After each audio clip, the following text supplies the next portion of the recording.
News Sore edisi Jumat 16 Desember 2022. Sore ini akan kami sajikan informasi teraktual dan terpercaya dari berbagai wilayah di Indonesia dan akan dilaporkan secara langsung oleh reporter kami di lapangan. Bersama saya Diamita, inilah live update Tribun News Sore selengkapnya. Kita menuju informasi pertama.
Ini akan kami sajikan informasi teraktual dan terpercaya. Indrayana tiba di kantor Bawaslu sekitar pukul 2 siang tadi dengan membawa sejumlah barang bukti, yakni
Baik, Tribuners, kabar pertama datang dari Jakarta. Partai Umat menyambangi kantor Badan Pengawas Pemilu atau Bawaslu RI di Jalan MH Tamrin, Jakarta Pusat pada hari ini Jumat 16 Desember 2022. Kuasa hukum Partai Umat Denny Indrajaya mengatakan bahwa pihaknya mendatangi gedung Bawaslu untuk mengajukan gugatan terkait hasil rekapitulasi verifikasi faktual yang dilakukan oleh Komisi Pemilihan Umum. Saat ini kami sudah terhubung dengan reporter Tribun News, ada rekan Naufal Lanteng yang akan menginformasikan untuk lebih detailnya. Silakan rekan. ya baik, selamat sore dia ada juga Tribuners. Saat ini saya masih berada di kantor Bawaslu RI di Jakarta Pusat. Dan baru saja tadi Partai Umat mengajukan gugatan keberatan ya terkait hasil rekapitulasi verifikasi faktual yang dilakukan oleh Komisi Pemilihan Umum. Seperti diketahui, hasil verifikasi faktual Partai Umat dinyatakan tidak memenuhi syarat oleh KPU sehingga tidak lolos menjadi peserta pemilu 2024 mendatang. Nah, Partai Umat dipimpin langsung oleh kuasa hukumnya ya, ini dari Indrayana, tiba di kantor Bawaslu sekira pukul 2 siang tadi dengan membawa sejumlah barang bukti, yakni 114 lembar berkas permohonan terkait penyelesaian sengketa proses pemilu. Nah, dalam permohonan tersebut, Denny merinci alasan mengapa Partai Umat seharusnya lolos menjadi peserta pemilu 2024. Nah, kemudian selain ratusan lembar berkas tersebut, partai yang diawaki atau ditusut oleh Amin Rais ini juga membawa dokumen penting lainnya, yakni berupa barang bukti keanggotaan Partai Umat, termasuk kartu tanda penduduk atau KTP, KTA atau kartu anggota, hingga video yang membuat partai tersebut yakini dapat atau layak menjadi peserta pemilu 2024. Dalam konferensi pers tadi, Denny meyakini atau mengatakan bahwa pihaknya akan mengikuti rangkaian proses yang merupakan tahapan dari pengajuan atau keberatan ini terkait hasil verifikasi faktual yang diterbitkan KPU. Ia pun berharap agar keberatan hasil verifikasi faktual Partai Umat ini dapat dikabulkan sehingga menjadi peserta pemilu 2024.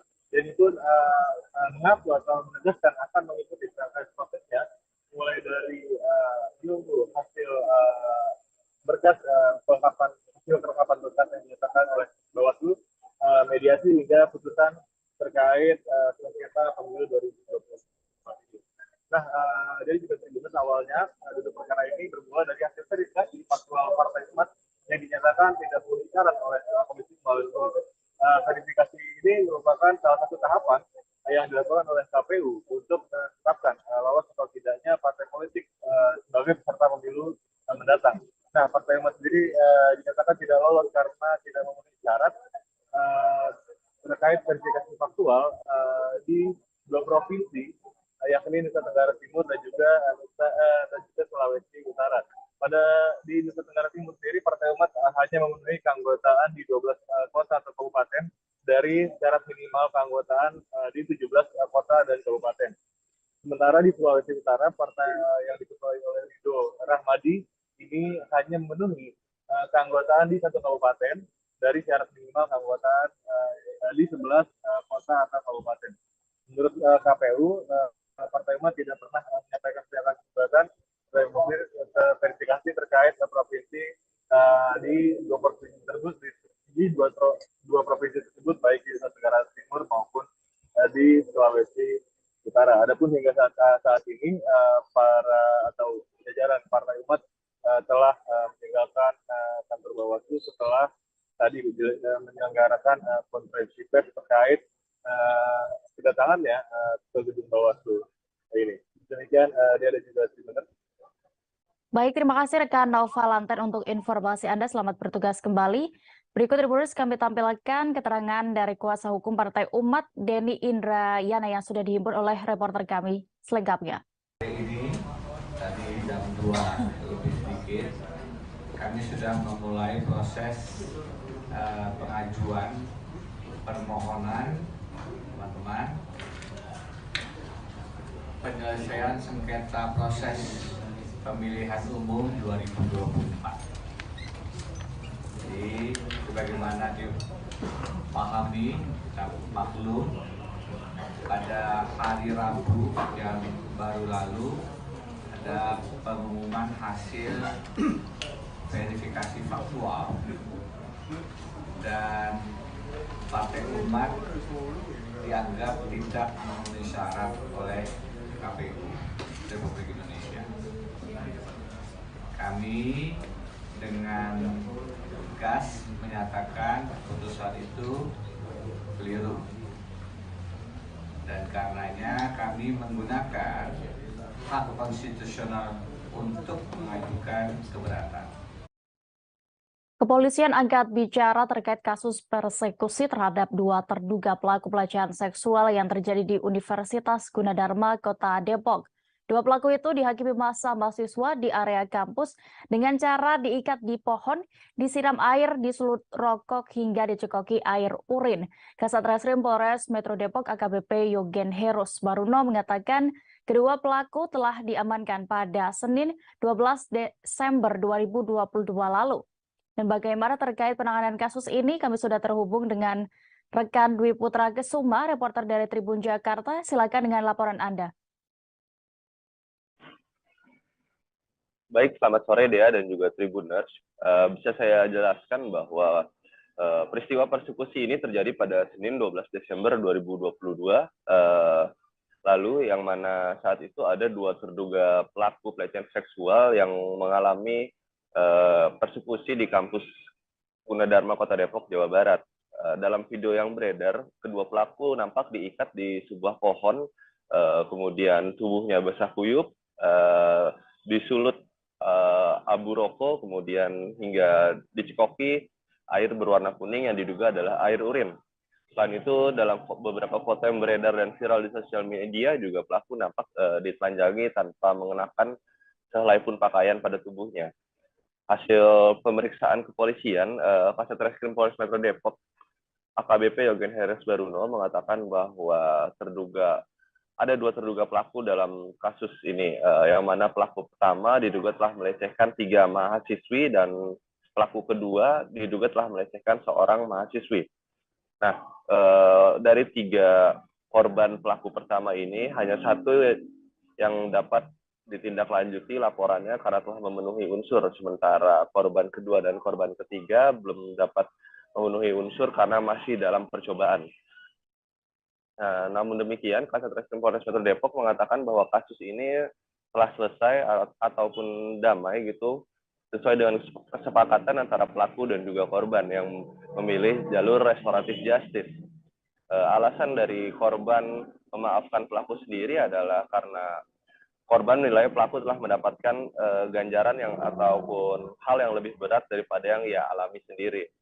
Namun demikian, saat ini Polres Metro Depok pun masih terus mendalami kasus tersebut dan juga mendalami aksi persekusi meskipun belum ada laporan dari korban atau si pelaku pelecehan seksual tersebut ke Polres Metro Depok. Kurang lebih begitu dia yang bisa saya sampaikan. Baik, terima kasih rekan Dwi Putra Kesuma untuk informasi Anda. Selamat bertugas kembali. Berikut kami tampilkan hasil wawancara rekan kami bersama Kasat Reskrim Polres Metro Depok AKBP Yogen Heros Baruno selengkapnya. Ya, jadi memang setelah viral ya dalam postingan media sosial ada diduga kasus pelecehan seksual dilakukan oleh oknum mahasiswa terhadap mahasiswa lainnya. Ya, kemudian tim PPA Polres Metro Depok kemudian melakukan penyelidikan berdasarkan dari foto-foto maupun nama-nama yang beredar. Ya, kemudian pada hari Senin malam pelaku 2 orang yang diduga pelaku 2 orang diamankan oleh satpam setempat, kemudian dibawa ke Polres untuk diamankan sementara. Namun memang pada saat itu belum ada laporan polisi masuk ya, jadi kita masih menunggu korban yang mau untuk membuat laporan polisi. Kemudian ada 3 orang ya yang diduga juga sebagai korban. 1 orang akhirnya mewakili untuk membuat laporan polisi di Polres Metro Depok. Ya. Kemudian pada hari Selasanya siang dari pihak korban kemudian menyatakan untuk mencabut laporan ya karena memaafkan pelaku. Kita fasilitasi dengan mediasi dari kedua belah pihak. Nah, kemudian setelah ada kesepakatan damai, pencabutan laporan, akhirnya kita selesaikan dengan cara restoratif justice di Polres Metro Depok pada hari Selasa.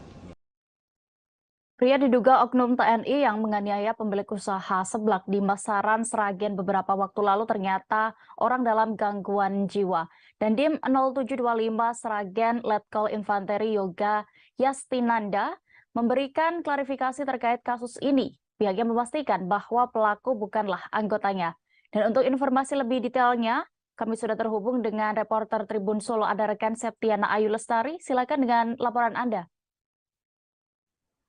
Ya, baik Dea dan Tribuners, dapat saya sampaikan bahwa beberapa hari terakhir di Kabupaten Sragen tengah diramaikan dengan pemberitaan bahwa terdapat seorang pemilik warung seblak yang ada di Kecamatan Masalan, Kabupaten Sragen, menjadi korban pemukulan yang dilakukan oleh seorang pria yang di mana beberapa hari terakhir diketahui seorang pria tersebut masih oknum anggota TNI aktif yang mengalami gangguan jiwa, di mana berdasarkan konfirmasi dengan Dandim 0725 Sragen Letkol Infantri Yoga Yastinanda memastikan atau menegaskan bahwa oknum TNI tersebut bukan merupakan anggota Kodim 0725 Sragen.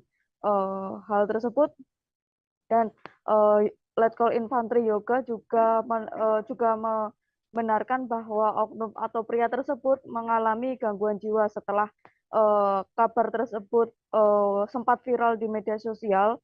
Langsung dilakukan tindakan, yakni pria tersebut langsung dirawat atau dirujuk ke rumah sakit jiwa daerah Surakarta, dan sebelumnya diberitakan bahwa pria tersebut memukuli pemilik warung seblak yang ada di Kecamatan Masalan, Kabupaten Sragen saat diminta untuk membayar jus yang dipesannya sebesar Rp13.000. Pria tersebut tidak mau membayar, namun kemudian marah-marah kepada pemilik warung seblak tersebut dan akhirnya memukulkan atau memukul beberapa kali ke wajah pemilik warung seblak yang diketahui berinisial N tersebut. Dari kejadian tersebut menyebabkan pemilik warung seblak sempat mengalami luka lebam di bagian wajahnya dan sempat tidak berani keluar rumah sendiri atau merasa trauma. Selain itu juga diketahui setelah kejadian tersebut terungkap bahwa pria tersebut telah mengganggu, membuat kekacauan di sekitar daerah Masaran, di mana pria tersebut juga berulah selama beberapa kali dan juga di warung tersebut. Namun karyawan dari warung tersebut tidak berani atau hanya menuruti kemauan pria tersebut saja. Begitu dia dapat saya sampaikan dari Sragen, Jawa Tengah. Baik, terima kasih rekan Septiana Ayu untuk laporan Anda di Jawa Tengah. Selamat bertugas kembali. Kita beralih ke informasi berikutnya di Provinsi Aceh. Kejaksaan Negeri Aceh Timur melakukan eksekusi hukuman cambuk terhadap 4 terpidana jarimah zina. Kasipidum Kejari Aceh Timur, Septedi Endra Wijaya, mengatakan terpidana yang dieksekusi cambuk 4 orang. Eksekusi dilakukan secara terbuka berlangsung di halaman Dinas Syariat Islam ID yang disaksikan oleh warga. Saat ini kami sudah terhubung dengan rekan Henry, reporter dari Serambi News yang akan menginformasikan terkait ini. Silakan rekan. Ya, terima kasih rekan Dea dari Kabupaten Aceh Timur, Provinsi Aceh. Dapat kami laporkan bahwa Kejaksaan Negeri Aceh Timur bekerja sama dengan Dinas Syariat Islam, kemudian Satpol PP dan WH Kabupaten Aceh Timur, Dinas Syariat, Dinas Kesehatan, kemudian Mahkamah Syariah ID dan Polres Aceh Timur melakukan eksekusi hukuman cambuk terhadap 4 terpidana jarimah zina. Eksekusi secara terbuka yang disaksikan oleh warga itu berlangsung pada Kamis 15 Desember kemarin. Kasipidum Kejari Kejaksaan Negeri Aceh Timur, Septedi Endra Wijaya, didampingi Wakil Ketua Mahkamah Syariah ID, Taufik Rahayu, beserta 2 orang hakim Mahkamah Syariah ID, yaitu Islahul Umam dan Aulia Ramdan, dan Kasatpol PP T. Amran saat itu mengatakan bahwa terpidana yang dieksekusi cambuk itu sebanyak 4 orang, diantaranya 3 laki-laki dan 1 orang perempuan. Keempat terpidana merupakan perkara yang sama, yaitu perkara jarimah zina, di mana keempatnya masing-masing dicambuk 100 kali. Semua terpidana dieksekusi cambuk berdasarkan keputusan Kejaksaan Negeri Aceh Timur dalam rangka penegakan hukum jenayah ataupun dalam rangka penegakan hukum syariat Islam yang berlaku di Aceh. Tiga laki-laki terpidana zina yang dicambuk diantaranya MZ 20 tahun warga Kecamatan Pantai Bidari, yang mana terpidana MZ ini berdasarkan amar putusan Mahkamah Syariah ini, MZ terbukti secara sah dan meyakinkan bersalah menurut hukum melakukan perbuatan zina dengan anak sebagaimana dimaksud dalam pasal 34 Kanun Aceh nomor 7 tahun 2013 tentang hukum acara jinayah dan Kanun Aceh nomor 6 tahun 2014 tentang hukum jinayah dengan ukubat cambuk sebanyak 100 kali. Selanjutnya dua laki-laki lagi yang sebagai terpidana yakni berinisial K, berusia 20 tahun warga Kecamatan Darul Falah, yang mana berdasarkan amar putusan Mahkamah Syariah ini secara sah meyakinkan bersalah menurut hukum melakukan dan turut serta melakukan zarimah zina sebagaimana dimaksud dalam pasal 37 ayat 1 Kanun Aceh nomor 7 tahun 2013 tentang hukum acara jinayah dan Kanun Aceh nomor 6 tahun 2014 tentang hukum jinayah dengan ukubat hudud cambuk sebanyak 100 kali. Satu lagi terpidana dari laki-laki berinisial Visu 18 tahun dengan amar putusan yang sama dengan terpidana Kai juga dicambuk 100 kali, sedangkan satu orang lagi terpidana wanita terpidana zina dalam perkara ini berinisial Rit berusia 21 tahun warga Kecamatan Rantau Perla dengan amar putusan dari Mahkamah Syariah ini sama dengan terpidana Kai dan Visu juga dieksekusi sebanyak 100 kali cambuk. Jadi masing-masing terpidana saat dicambuk 100 kali itu merintih kesakitan, dan Algojo yang melakukan eksekusi cambuk menghentikan sejenak, setelah itu melanjutkan kembali eksekusi cambuk terhadap masing-masing terpidana sehingga proses cambuk selesai berjalan dengan lancar masing-masing sebanyak 100 kali. Kasipidum Teddy mengatakan masing-masing terdakwa juga sudah menjalani masa tahanan sebanyak 1 bulan, kecuali terpidana zina dengan anak yaitu MZ, selain dicambuk 100 kali juga menjalani masa kurungan sebanyak 6 bulan. Jadi setelah keempat terpidana ini menjalani hukuman cambuk, artinya mereka sudah selesai menjalani hukuman pidana dan selanjutnya mereka akan dibebaskan. Menurut Kejaksaan, dengan adanya eksekusi cambuk ini, Kejaksaan Negeri Aceh Timur berharap memberikan efek jera terhadap terpidana dan warga lainnya di Aceh Timur agar tidak melakukan perbuatan zina maupun perbuatan-perbuatan yang dapat melanggar peraturan ataupun syariat Islam yang berlaku di Aceh, khususnya di Aceh Timur. Demikian rekan dia dari Aceh Timur. Baik, terima kasih rekan Henry untuk laporan Anda. Berikut kami tampilkan keterangan dari Kasipidum Kejari Aceh Timur, Septedi Endra Wijaya selengkapnya.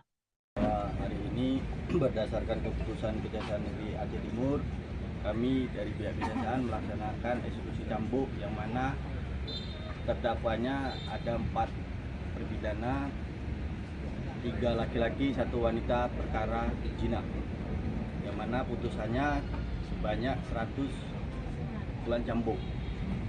Berarti dari keempat terpidana masing-masing berapa kali cambuk itu Pak? 100. Semua 100? Siap.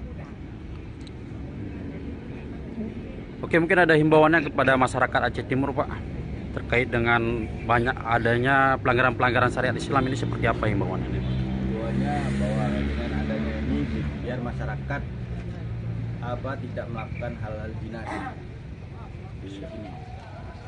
Biar ada efek jera kan? Efek jera ya. Satuan Reserse Narkoba Polres Garut menangkap 15 orang pelaku penyalahgunaan narkoba dan obat-obatan terlarang. 2 orang diantaranya mengaku sebagai wartawan yang bertugas di Kabupaten Garut dan 1 orang diantaranya merupakan atlet sepeda BMX. Penangkapan 15 orang tersangka ini merupakan hasil dari operasi Antik Lodaya 2022 yang dilaksanakan pada akhir bulan November. Untuk laporan lebih lengkapnya akan disampaikan reporter Tribun Jabar. Kami sudah terhubung dengan rekan Sidki Al-Ghifari. Silakan rekan. Baik, selamat sore Dia. Selamat sore pemirsa Tribuners dimanapun Anda berada. Satuan Reserse Narkoba Polres Garut telah menangkap 15 orang tersangka yang memperjualbelikan narkoba begitu. 2 diantaranya merupakan orang yang mengaku sebagai wartawan dan 1 diantaranya merupakan atlet aktif BMX di Kabupaten Garut. Ini pengungkapan penyalahgunaan narkoba ini hasil dari operasi Lodaya Antik pada 10 hari di bulan November kemarin yang berhasil ditangkap 15 orang begitu. Salah satunya yang tadi saya sebutkan yaitu orang yang mengaku sebagai wartawan dan atlet sepeda BMX ini. Ini dari hasil penyelidikan memang orang yang mengaku wartawan ini merupakan wartawan lokal di Kabupaten Garut dan sudah menjalankan bisnis ini selama beberapa bulan terakhir begitu. Dan polisi juga menyita lebih dari 10 bungkus paket sabu-sabu dan orang yang mengaku wartawan ini juga mengkonsumsi begitu. Selain memperjualbelikan, keduanya juga mengkonsumsi barang haram tersebut dan menyebarkannya ke anak-anak remaja yang ada di Kabupaten Garut. Kemudian untuk pelaku yang merupakan atlet aktif di sepeda BMX di Kabupaten Garut ini demikian menyebarkan membawa beberapa gram paket ganja begitu dan menyebarkan paket tersebut ke sesama atlet. Ini memang Kapolres Garut AKBP Wirdanto Hadi Caksono saat ini tengah mengembangkan kemungkinan ada tersangka lain begitu dari 2 orang tersangka yang mengaku wartawan dan 1 orang tersangka yang seorang atlet itu. Kemudian tersangka lainnya yang 12 orang tersangka lainnya yaitu sama memperjualbelikan obat-obatan terlarang, kemudian memperjualbelikan miras dan mereka saat ini tengah menjalani proses pemeriksaan lebih lanjut. Ini memang sangat disayangkan pemirsa. Kemudian saat ini memang Polres Garut tengah terus memerangi begitu peredaran narkoba di Kabupaten Garut. Beberapa bulan terakhir juga sudah berhasil belasan orang ditangkap dalam kasus narkoba ini. Baik, Dea. Baik, terima kasih rekan Sidki untuk informasi Anda. Dan berikut kami tampilkan keterangan dari Kapolres Garut AKBP Wirdanto Hadi Caksono. Liputan lengkapnya kami tampilkan.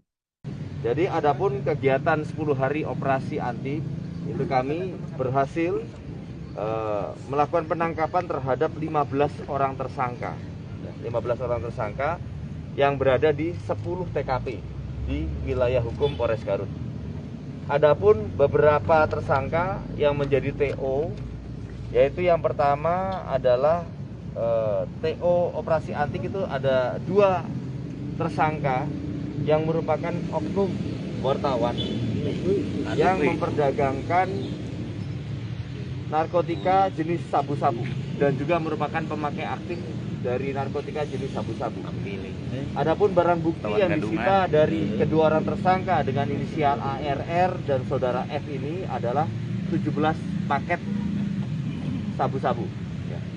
Dan kemudian TO selanjutnya kami melakukan penangkapan terhadap seorang atlet sepeda balap Kabupaten Garut yang masih aktif, yaitu saudara MAA yang mengkonsumsi dan mengedarkan daun ganja kering sebanyak 26 gram.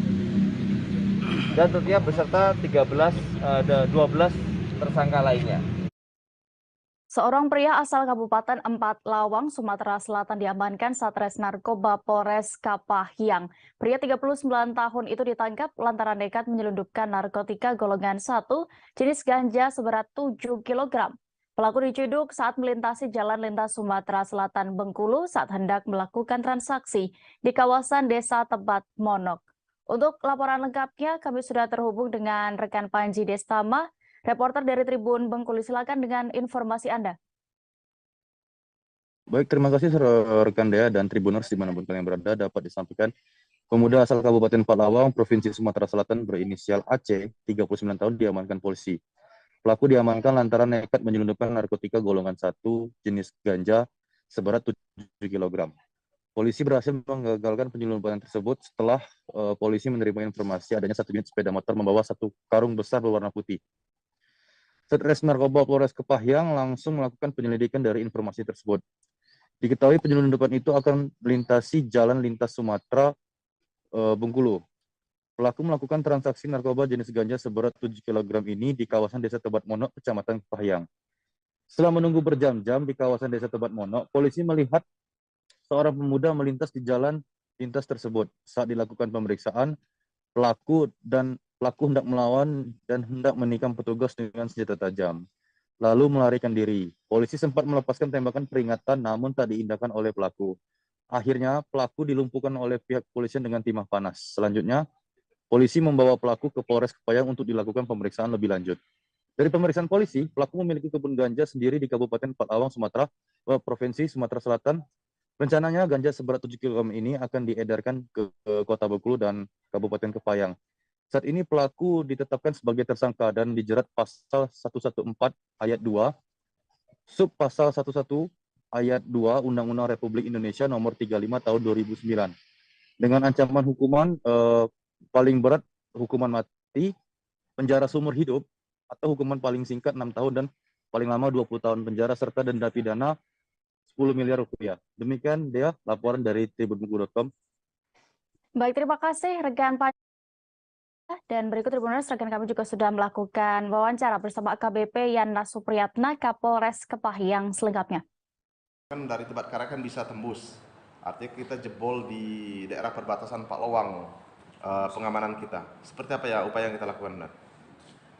Jadi dengan adanya kegiatan tersebut, jadi kami juga tetap melaksanakan langkah-langkah, terutama dengan penanganan kasus yang ini kita juga lebih mengembangkan kering-keringnya, lebih menekankan lagi anggota untuk membuat langkah-langkah atau menentukan langkah-langkah termasuk membuat kering-kering reserse untuk penempatan wilayah-wilayah untuk pengembangan kasus-kasus dan kemungkinan akan terjadi di wilayah Kepahyang. Artinya pospol di seberang Musi pun seperti apa mengaktifkannya? Nah, betul. Jadi untuk wilayah polsek terutama pospol kita kasih informasi, kita tegaskan kembali. Jadi setiap perkembangan tetap melaporkan ke Polres Kepahyang. Doni M. Taufik alias Doni Salmanan divonis 4 tahun penjara dan denda 1 miliar rupiah, subsidiar 6 bulan penjara dalam kasus binary option Quotex. Menurut Ketua Majelis Hakim Ahmad Satibi, ia terbukti melakukan tindak pidana menyebarkan berita bohong. Sementara itu, barang bukti aset-aset milik Doni Salmanan yang sebelumnya sempat disita akan ada yang dikembalikan dan juga disita negara. Untuk informasi lebih lengkap terkait vonis ini, Tribuners, akan disampaikan rekan Lutfi Ahmad, reporter dari Tribun Jabar yang sudah bergabung bersama kami. Silakan rekan. Ya baik Dea dan Tribuners dimanapun Anda berada, terkait vonis ataupun kasus binary option Quotex yang menjerat terdakwa Doni Salmanan, majelis hakim yang dipimpin oleh Ahmad Satibi menjatuhkan vonis terhadap Doni Salmanan 4 tahun penjara beserta denda 1 miliar dan subsidiar 6 bulan penjara. Nah, setelahnya hakim memvonis terdakwa, para korban yang berada ataupun yang mengikuti sidang langsung berteriak dan terdapat beberapa korban yang sampai marah-marah, ngamuk-ngamuk di ruangan persidangan karena tidak menerima vonis hakim yang menjatuhkan vonis hakim terhadap terdakwa. Menurutnya vonis tersebut terlalu ringan bagi terdakwa dan apalagi harta ataupun barang-barang aset milik Doni Salmanan dikembalikan kepada terdakwa, sedangkan yang diharapkan oleh para korban ini ganti rugi dari semua aset ataupun dari semua kerugian yang mereka derita. Di dalam persidangan tersebut, hakim juga memutuskan memang Doni Salmanan tidak perlu memberikan ganti rugi kepada para korban, dan dari hasil sidang tersebut, baik dari korban ataupun dari kuasa hukum Doni Salmanan beserta dari jaksa penuntut umum juga akan melakukan banding ataupun sidang banding.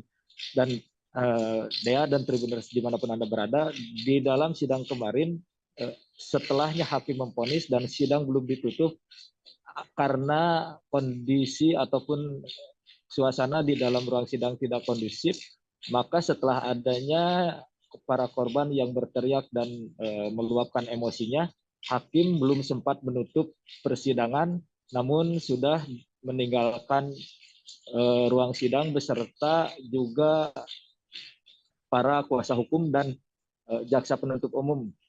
Hal tersebut dilakukan karena melihat kondisi yang mana di dalam persidangan tersebut kurang kondusif. Dalam persidangan tersebut terdapat orang yang berteriak-teriak bahwasannya mereka ataupun dia mengklaim bahwa persidangan ada permainan dari kuasa hukum dan hakim, sehingga ia tak terima dengan vonis yang dijatuhkan kepada Doni Salmanan tersebut. Ya, begitu dia dari laporan dari saya, kembali ke studio. Baik, terima kasih rekan Lutfi Ahmad di Jawa Barat. Selamat bertugas kembali. Kita beralih ke informasi selanjutnya di Provinsi Riau. Perguruan Tinggi Pelita Indonesia Pekanbaru kembali menghadirkan inovasi baru dalam pendidikan. Jika biasanya mahasiswa menghubungi dosen untuk bimbingan skripsi dan lainnya, kini dilakukan sebaliknya. Hal ini tidak lain sebagai upaya membantu mahasiswa untuk lebih cepat menyelesaikan pendidikan berbagai program studi baik untuk S1 maupun S2. Saat ini kami sudah terhubung dengan reporter Tribun Pekanbaru, ada rekan Alexander di sana. Silakan dengan informasi Anda. Baik, terima kasih Dea. Selamat sore Tribuners semua dimanapun Anda berada. Bersama saya Alexander Tanama dari Pekanbaru. Bisa kita laporkan Tribuners pada Rabu lalu dilakukan wisuda oleh pihak kampus Pelita Indonesia, dan di sana pihak rektor menyampaikan cukup tinggi angka kelulusan dengan waktu yang cukup singkat untuk baik untuk itu mahasiswa S1 maupun S2. Nah, hal ini tidak terlepas dari program yang dilakukan oleh pihak kampus, di mana kampus terus berupaya untuk menggesa bagaimana para mahasiswa cepat lulus, baik itu untuk mahasiswa di jenjang pendidikan S1 maupun S2. Bahkan nilai yang dihasilkan oleh para mahasiswa itu cukup tinggi, walaupun tingkat kelulusannya cepat, namun hasilnya bahkan IPK mereka mencapai 3,99 dan itu sangat membanggakan pihak kampus. Dan para mahasiswa itu sangat gembira sekali ya, bisa lulus dengan cepat, dan mereka yang serius bisa dipastikan cepat lulus. Bahkan para dosen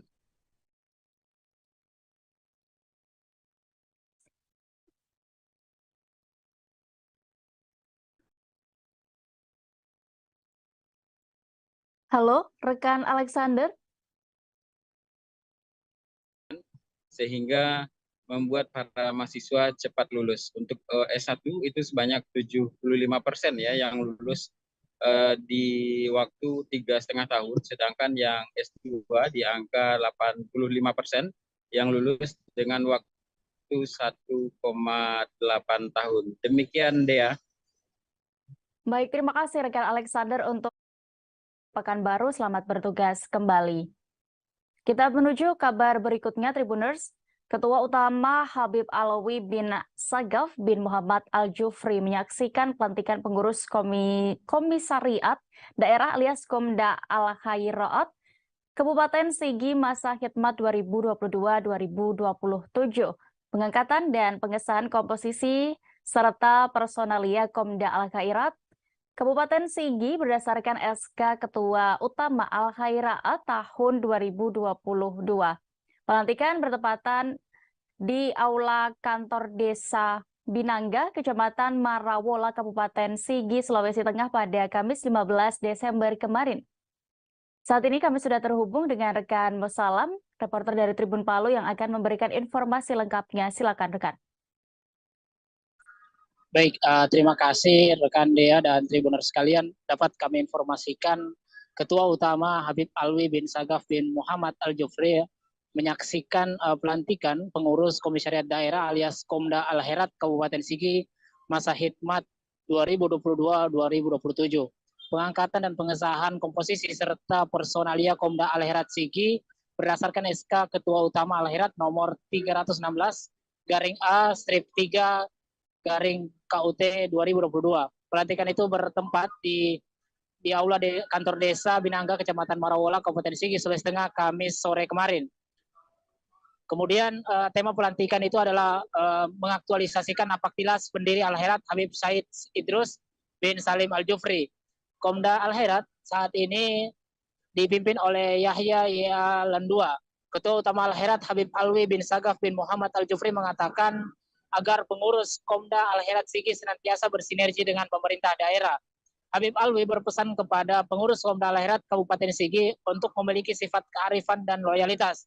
Pengurus Komda Al-Herat harus memiliki sifat kearifan sebab dengan itu dapat menemukan akar suatu masalah dan menyelesaikan permasalahan itu sendiri. Serta sifat loyalitas ini terlihat pada saat pengurus Komda Al-Herat terpilih, maka otomatis harus bisa menghadirkan sifat loyalitas itu sendiri.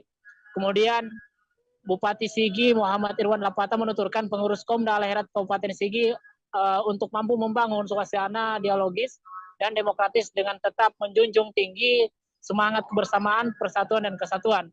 Sehingga keputusan mengenai perkara apapun merupakan pencerminan aspirasi dan keinginan umat.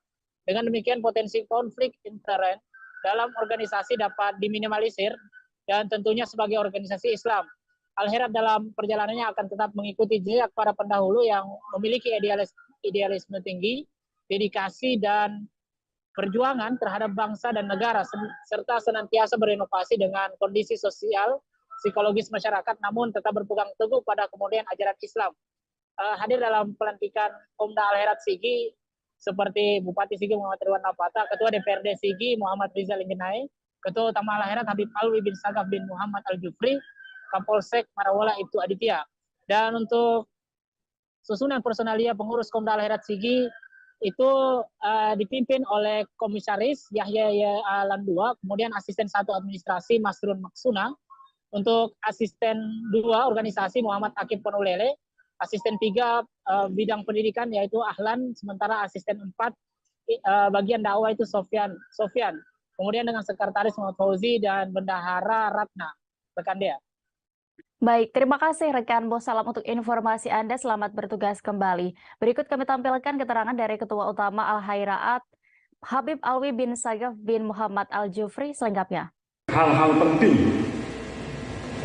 Satu di antaranya hal penting itu kita bisa menemukan akar masalah yang ada di wilayah kita atau di dalam struktur kita atau yang terjadi di tempat yang kita ingin lakukan satu keputusan. Tidak hanya di situ, kita pun bisa menyelesaikan permasalahan itu sendiri. Jadi sifat kearifan ini tidak hanya menemukan akar masalah, namun juga bisa menyelesaikan permasalahan itu sendiri. Kemudian yang kedua, loyalitas. Sifat loyalitas ini terlihat saat kita dipilih, otomatis kita harus bisa menghadirkan sifat loyalitas itu sendiri.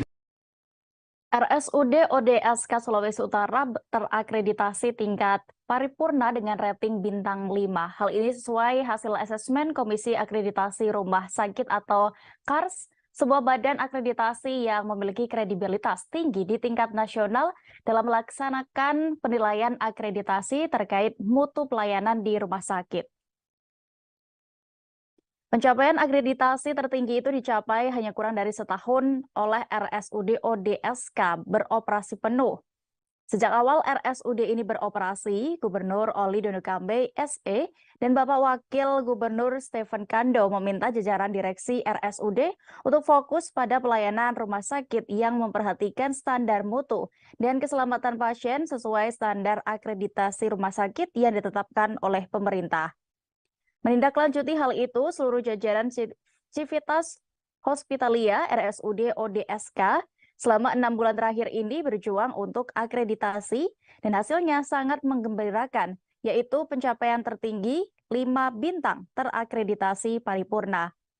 Hasil itu adalah puncak dari kegiatan survei akreditasi yang dilaksanakan selang tanggal 5 hingga 7 Desember 2022, di mana Kars mengirimkan 3 orang surveyor, yaitu Dr. Renaldi C. Tumbal sebagai ketua, kemudian Dr. Farida Ingolo, anggota, dan juga Lucy S. Kambe sebagai anggota. Ketiga surveyor tersebut bertugas memotret dan menilai pelayanan di RSUD ODSK berdasarkan standar akreditasi terbaru yang ditetapkan Kementerian Kesehatan Republik Indonesia. Selama 3 hari, seluruh dokumentasi akreditasi rumah sakit diperiksa secara ketat, juga dilakukan telusur implementasi ke unit-unit pelayanan apakah standar akreditasi itu telah diimplementasikan dengan baik atau belum. Juga dilakukan simulasi-simulasi, yaitu simulasi code red dan simulasi code blue. Simulasi code red untuk penanganan kebakaran dan bencana, dan simulasi code blue untuk penanganan pasien atau pengunjung yang mengalami serangan jantung mendadak di lingkungan rumah sakit. Selama 3 hari, RSUD diuji oleh surveyor dan dinilai berdasarkan standar dan elemen penilaian yang telah ditetapkan. Hari pertama dilakukan wawancara dengan direksi, Kadinkes, dan telusur dokumen. Untuk hari kedua dilakukan telusur lapangan oleh masing-masing surveyor sesuai dengan bidangnya. Dan hari ketiga dilaksanakan pertemuan santiaji dan melanjutkan telusur lapangan, pertemuan penyampaian rekomendasi, dan juga penutupan. Dari hasil survei itu dilaksanakan perhitungan pada tanggal 14 Desember 2022. Kars pun menetapkan secara resmi RSUD ODSK terakreditasi paripurna dengan rating 5 bintang.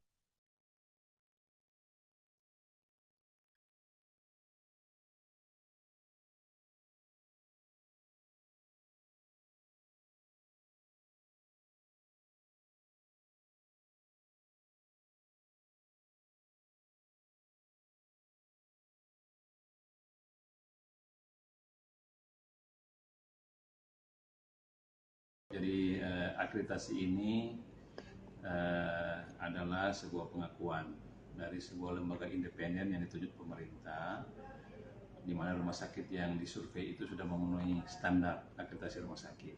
Dan kami sejak awal diberikan arahan oleh Bapak Gubernur dan Bapak Wakil Gubernur agar supaya fokus dalam pelayanan ini memperhatikan standar mutu dan keselamatan pasien sebagaimana ditetapkan dalam standar akreditasi rumah sakit yang ditetapkan oleh pemerintah. Jadi kurang lebih 6 bulan kami mempersiapkan persiapan, dan pada tanggal 5 sampai 7 Desember kemarin sudah disurvei oleh 3 orang surveyor dari Kars, dan puji Tuhan pada hari kemarin diumumkan kita mencapai akreditasi paripurna bintang 5. Jadi tentunya ini sebuah pengakuan bahwa rumah sakit ini telah menerapkan standar kepada masyarakat. Jangan lagi ragu, standar mutu dan keselamatan pasien terjamin di RSUD. Kebakaran terjadi di Kecamatan Binuang, Kabupaten Polewali Mandar atau Polman, Sulawesi Barat. Akibatnya rumah warga di Dusun Pasembara, Desa Batetangga, hangus terbakar. Rumah yang berada di tengah permukiman padat penduduk tersebut hangus dalam waktu hanya sekira 1 jam saja. Untuk kronologi kejadian dan juga apa penyebabnya sudah diketahui. Kami saat ini sudah terhubung dengan reporter Tribun Sulbar, ada rekan Fahrun Ramli. Silakan dengan laporan Anda.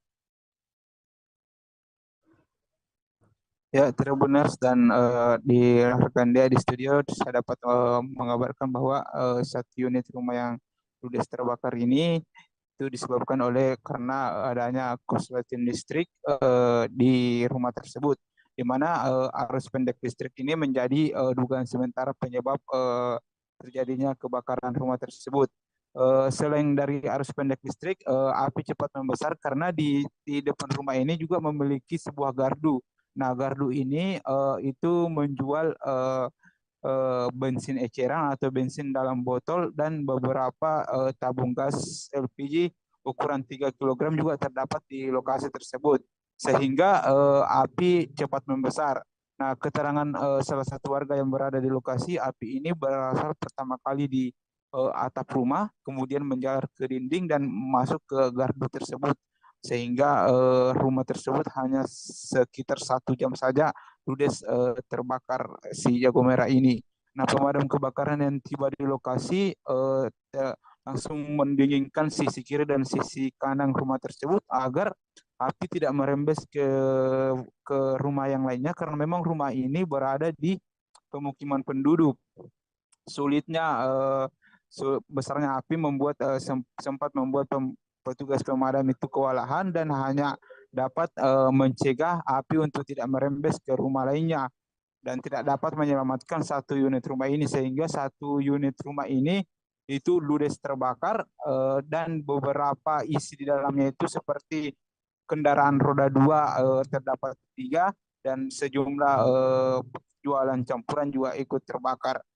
1 jam kemudian akhirnya pemadam dapat memadamkan api tersebut dan dia memadamkan api tersebut. Demikian rekan dia yang sempat saya laporkan. Baik, terima kasih rekan Fahrun Ramli untuk laporan Anda. Selamat bertugas kembali. Rekan kami juga sudah menghimpun wawancara bersama UPT Damkar Polman. Imran, berikut liputannya. Kami menerima laporan pukul 20:08. Jadi kami dari pemadam kebakaran Kabupaten Polewali Mandar langsung turun ke lapangan dengan menerjunkan 3 armada pemadam kebakaran dan 1 PSC Kabupaten Polewali Mandar dan melibatkan 15 personil. Ini yang terbakar apa? Rumah penduduk, Pak. Berapa rumah? Menurut keterangan warga bahwa ada 1 rumah. 1 rumah. Itu rumah kayu. Rumah kayu. Itu pada saat kebakaran pemilik rumah di mana, Pak? Penyampaian dari masyarakat bahwa pemilik rumah ada di tempat. Ada di tempat.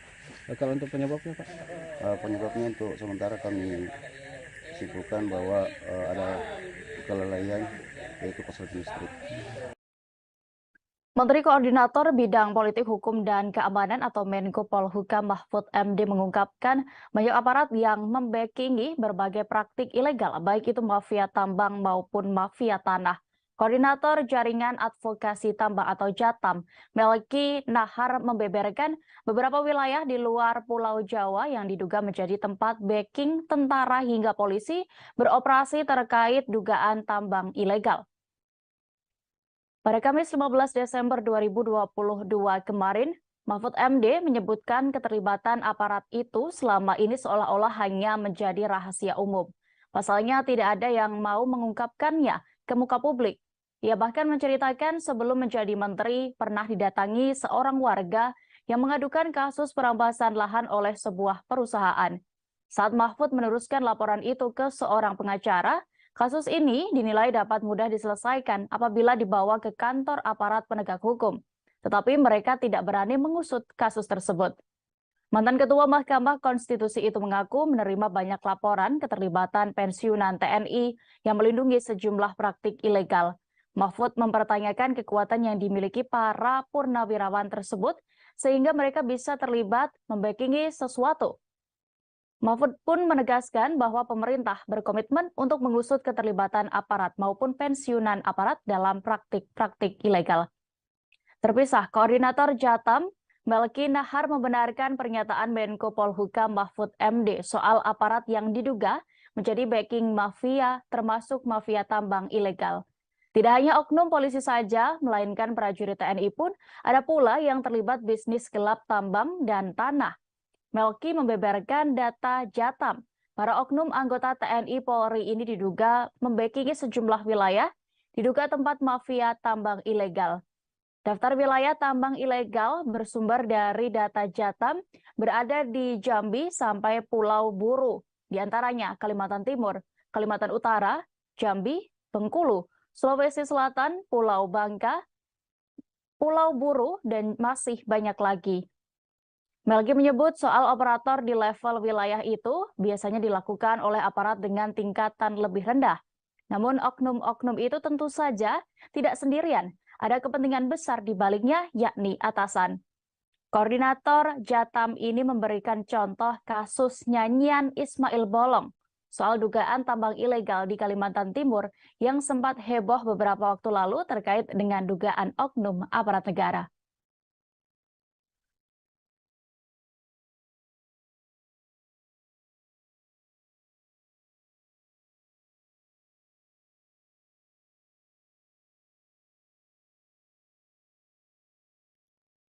Tersangka obstruction of justice perkara pembunuhan Brigadir Yosua Huta Barat alias Brigadir J, yakni Hendra Kurniawan mengungkap 5 arahan Verdi Sambo yang disinyalir untuk memperkuat skenarionya.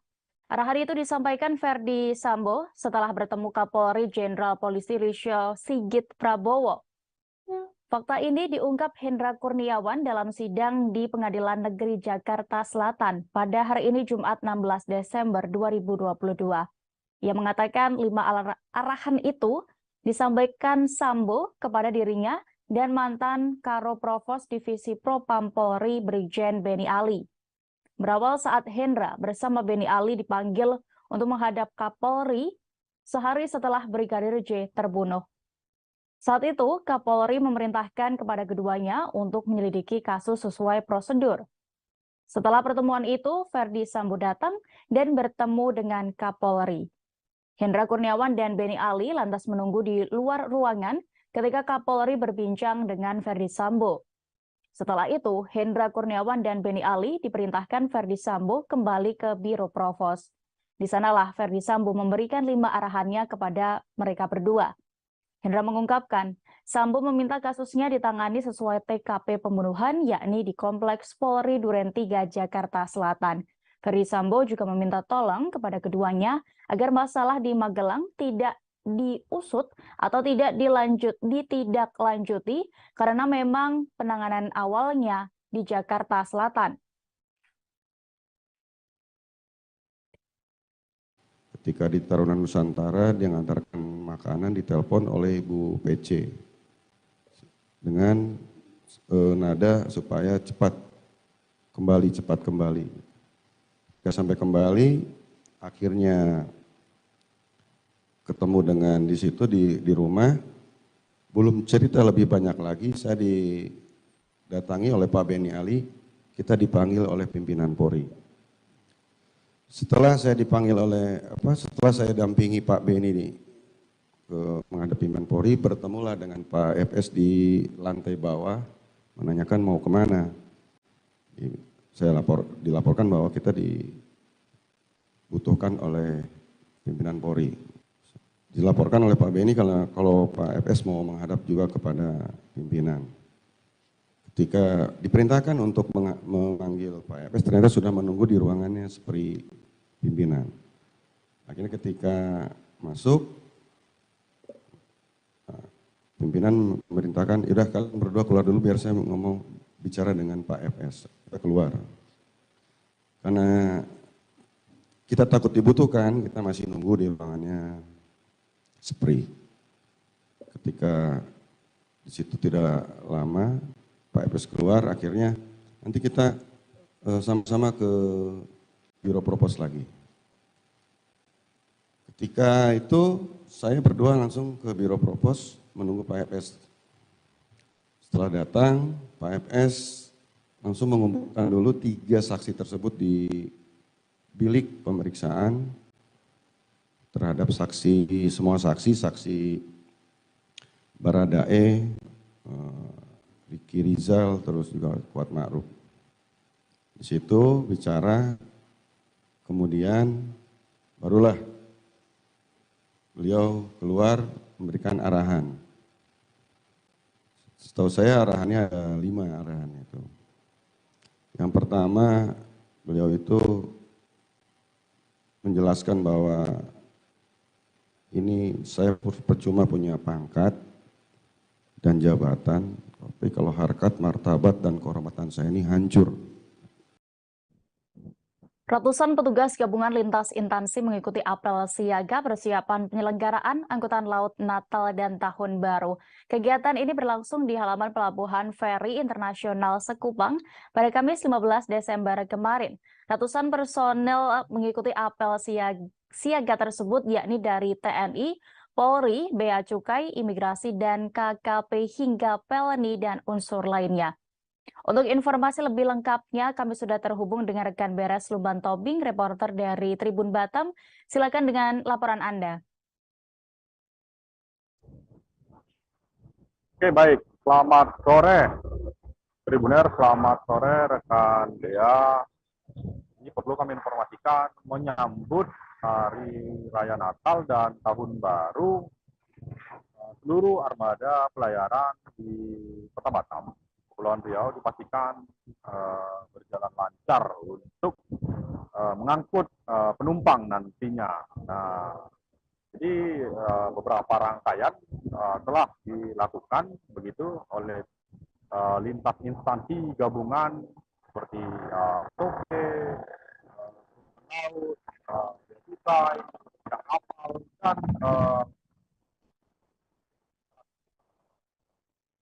lainnya begitu. Nah, jadi kemarin apel siaga berlangsung ataupun dilangsungkan di pelabuhan. Setidaknya ada ratusan personel dari berbagai unsur begitu menghadiri. Nah, dan Kepala KCOP menyampaikan bahwa untuk pelaksanaan arus mudik angkutan laut Natal dan Tahun Baru ini dipastikan seluruh armada pelayaran begitu akan berlayar dengan lancar tanpa hambatan. Nah, ada sebanyak 91 armada kapal feri, termasuk kapal Pelni, bahkan dilakukan penambahan 2 trip kapal Pelni seperti kapal KM Kelut dan kapal KM Dorolonda begitu. Nah, 91 armada kapal ini juga sudah dilakukan pengecekan, cek apakah kapal tersebut layak berlayar begitu. Tidak hanya itu, tim gabungan juga telah mempersiapkan dan mendirikan sejumlah posko untuk posko pengamanan dan posko pelayanan di semua titik pelabuhan begitu. Karena notabene memang Kepulauan Riau ataupun Kota Batam dikelilingi lautan. Akses satu-satunya begitu selain jalur udara hanya bisa dilalui dengan jalur laut begitu. Ya, mungkin demikian rekan Dea. Terima kasih. Baik, terima kasih rekan Beres Lumatubing untuk informasi Anda. Selamat bertugas kembali. Berikut kami tampilkan keterangan dari Kepala KSOP khusus Batam, Revolindo terkait ini selengkapnya. Harus berkoordinasi dengan TNI Polri dan instansi terkait. Sehingga perlu kita lakukan gelar pasukan. Artinya kesiapan itu sangat nyata kan. Kita bisa lihat bersama peserta apelnya dari semua stakeholder. Jadi tujuan rangkaian kegiatan ini tadi untuk mengamankan Nataru, Pak ya? Ya, untuk Natal 2022 dan Tahun Baru 2023. Ada beberapa personil, Pak, yang diterjunkan?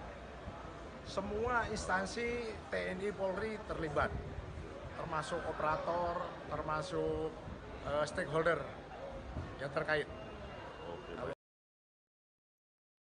Penyidik Direktorat Tindak Pidana Narkoba Bareskrim Polri memusnahkan barang bukti narkoba jenis sabu seberat 75 kg dan 40.000 butir pil ekstasi.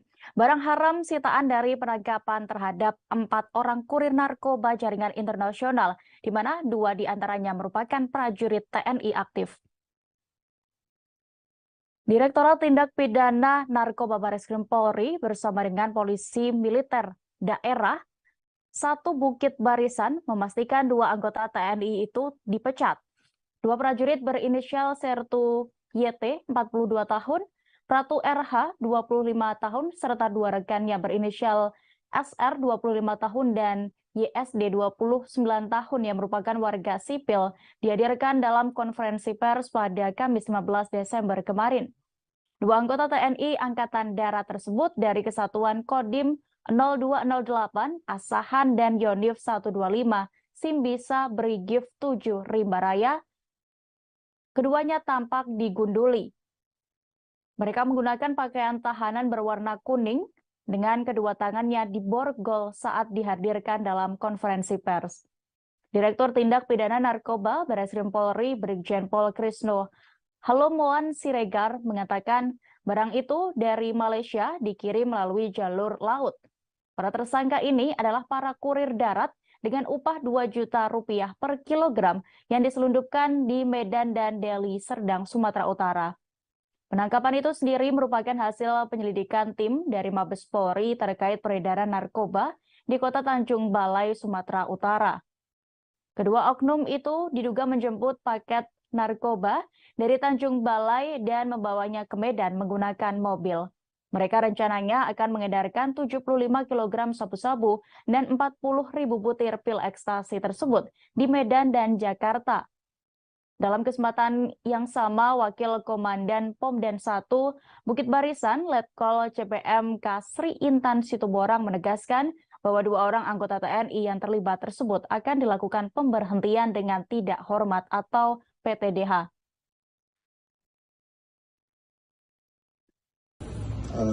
Yang sudah sejak lama jaringan ini bekerja, ya.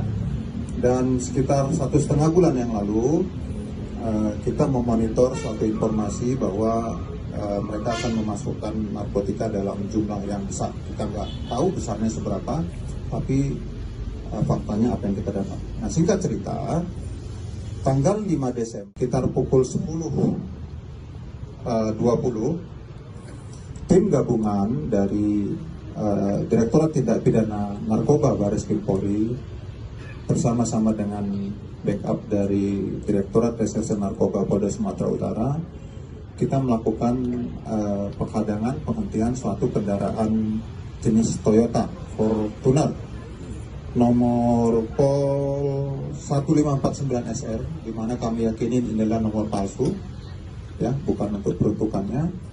Dan di dalam kendaraan tersebut kami menemukan ada tas traveling bag dan 2 orang laki-laki, dan kemudian kami periksa, tim memeriksa, dan ditemukan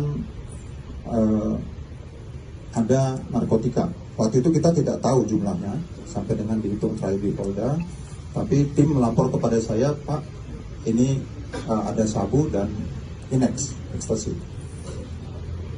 Lalu kita melaksanakan suatu teknik khusus untuk pengungkapan narkotika, disebut dengan pengantaran yang dikendalikan, untuk membongkar jaringannya. Presiden Joko Widodo akan mendapatkan rumah dari negara setelah jabatannya sebagai Presiden Republik Indonesia berakhir. Namun ternyata Jokowi tidak memilih kampung halamannya, yakni Kota Solo, sebagai lokasi rumah pemberian negara tersebut. Bocoran lokasi rumah dari negara Jokowi ini nanti dibocorkan oleh Bupati Karanganyar, Juliat Mono. Dia mengatakan Jokowi memilih lokasi rumah itu di kawasan Kabupaten Karanganyar, tepatnya di Colomadu. Lahan yang rencananya untuk pembangunan rumah sesuai dengan prosedur bahwa pengadaan tanah dilakukan oleh Menteri Sekretaris Presiden. Juliat Mono juga mengatakan tanah tersebut sudah dibayar termasuk bea perolehan hak atas tanah dan bangunan atau BPHTB ke kas daerah pemerintah Kabupaten Karanganyar. Wilayah Colomadu sendiri berbatasan langsung dengan Kota Solo. Meski begitu, Juliat Mono tidak membeberkan lokasi persisnya rumah dari negara untuk Jokowi selepas menjalani tugas sebagai presiden. Juliat Mono mengatakan lahan yang dipilih merupakan lahan kosong dan diketahui bersertifikat hak milik. Adapun luasnya sekira 2 hingga 3.000 meter persegi. Menurutnya, lahan itu sangat strategis karena akses menuju Bandara Adi Sumarmo begitu dekat. Begitu juga dengan akses menuju jalan tol lebih mudah. Untuk diketahui, pemberian hadiah rumah dari negara ini sesuai dengan Peraturan Presiden Nomor 52 Tahun 2014. Adapun masa jabatan Jokowi sebagai Presiden RI akan berakhir kurang lebih 20 Oktober 2024 mendatang. Terpisah, Wali Kota Solo Gibran Rakabuming Raka mengaku belum mengetahui soal pemberian rumah dari negara sang ayah, yakni Joko Widodo. Namun, Gibran menilai Presiden Jokowi sudah memiliki rumah sendiri yang berada di Kota Solo.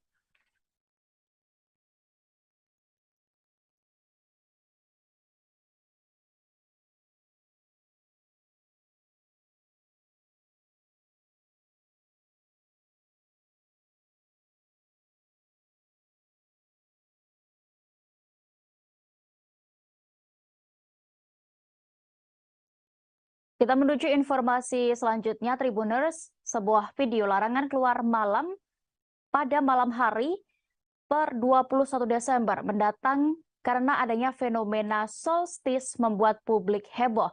Belakangan diketahui kekhawatiran pada fenomena solstice juga terjadi pada tahun-tahun sebelumnya. Akibat adanya video-video viral seperti itu, makin banyak yang resah akan terjadinya fenomena solstice ini. Karena ini, peneliti di Pusat Riset Antariksa Badan Riset dan Inovasi Nasional atau BRIN, Andi Pangerang meminta masyarakat untuk tidak perlu khawatir akan datangnya fenomena solstice. Yang menjelaskan, solstice adalah fenomena astronomi biasa. Saat solstice, menurut Andi, tidak ada larangan bagi masyarakat untuk keluar rumah, sebab solstice tidak berkaitan dengan aktivitas berbahaya apapun. Andi menjelaskan solstice terjadi karena sumbu rotasi bumi miring 23,5 derajat terhadap bidang tegak lurus. Kondisi ini terjadi 2 kali dalam setahun, yakni saat bulan Juni dan Desember. Saat Juni, solstice terjadi lantaran kutub utara dan belahan bumi utara condong ke arah matahari. Sebaliknya saat bulan Desember, belahan bumi selatan dan kutub selatan akan condong ke matahari. Fenomena ini juga menyebabkan matahari terbit dari arah tenggara dan terbenam di arah barat daya. Namun demikian, terbitnya matahari tersebut kembali disesuaikan dengan lintang geografis masing-masing wilayah. Lintang tinggi terutama di belahan bumi selatan, matahari akan cenderung terbit di arah tenggara agak selatan dan terbenam di arah barat daya agak selatan. Selain itu, saat solstice Desember ini, belahan bumi selatan akan mengalami siang lebih panjang daripada malam. Andi sekaligus meluruskan bahwa fenomena solstice tahun ini akan terjadi pada tanggal 22 Desember 2022, bukan tanggal 21 Desember 2022.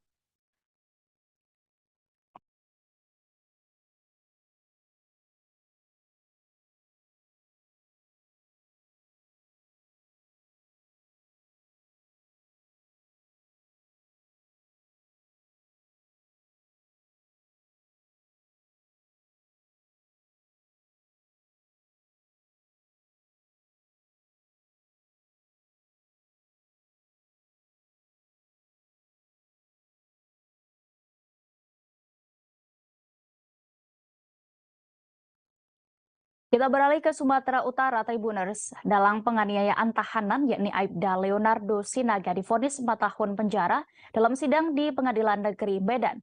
Putusan majelis hakim menilai terdakwa terbukti bersalah melanggar pasal 170 ayat 2 ketiga Kitab Undang-Undang Hukum Pidana.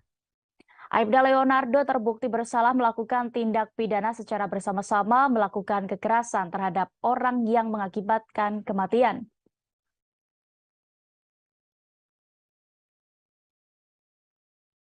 Selain itu, Leonardo juga dikenakan membayar biaya perkara sebesar Rp5.000. Majelis hakim yang diketuai Zufida Hanum mengatakan bahwa hal yang memberatkan terdakwa adalah mengakibatkan korban meninggal dunia.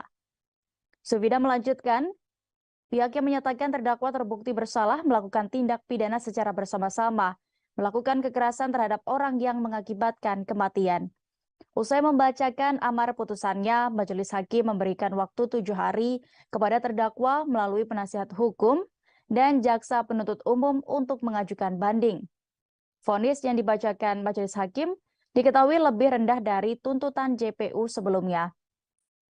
Dalam sidang sebelumnya, JPU dalam nota tuntutannya menuntut terdakwa dengan pidana penjara selama 8 tahun. Sebelumnya, jaksa penuntut umum atau JPU, Pantun Marojahan Simbolon dalam dakwaannya menuturkan perkara ini bermula pada Senin 15 November tahun 2021 sekira pukul 15 waktu Indonesia Barat.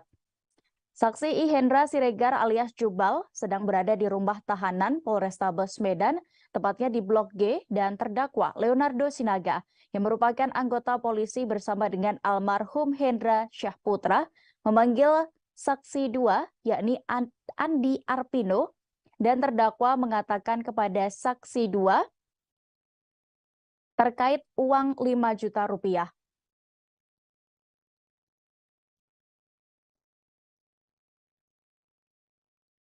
Pada saat itu, saksi korban masuk ke dalam ruang tahanan, kemudian saksi satu menampar pipi sebelah kiri korban menggunakan tangan sebelah kiri dikarenakan Hendra tidak mencuci kakinya.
Uang 5 juta yang sebelumnya dicekcokkan ternyata sebagai uang kebersihan dan sebagian akan diganti dengan handphone. Namun uang korban kurang sebesar 2 juta rupiah. Karena pelaku tak segera diberi uang, terdakwa Leonardo Sinaga langsung memasukkan kembali korban ke ruang tahanan dan melakukan penganiayaan. Sementara itu hasil pemeriksaan menyatakan penyebab kematian korban karena pendarahan dan retaknya tulang tengkorak.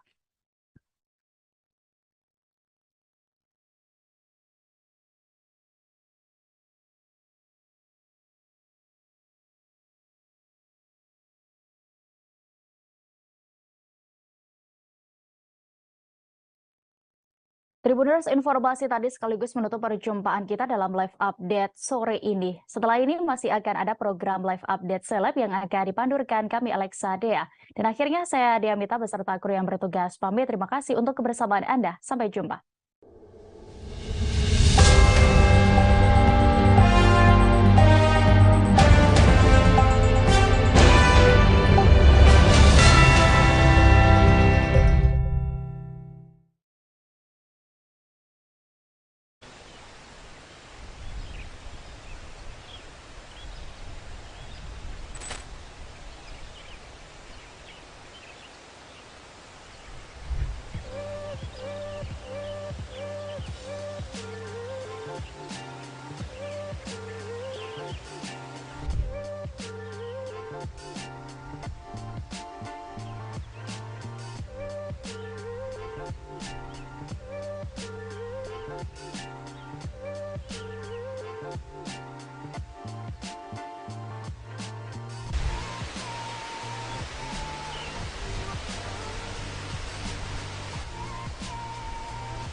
Terkait kasus persekusi terhadap 2 terduga pelaku pelecehan seksual yang terjadi di Universitas Gunadarma, Kota Depok. 2 pelaku itu dihakimi massa mahasiswa di area kampus dengan cara diikat di pohon, disiram air, disulut rokok hingga dicekoki air urin. Kasat Reskrim Polres Metro Depok AKBP Yogen Heros Baruno mengatakan kedua pelaku telah diamankan pada Senin 12 Desember 2022 lalu. Dan bagaimana terkait penanganan kasus ini, kami sudah terhubung dengan rekan Dwi Putra Kesuma, reporter dari Tribun Jakarta. Silakan dengan laporan Anda. Baik, selamat sore Dea dan juga Tribuners. Bisa saya jelaskan bahwa peristiwa persekusi ini terjadi pada Senin 12 Desember 2022. Lalu yang mana saat itu ada 2 terduga pelaku pelecehan seksual yang mengalami persekusi di kampus Gunadarma Kota Depok, Jawa Barat. Dalam video yang beredar, kedua pelaku nampak diikat di sebuah pohon, kemudian tubuhnya basah kuyup, disulut abu rokok, kemudian hingga dicekoki air berwarna kuning yang diduga adalah air urin. Selain itu, dalam beberapa foto yang beredar dan viral di sosial media, juga pelaku nampak ditelanjangi tanpa mengenakan sehelai pun pakaian pada tubuhnya.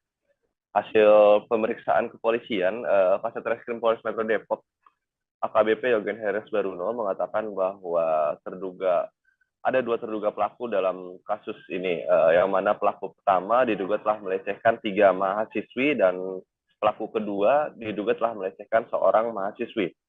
Nah, dari 3 korban pelaku pertama ini hanya 1 yang dapat ditindaklanjuti laporannya karena telah memenuhi unsur, sementara korban kedua dan korban ketiga belum dapat memenuhi unsur karena masih dalam percobaan.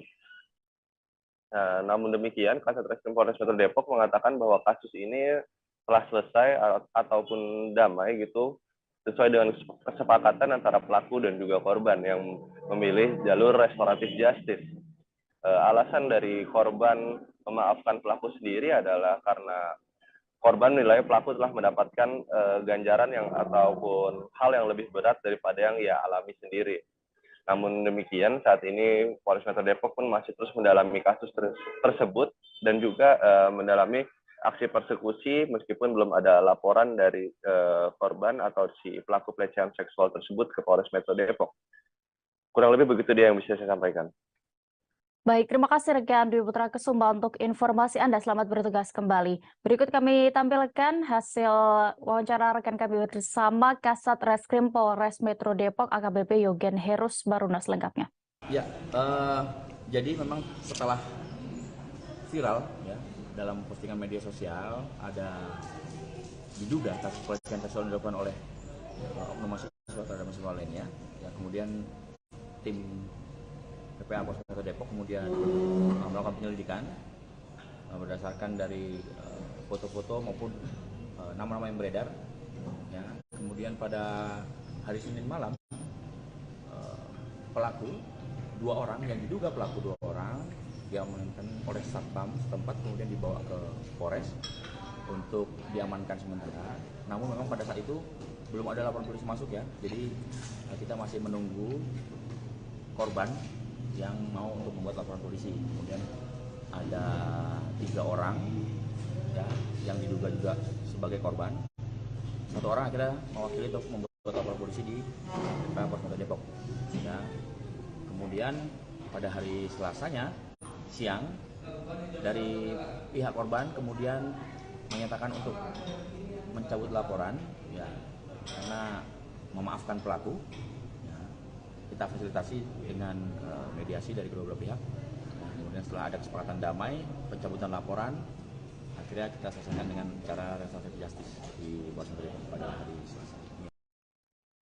Pria diduga oknum TNI yang menganiaya pemilik usaha seblak di Masaran, Sragen beberapa waktu lalu ternyata orang dalam gangguan jiwa. Dandim 0725 Sragen Letkol Infanteri Yoga Yastinanda memberikan klarifikasi terkait kasus ini. Pihaknya memastikan bahwa pelaku bukanlah anggotanya. Dan untuk informasi lebih detailnya, kami sudah terhubung dengan reporter Tribun Solo, ada rekan Septiana Ayu Lestari. Silakan dengan laporan Anda.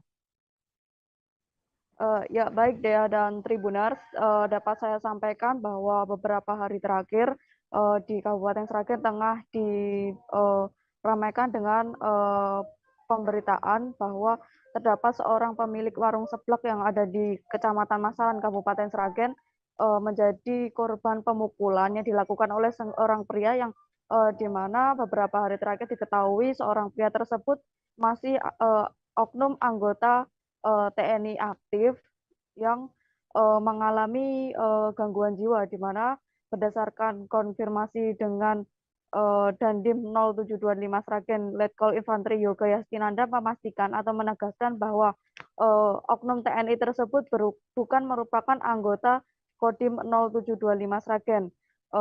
Hal tersebut dan Letkol Infanteri Yoga juga membenarkan bahwa oknum atau pria tersebut mengalami gangguan jiwa setelah kabar tersebut sempat viral di media sosial.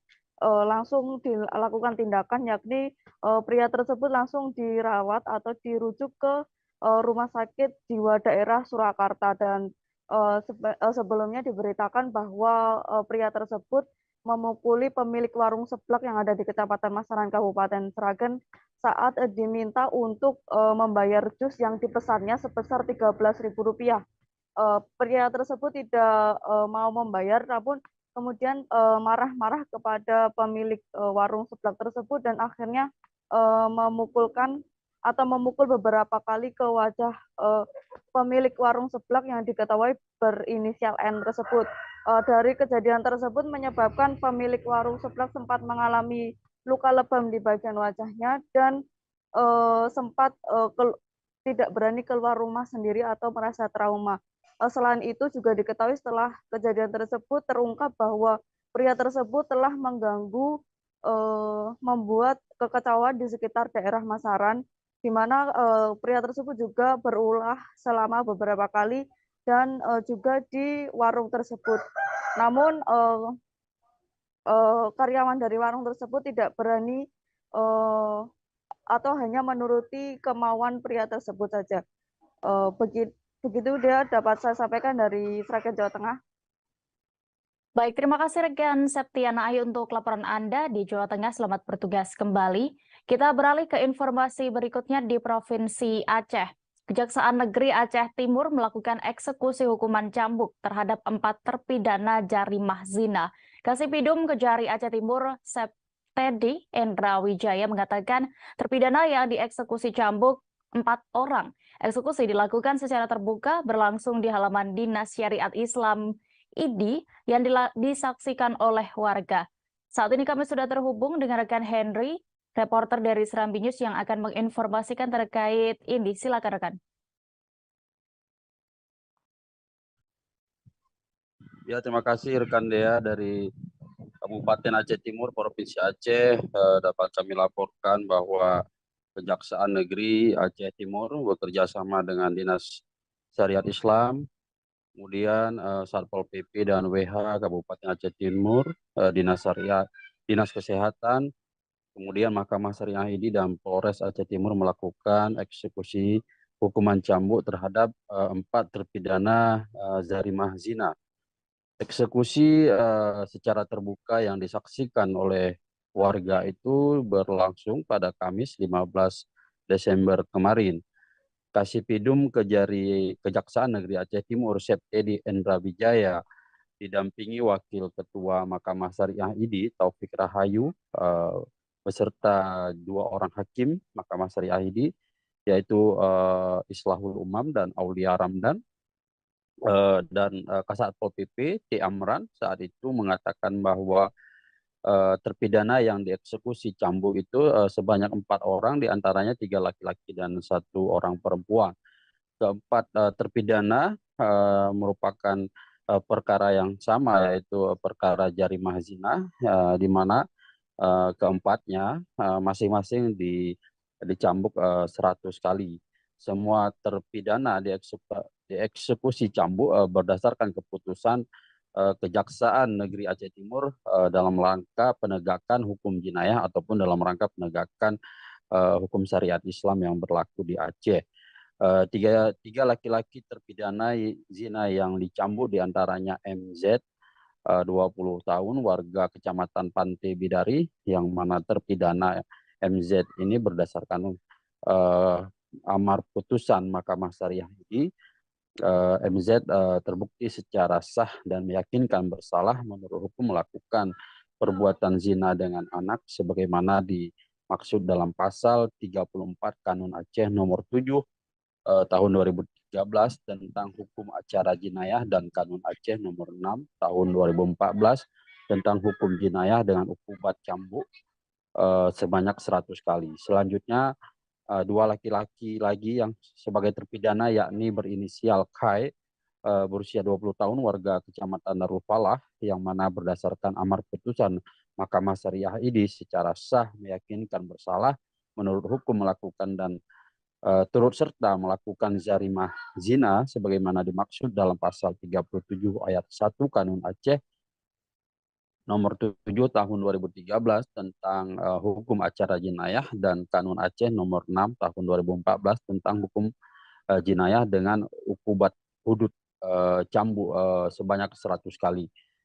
Satu lagi terpidana dari laki-laki berinisial Visu 18 tahun dengan amar putusan yang sama dengan terpidana Kai juga dicambuk 100 kali, sedangkan 1 orang lagi terpidana wanita terpidana zina dalam perkara ini berinisial Rit berusia 21 tahun warga Kecamatan Rantau Perla, dengan amar putusan dari Mahkamah Syariah ini sama dengan terpidana Kai dan Visu juga dieksekusi sebanyak 100 kali cambuk. Jadi masing-masing terpidana saat dicambuk 100 kali itu merintih kesakitan, dan Algojo yang melakukan eksekusi cambuk menghentikan sejenak, setelah itu melanjutkan kembali eksekusi cambuk terhadap masing-masing terpidana sehingga proses cambuk selesai berjalan dengan lancar masing-masing sebanyak 100 kali. Kasipidum Teddy mengatakan masing-masing terdakwa juga sudah menjalani masa tahanan sebanyak 1 bulan, kecuali terpidana zina dengan anak yaitu MZ, selain dicambuk 100 kali juga menjalani masa kurungan sebanyak 6 bulan. Jadi setelah keempat terpidana ini menjalani hukuman cambuk, artinya mereka sudah selesai menjalani hukuman pidana dan selanjutnya mereka akan dibebaskan. Menurut kejaksaan, dengan adanya eksekusi cambuk ini, Kejaksaan Negeri Aceh Timur berharap memberikan efek jera terhadap terpidana dan warga lainnya di Aceh Timur agar tidak melakukan perbuatan zina maupun perbuatan-perbuatan yang dapat melanggar peraturan ataupun syariat Islam yang berlaku di Aceh, khususnya di Aceh Timur. Demikian rekan Dea dari Aceh Timur. Baik, terima kasih rekan Henry untuk laporan Anda. Berikut kami tampilkan keterangan dari Kasipidum Kejari Aceh Timur, Septedi Endra Wijaya selengkapnya. Hari ini berdasarkan keputusan Kejaksaan Negeri Aceh Timur, kami dari pihak kejaksaan melaksanakan eksekusi cambuk yang mana terdakwanya ada 4 terpidana, 3 laki-laki, 1 wanita perkara zina, yang mana putusannya sebanyak 100 bulan cambuk. Berarti dari keempat terpidana masing-masing berapa kali cambuk itu Pak? 100. Semua 100? Siap. Oke, mungkin ada himbauannya kepada masyarakat Aceh Timur Pak, terkait dengan banyak adanya pelanggaran-pelanggaran syariat Islam ini, seperti apa himbauannya Pak? Himbauannya bahwa dengan adanya ini biar masyarakat tidak melakukan hal-hal zina di sini. Biar ada efek jera kan? Efek jera ya. Satuan Reserse Narkoba Polres Garut menangkap 15 orang pelaku penyalahgunaan narkoba dan obat-obatan terlarang. 2 orang diantaranya mengaku sebagai wartawan yang bertugas di Kabupaten Garut dan 1 orang diantaranya merupakan atlet sepeda BMX. Penangkapan 15 orang tersangka ini merupakan hasil dari operasi Antik Lodaya 2022 yang dilaksanakan pada akhir bulan November.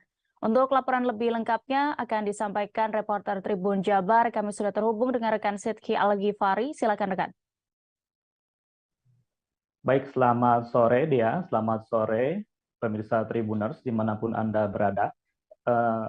Satuan Reserse Narkoba Polres Garut telah menangkap 15 orang tersangka yang memperjualbelikan narkoba begitu. 2 diantaranya merupakan orang yang mengaku sebagai wartawan dan 1 diantaranya merupakan atlet aktif BMX di Kabupaten Garut. Ini pengungkapan penyalahgunaan narkoba ini hasil dari operasi Lodaya Antik pada 10 hari di bulan November kemarin yang berhasil ditangkap 15 orang begitu. Salah satunya yang tadi saya sebutkan yaitu orang yang mengaku sebagai wartawan dan atlet sepeda BMX ini. Ini dari hasil penyelidikan memang orang yang mengaku wartawan ini merupakan wartawan lokal di Kabupaten Garut dan sudah menjalankan bisnis ini selama beberapa bulan terakhir begitu. Dan polisi juga menyita lebih dari 10 bungkus paket sabu-sabu dan orang yang mengaku wartawan ini juga mengkonsumsi begitu. Selain memperjualbelikan, keduanya juga mengkonsumsi barang haram tersebut dan menyebarkannya ke anak-anak remaja yang ada di Kabupaten Garut. Kemudian untuk pelaku yang merupakan atlet aktif di sepeda BMX di Kabupaten Garut ini, demikian menyebarkan membawa beberapa gram paket ganja begitu dan menyebarkan paket tersebut ke sesama atlet. Ini memang Kapolres Garut AKBP Wirdanto Hadi Caksono saat ini tengah mengembangkan kemungkinan ada tersangka lain begitu dari 2 orang tersangka yang mengaku wartawan dan 1 orang tersangka yang seorang atlet itu. Kemudian tersangka lainnya yang 12 orang tersangka lainnya yaitu sama memperjualbelikan obat-obatan terlarang, kemudian memperjualbelikan miras, dan mereka saat ini tengah menjalani proses pemeriksaan lebih lanjut. Yang memang sangat disayangkan pemirsa. Kemudian saat ini memang Polres Garut tengah terus memerangi begitu peredaran narkoba di Kabupaten Garut. Beberapa bulan terakhir juga sudah berhasil belasan orang ditangkap dalam kasus narkoba ini. Baik, Dea. Baik, terima kasih rekan Sidki untuk informasi Anda. Dan berikut kami tampilkan keterangan dari Kapolres Garut AKBP Wirdanto Hadi Caksono. Liputan lengkapnya kami tampilkan. Jadi adapun kegiatan 10 hari operasi anti, itu kami berhasil melakukan penangkapan terhadap 15 orang tersangka. 15 orang tersangka yang berada di 10 TKP di wilayah hukum Polres Garut. Adapun beberapa tersangka yang menjadi TO, yaitu yang pertama adalah TO operasi antik, itu ada 2 tersangka yang merupakan oknum wartawan yang memperdagangkan narkotika jenis sabu-sabu dan juga merupakan pemakai aktif dari narkotika jenis sabu-sabu. Adapun barang bukti yang disita dari kedua orang tersangka dengan inisial ARR dan saudara F ini adalah 17 paket sabu-sabu.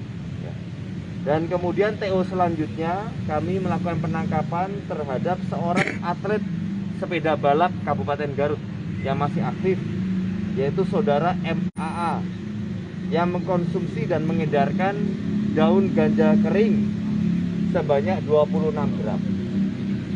Dan tentunya beserta 12 tersangka lainnya. Seorang pria asal Kabupaten Empat Lawang, Sumatera Selatan diamankan Satres Narkoba Polres Kapahyang. Pria 39 tahun itu ditangkap lantaran nekat menyelundupkan narkotika golongan 1 jenis ganja seberat 7 kg. Pelaku diciduk saat melintasi jalan lintas Sumatera Selatan Bengkulu saat hendak melakukan transaksi di kawasan Desa Tebat Monok. Untuk laporan lengkapnya kami sudah terhubung dengan rekan Panji Destama, reporter dari Tribun Bengkulu. Silakan dengan informasi Anda. Baik, terima kasih rekan Dea dan Tribuners dimanapun kalian berada. Dapat disampaikan, pemuda asal Kabupaten Palawang, Provinsi Sumatera Selatan berinisial AC, 39 tahun diamankan polisi. Pelaku diamankan lantaran nekat menyelundupkan narkotika golongan 1 jenis ganja seberat 7 kg. Polisi berhasil menggagalkan penyelundupan tersebut setelah polisi menerima informasi adanya 1 unit sepeda motor membawa 1 karung besar berwarna putih. Satres Narkoba Polres Kepahyang langsung melakukan penyelidikan dari informasi tersebut. Diketahui penyelundupan itu akan melintasi jalan lintas Sumatera Bengkulu. Pelaku melakukan transaksi narkoba jenis ganja seberat 7 kg ini di kawasan Desa Tebat Monok, Kecamatan Kepahyang. Setelah menunggu berjam-jam di kawasan Desa Tebat Monok, polisi melihat seorang pemuda melintas di jalan lintas tersebut. Saat dilakukan pemeriksaan, pelaku hendak melawan dan hendak menikam petugas dengan senjata tajam, lalu melarikan diri. Polisi sempat melepaskan tembakan peringatan namun tak diindahkan oleh pelaku. Akhirnya pelaku dilumpuhkan oleh pihak kepolisian dengan timah panas. Selanjutnya, polisi membawa pelaku ke Polres Kepahyang untuk dilakukan pemeriksaan lebih lanjut. Dari pemeriksaan polisi, pelaku memiliki kebun ganja sendiri di Kabupaten Palawang, Provinsi Sumatera Selatan. Rencananya ganja seberat 7 kg ini akan diedarkan ke Kota Bengkulu dan Kabupaten Kepahyang. Saat ini pelaku ditetapkan sebagai tersangka dan dijerat pasal 114 ayat 2, sub pasal 11 ayat 2 Undang-Undang Republik Indonesia nomor 35 tahun 2009. Dengan ancaman hukuman paling berat hukuman mati, penjara seumur hidup, atau hukuman paling singkat 6 tahun dan paling lama 20 tahun penjara serta denda pidana 10 miliar rupiah. Demikian Dea, laporan dari tribunbengkulu.com. Baik, terima kasih rekan Panji. Dan berikut Tribuners, rekan kami juga sudah melakukan wawancara bersama AKBP Yana Supriyatna, Kapolres Kepahyang selengkapnya. Kan dari Tebat Karang kan bisa tembus, artinya kita jebol di daerah perbatasan Palawang, pengamanan kita. Seperti apa ya upaya yang kita lakukan, Benar? Jadi dengan adanya kegiatan tersebut, jadi kami juga tetap melaksanakan langkah-langkah, terutama dengan penanganan kasus yang ini kita juga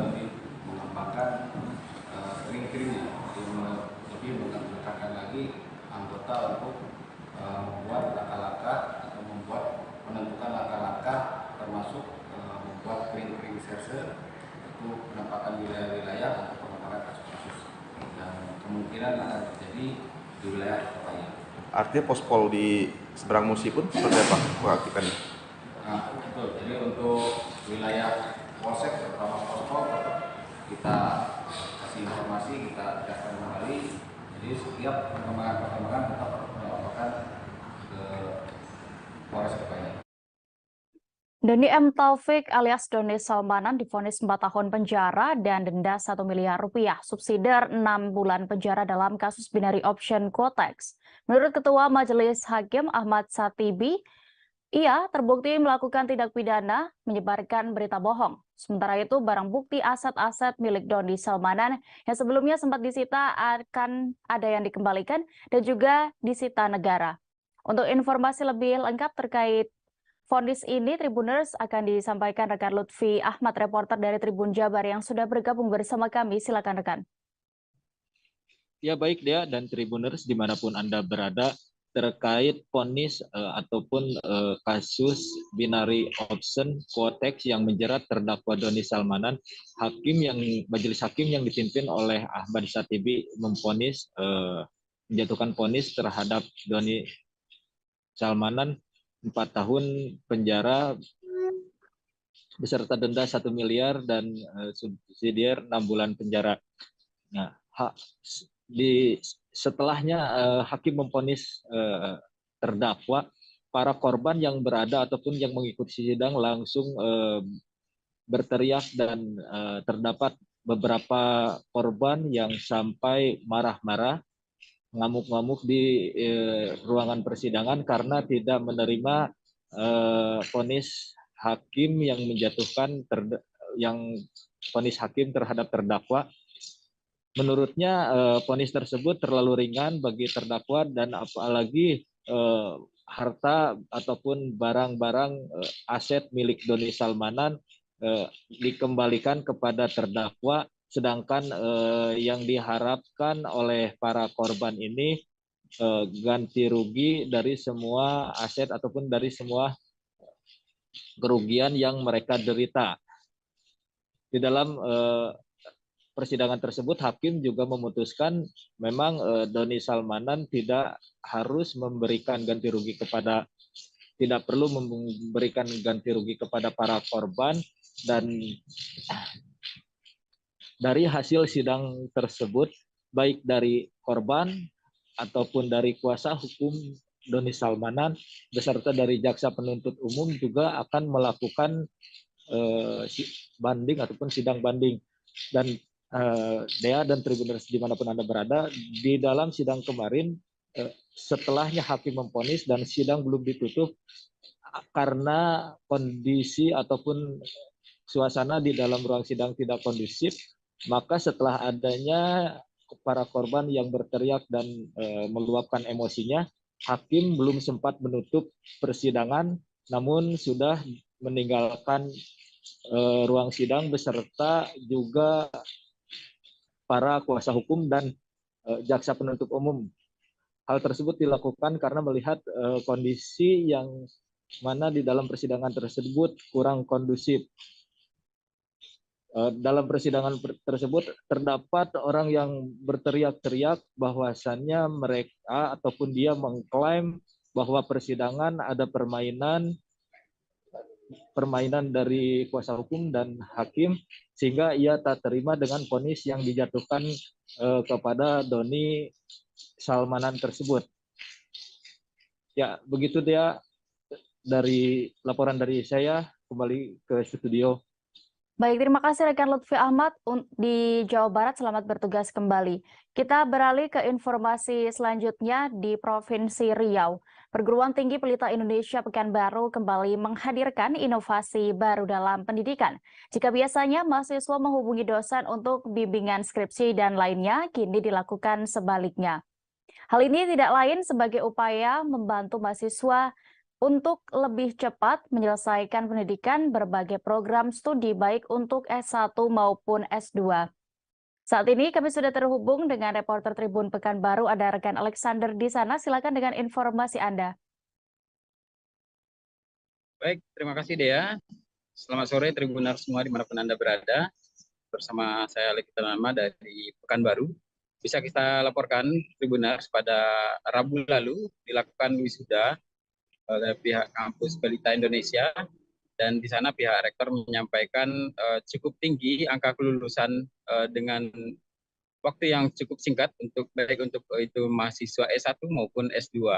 Nah, hal ini tidak terlepas dari program yang dilakukan oleh pihak kampus, di mana kampus terus berupaya untuk menggesa bagaimana para mahasiswa cepat lulus, baik itu untuk mahasiswa di jenjang pendidikan S1 maupun S2. Bahkan nilai yang dihasilkan oleh para mahasiswa itu cukup tinggi, walaupun tingkat kelulusannya cepat, namun hasilnya bahkan IPK mereka mencapai 3,99 dan itu sangat membanggakan pihak kampus. Dan para mahasiswa itu sangat gembira sekali ya, bisa lulus dengan cepat dan mereka yang serius bisa dipastikan cepat lulus. Bahkan para dosen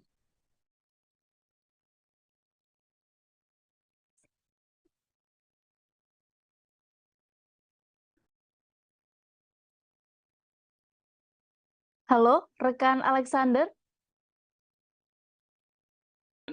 Sehingga membuat para mahasiswa cepat lulus. Untuk S1 itu sebanyak 75% ya yang lulus di waktu 3,5 tahun, sedangkan yang S2 di angka 85% yang lulus dengan waktu 1,8 tahun. Demikian Dea. Baik, terima kasih rekan Alexander untuk Pekanbaru. Selamat bertugas kembali. Kita menuju kabar berikutnya, Tribuners. Ketua Utama Habib Alawi bin Sagaf bin Muhammad Al-Jufri menyaksikan pelantikan pengurus komisariat daerah alias Komda Al-Khairat Kabupaten Sigi masa khidmat 2022-2027. Pengangkatan dan pengesahan komposisi serta personalia Komda Al-Khairat Kabupaten Sigi berdasarkan SK Ketua Utama Al-Khairat tahun 2022. Pelantikan bertepatan di Aula Kantor Desa Binangga, Kecamatan Marawola, Kabupaten Sigi, Sulawesi Tengah pada Kamis 15 Desember kemarin. Saat ini kami sudah terhubung dengan rekan Musalam, reporter dari Tribun Palu yang akan memberikan informasi lengkapnya. Silakan rekan. Baik, terima kasih rekan Dea dan Tribuners sekalian. Dapat kami informasikan Ketua Utama Habib Alwi bin Sagaf bin Muhammad Al-Jufri menyaksikan pelantikan pengurus komisariat daerah alias Komda Al-Khairat Kabupaten Sigi masa khidmat 2022-2027. Pengangkatan dan pengesahan komposisi serta personalia Komda Al-Khairat Sigi berdasarkan SK Ketua Utama Al-Khairat nomor 316/A-3 KUT 2022. Pelantikan itu bertempat di Aula Kantor Desa Binangga, Kecamatan Marawola, Kabupaten Sigi, Sulawesi Tengah, Kamis sore kemarin. Kemudian tema pelantikan itu adalah mengaktualisasikan Napaktilas pendiri Al-Khairat Habib Said Idrus bin Salim Al-Jufri. Komda Al-Khairat saat ini dipimpin oleh Yahya Landua. Ketua Utama Al-Khairat Habib Alwi bin Sagaf bin Muhammad Al-Jufri mengatakan agar pengurus Komda Al-Khairat Sigi senantiasa bersinergi dengan pemerintah daerah. Habib Alwi berpesan kepada pengurus Komda Al-Khairat Kabupaten Sigi untuk memiliki sifat kearifan dan loyalitas. Pengurus Komda Al-Khairat harus memiliki sifat kearifan sebab dengan itu dapat menemukan akar suatu masalah dan menyelesaikan permasalahan itu sendiri. Serta sifat loyalitas ini terlihat pada saat pengurus Komda Al-Khairat terpilih, maka otomatis harus bisa menghadirkan sifat loyalitas itu sendiri. Kemudian Bupati Sigi Muhammad Irwan Lapata menuturkan pengurus Komda Al-Khairat Kabupaten Sigi untuk mampu membangun suasana dialogis dan demokratis dengan tetap menjunjung tinggi semangat kebersamaan, persatuan, dan kesatuan. Sehingga keputusan mengenai perkara apapun merupakan pencerminan aspirasi dan keinginan umat. Dengan demikian potensi konflik intern dalam organisasi dapat diminimalisir dan tentunya sebagai organisasi Islam. Al-Khairat dalam perjalanannya akan tetap mengikuti jejak para pendahulu yang memiliki idealisme tinggi, dedikasi dan perjuangan terhadap bangsa dan negara, serta senantiasa berinovasi dengan kondisi sosial, psikologis masyarakat, namun tetap berpegang teguh pada kemudian ajaran Islam. Hadir dalam pelantikan Komda Al-Herat Sigi seperti Bupati Sigi Muhammad Ridwan Napata, Ketua DPRD Sigi Muhammad Rizal Ingenai, Ketua Utama Al-Herat Habib Alwi bin Sagaf bin Muhammad Al-Jufri, Kapolsek Marawola Ibtu Aditya. Dan untuk susunan personalia pengurus Komda Al-Herat Sigi itu dipimpin oleh Komisaris Yahya Alan II, kemudian Asisten 1 Administrasi Masrun Maksuna, untuk Asisten 2 Organisasi Muhammad Akib Ponulele, Asisten 3 Bidang Pendidikan yaitu Ahlan, sementara Asisten 4 bagian dakwah itu Sofyan. Kemudian dengan Sekretaris Muhammad Fauzi dan Bendahara Ratna. Rekan dia. Baik, terima kasih rekan Bos Salam untuk informasi Anda. Selamat bertugas kembali. Berikut kami tampilkan keterangan dari Ketua Utama Al-Hairaat Habib Alwi bin Sagaf bin Muhammad Al-Jufri selengkapnya. Hal-hal penting.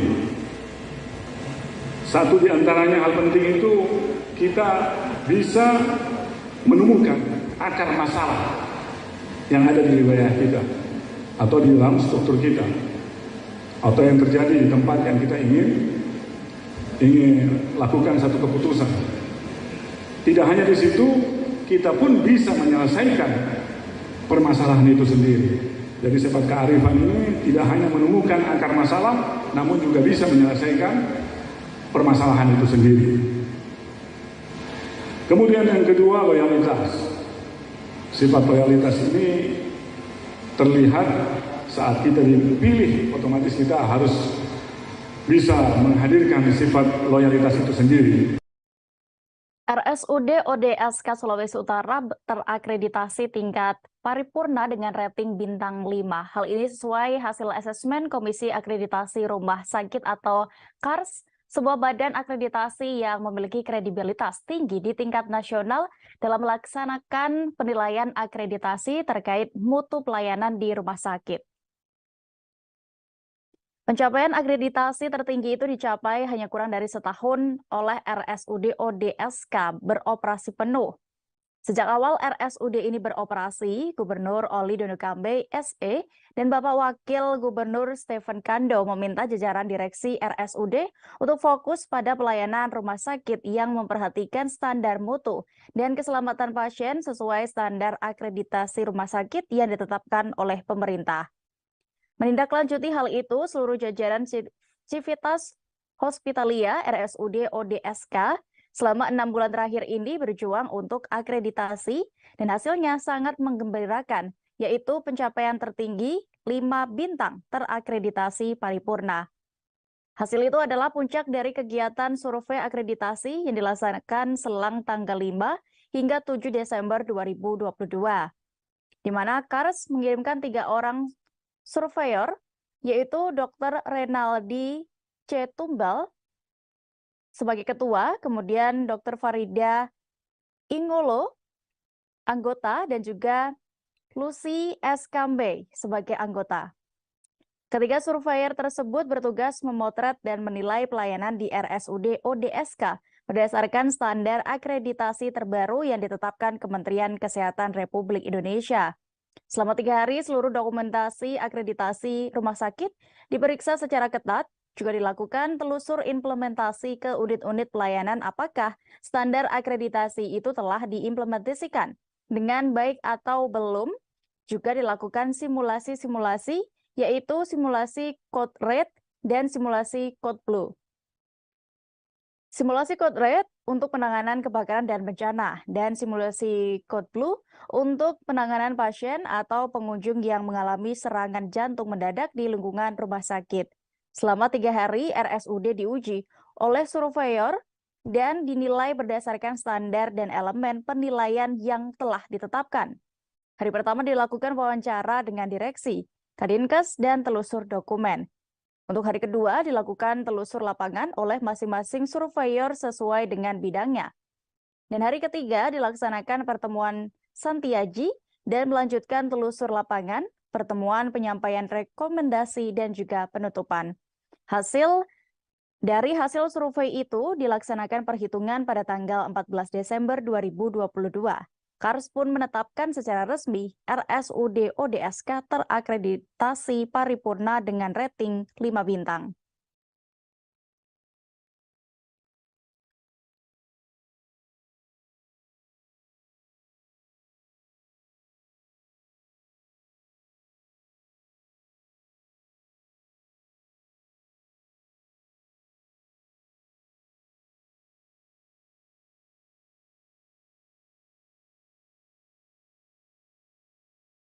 Jadi akreditasi ini adalah sebuah pengakuan dari sebuah lembaga independen yang ditunjuk pemerintah, di mana rumah sakit yang disurvei itu sudah memenuhi standar akreditasi rumah sakit.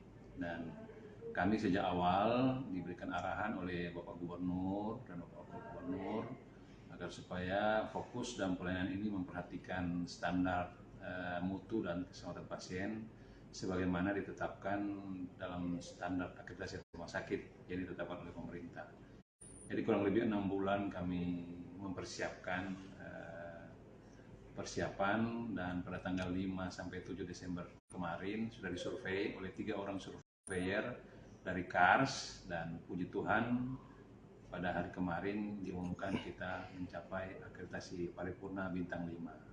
Jadi tentunya ini sebuah pengakuan bahwa rumah sakit ini telah menerapkan standar kepada masyarakat. Jangan lagi ragu, standar mutu dan keselamatan pasien terjamin di RSUD. Kebakaran terjadi di Kecamatan Binuang, Kabupaten Polewali Mandar atau Polman, Sulawesi Barat. Akibatnya rumah warga di Dusun Pasembara, Desa Batetangga, hangus terbakar. Rumah yang berada di tengah permukiman padat penduduk tersebut hangus dalam waktu hanya sekira 1 jam saja. Untuk kronologi kejadian dan juga apa penyebabnya sudah diketahui. Kami saat ini sudah terhubung dengan reporter Tribun Sulbar, ada rekan Fahrun Ramli. Silakan dengan laporan Anda.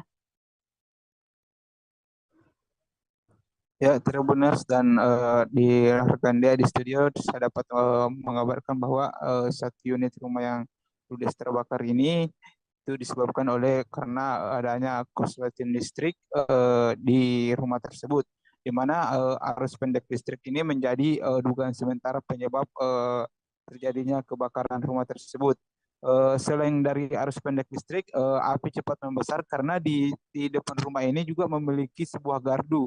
Nah, gardu ini itu menjual bensin eceran atau bensin dalam botol dan beberapa tabung gas LPG ukuran 3 kg juga terdapat di lokasi tersebut, sehingga api cepat membesar. Nah, keterangan salah satu warga yang berada di lokasi, api ini berasal pertama kali di atap rumah, kemudian menjalar ke dinding dan masuk ke gardu tersebut, sehingga rumah tersebut hanya sekitar 1 jam saja ludes terbakar si jago merah ini. Nah, pemadam kebakaran yang tiba di lokasi langsung mendinginkan sisi kiri dan sisi kanan rumah tersebut agar api tidak merembes ke rumah yang lainnya, karena memang rumah ini berada di pemukiman penduduk. Sulitnya besarnya api membuat sempat membuat petugas pemadam itu kewalahan dan hanya dapat mencegah api untuk tidak merembes ke rumah lainnya dan tidak dapat menyelamatkan 1 unit rumah ini, sehingga 1 unit rumah ini itu ludes terbakar dan beberapa isi di dalamnya itu seperti kendaraan roda 2 terdapat 3 dan sejumlah jualan campuran juga ikut terbakar. 1 jam kemudian akhirnya pemadam dapat memadamkan api tersebut dan dia memadamkan api tersebut. Demikian rekan dia yang sempat saya laporkan. Baik, terima kasih rekan Fahrun Ramli untuk laporan Anda. Selamat bertugas kembali. Rekan kami juga sudah menghimpun wawancara bersama UPT Damkar Polman, Imran. Berikut liputannya. Kami menerima laporan pukul 20:08. Jadi kami dari pemadam kebakaran Kabupaten Polewali Mandar langsung turun ke lapangan dengan menerjunkan 3 armada pemadam kebakaran dan 1 PSC Kabupaten Polewali Mandar dan melibatkan 15 personil. Ini yang terbakar apa ini? Rumah penduduk, Pak. Berapa rumah? Menurut keterangan warga bahwa ada satu rumah. Satu rumah. Itu rumah kayu. Rumah kayu. Itu pada saat kebakaran pemilik rumah di mana, Pak? Penyampaian dari masyarakat bahwa pemilik rumah ada di tempat. Ada di tempat. Kalau untuk penyebabnya, Pak? Penyebabnya untuk sementara kami simpulkan bahwa ada kelalaian yaitu korsleting listrik. Menteri Koordinator Bidang Politik Hukum dan Keamanan atau Menko Polhukam Mahfud MD mengungkapkan banyak aparat yang membackingi berbagai praktik ilegal, baik itu mafia tambang maupun mafia tanah. Koordinator Jaringan Advokasi Tambang atau Jatam, Melki Nahar membeberkan beberapa wilayah di luar Pulau Jawa yang diduga menjadi tempat backing tentara hingga polisi beroperasi terkait dugaan tambang ilegal. Pada Kamis 15 Desember 2022 kemarin, Mahfud MD menyebutkan keterlibatan aparat itu selama ini seolah-olah hanya menjadi rahasia umum. Pasalnya tidak ada yang mau mengungkapkannya ke muka publik.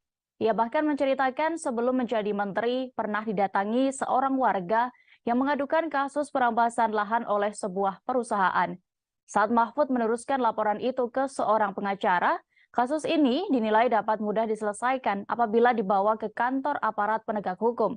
Tetapi mereka tidak berani mengusut kasus tersebut. Mantan Ketua Mahkamah Konstitusi itu mengaku menerima banyak laporan keterlibatan pensiunan TNI yang melindungi sejumlah praktik ilegal. Mahfud mempertanyakan kekuatan yang dimiliki para purnawirawan tersebut sehingga mereka bisa terlibat membackingi sesuatu. Mahfud pun menegaskan bahwa pemerintah berkomitmen untuk mengusut keterlibatan aparat maupun pensiunan aparat dalam praktik-praktik ilegal. Terpisah, Koordinator Jatam, Melki Nahar membenarkan pernyataan Menko Polhukam Mahfud MD soal aparat yang diduga menjadi backing mafia, termasuk mafia tambang ilegal. Tidak hanya oknum polisi saja, melainkan prajurit TNI pun ada pula yang terlibat bisnis gelap tambang dan tanah. Melki membeberkan data Jatam. Para oknum anggota TNI Polri ini diduga membackingi sejumlah wilayah, diduga tempat mafia tambang ilegal. Daftar wilayah tambang ilegal bersumber dari data Jatam berada di Jambi sampai Pulau Buru, di antaranya Kalimantan Timur, Kalimantan Utara, Jambi, Bengkulu, Sulawesi Selatan, Pulau Bangka, Pulau Buru, dan masih banyak lagi. Melki menyebut soal operator di level wilayah itu biasanya dilakukan oleh aparat dengan tingkatan lebih rendah. Namun oknum-oknum itu tentu saja tidak sendirian. Ada kepentingan besar di baliknya, yakni atasan.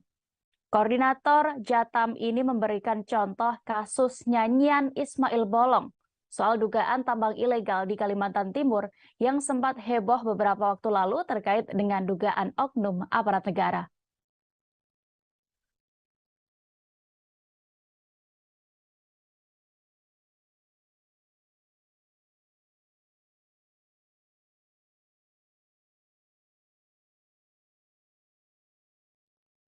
Tersangka obstruction of justice perkara pembunuhan Brigadir Yosua Huta Barat alias Brigadir J, yakni Hendra Kurniawan mengungkap 5 arahan Verdi Sambo yang disinyalir untuk memperkuat skenarionya.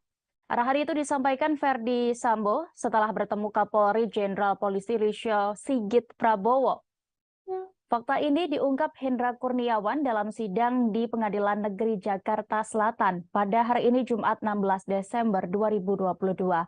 Ia mengatakan 5 arahan itu disampaikan Sambo kepada dirinya dan mantan Karo Provos Divisi Propam Polri Brigjen Beni Ali. Berawal saat Hendra bersama Beni Ali dipanggil untuk menghadap Kapolri sehari setelah Brigadir J terbunuh. Saat itu, Kapolri memerintahkan kepada keduanya untuk menyelidiki kasus sesuai prosedur. Setelah pertemuan itu, Verdi Sambo datang dan bertemu dengan Kapolri. Hendra Kurniawan dan Beni Ali lantas menunggu di luar ruangan ketika Kapolri berbincang dengan Verdi Sambo. Setelah itu, Hendra Kurniawan dan Beni Ali diperintahkan Verdi Sambo kembali ke Biro Provos. Di sanalah Verdi Sambo memberikan 5 arahannya kepada mereka berdua. Hendra mengungkapkan, Sambo meminta kasusnya ditangani sesuai TKP pembunuhan, yakni di Kompleks Polri Duren 3, Jakarta Selatan. Ferdi Sambo juga meminta tolong kepada keduanya agar masalah di Magelang tidak diusut atau tidak ditindaklanjuti karena memang penanganan awalnya di Jakarta Selatan. Ketika di Tarunan Nusantara dia mengantarkan makanan ditelepon oleh Ibu PC dengan nada supaya cepat kembali. Ketika sampai kembali, akhirnya ketemu dengan di situ di rumah, belum cerita lebih banyak lagi, saya didatangi oleh Pak Beni Ali, kita dipanggil oleh pimpinan Polri. Setelah saya dampingi Pak Beni ke menghadap pimpinan Polri, bertemulah dengan Pak FS di lantai bawah, menanyakan mau kemana. Saya dilaporkan bahwa kita dibutuhkan oleh pimpinan Polri. Dilaporkan oleh Pak Beni kalau Pak FS mau menghadap juga kepada pimpinan. Ketika diperintahkan untuk memanggil Pak FS, ternyata sudah menunggu di ruangannya seperti pimpinan. Akhirnya ketika masuk, pimpinan memerintahkan, "Yaudah kalian berdua keluar dulu biar saya ngomong bicara dengan Pak FS." Kita keluar. Karena kita takut dibutuhkan, kita masih nunggu di ruangannya Spree. Ketika di situ tidak lama, Pak FS keluar, akhirnya nanti kita sama-sama ke Biro Propos lagi. Ketika itu saya berdua langsung ke Biro Propos menunggu Pak FS.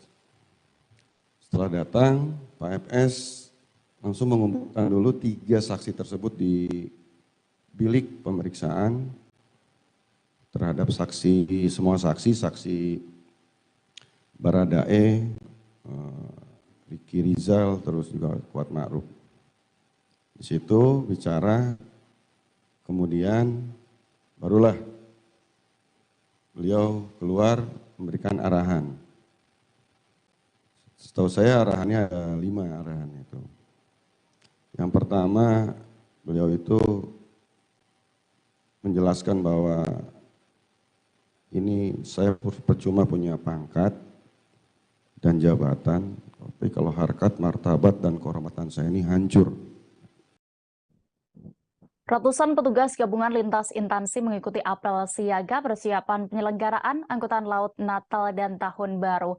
Kegiatan ini berlangsung di halaman Pelabuhan Feri Internasional Sekupang pada Kamis 15 Desember kemarin.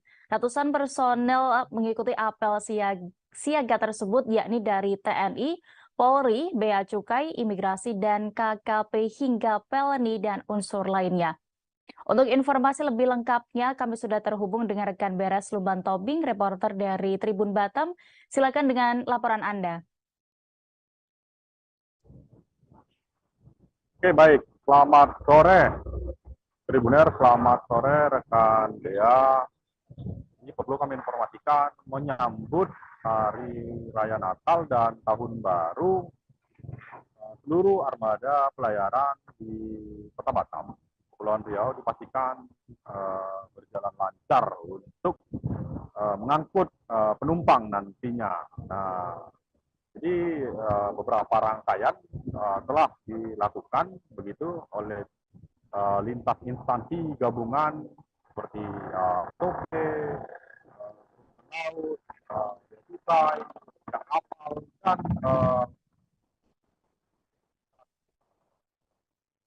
lainnya begitu. Nah, jadi kemarin apel siaga berlangsung ataupun dilangsungkan di pelabuhan. Setidaknya ada ratusan personel dari berbagai unsur begitu menghadiri. Nah, dan Kepala KCOPEM menyampaikan bahwa untuk pelaksanaan arus mudik angkutan laut Natal dan Tahun Baru ini dipastikan seluruh armada pelayaran begitu akan berlayar dengan lancar tanpa hambatan. Nah, ada sebanyak 91 armada kapal feri, termasuk kapal feri ini bahkan dilakukan penambahan 2 trip kapal pelni seperti kapal KM Kelut dan kapal KM Dorolonda begitu. Nah, 91 armada kapal ini juga sudah dilakukan pengecekan, cek apakah kapal tersebut layak berlayar begitu. Tidak hanya itu, tim gabungan juga telah mempersiapkan dan mendirikan sejumlah posko untuk posko pengamanan dan posko pelayanan di semua titik pelabuhan begitu. Karena notabene memang Kepulauan Riau ataupun Kota Batam dikelilingi lautan. Akses satu-satunya begitu selain jalur udara hanya bisa dilalui dengan jalur laut begitu. Ya, mungkin demikian rekan Dea. Terima kasih. Baik, terima kasih rekan Beres Lumatubing untuk informasi Anda. Selamat bertugas kembali. Berikut kami tampilkan keterangan dari Kepala KSOP khusus Batam, Revolindo terkait ini selengkapnya. Harus berkoordinasi dengan TNI Polri dan instansi terkait. Sehingga perlu kita lakukan gelar pasukan. Artinya kesiapan itu sangat nyata kan. Kita bisa lihat bersama peserta apelnya dari semua stakeholder. Jadi tujuan kegiatan rangkaian kegiatan ini tadi untuk mengamankan Nataru, Pak ya? Ya, untuk Natal 2022 dan Tahun Baru 2023. Ada beberapa personil Pak yang diterjunkan? Semua instansi TNI Polri terlibat, termasuk operator, termasuk stakeholder yang terkait. Penyidik Direktorat Tindak Pidana Narkoba Bareskrim Polri memusnahkan barang bukti narkoba jenis sabu seberat 75 kg dan 40.000 butir pil ekstasi. Barang haram sitaan dari penangkapan terhadap 4 orang kurir narkoba jaringan internasional, di mana 2 diantaranya merupakan prajurit TNI aktif. Direktorat Tindak Pidana Narkoba Bareskrim Polri bersama dengan Polisi Militer Daerah 1 Bukit Barisan memastikan 2 anggota TNI itu dipecat. 2 prajurit berinisial Sertu YT 42 tahun, Pratu RH 25 tahun, serta 2 rekannya berinisial SR 25 tahun dan YSD 29 tahun yang merupakan warga sipil dihadirkan dalam konferensi pers pada Kamis 15 Desember kemarin. 2 anggota TNI Angkatan Darat tersebut dari Kesatuan Kodim 0208 Asahan dan Yonif 125 Simbisa Brigif 7 Rimba Raya. Keduanya tampak digunduli. Mereka menggunakan pakaian tahanan berwarna kuning dengan kedua tangannya diborgol saat dihadirkan dalam konferensi pers. Direktur Tindak Pidana Narkoba Bareskrim Polri Brigjen Pol Krisno Halomoan Siregar mengatakan barang itu dari Malaysia dikirim melalui jalur laut. Para tersangka ini adalah para kurir darat dengan upah 2 juta rupiah per kilogram yang diselundupkan di Medan dan Deli Serdang, Sumatera Utara. Penangkapan itu sendiri merupakan hasil penyelidikan tim dari Mabes Polri terkait peredaran narkoba di Kota Tanjung Balai, Sumatera Utara. Kedua oknum itu diduga menjemput paket narkoba dari Tanjung Balai dan membawanya ke Medan menggunakan mobil. Mereka rencananya akan mengedarkan 75 kg sabu-sabu dan 40.000 butir pil ekstasi tersebut di Medan dan Jakarta. Dalam kesempatan yang sama, Wakil Komandan Pomdan 1 Bukit Barisan, Letkol CPM Kasri Intan Situborang menegaskan bahwa 2 orang anggota TNI yang terlibat tersebut akan dilakukan pemberhentian dengan tidak hormat atau PTDH.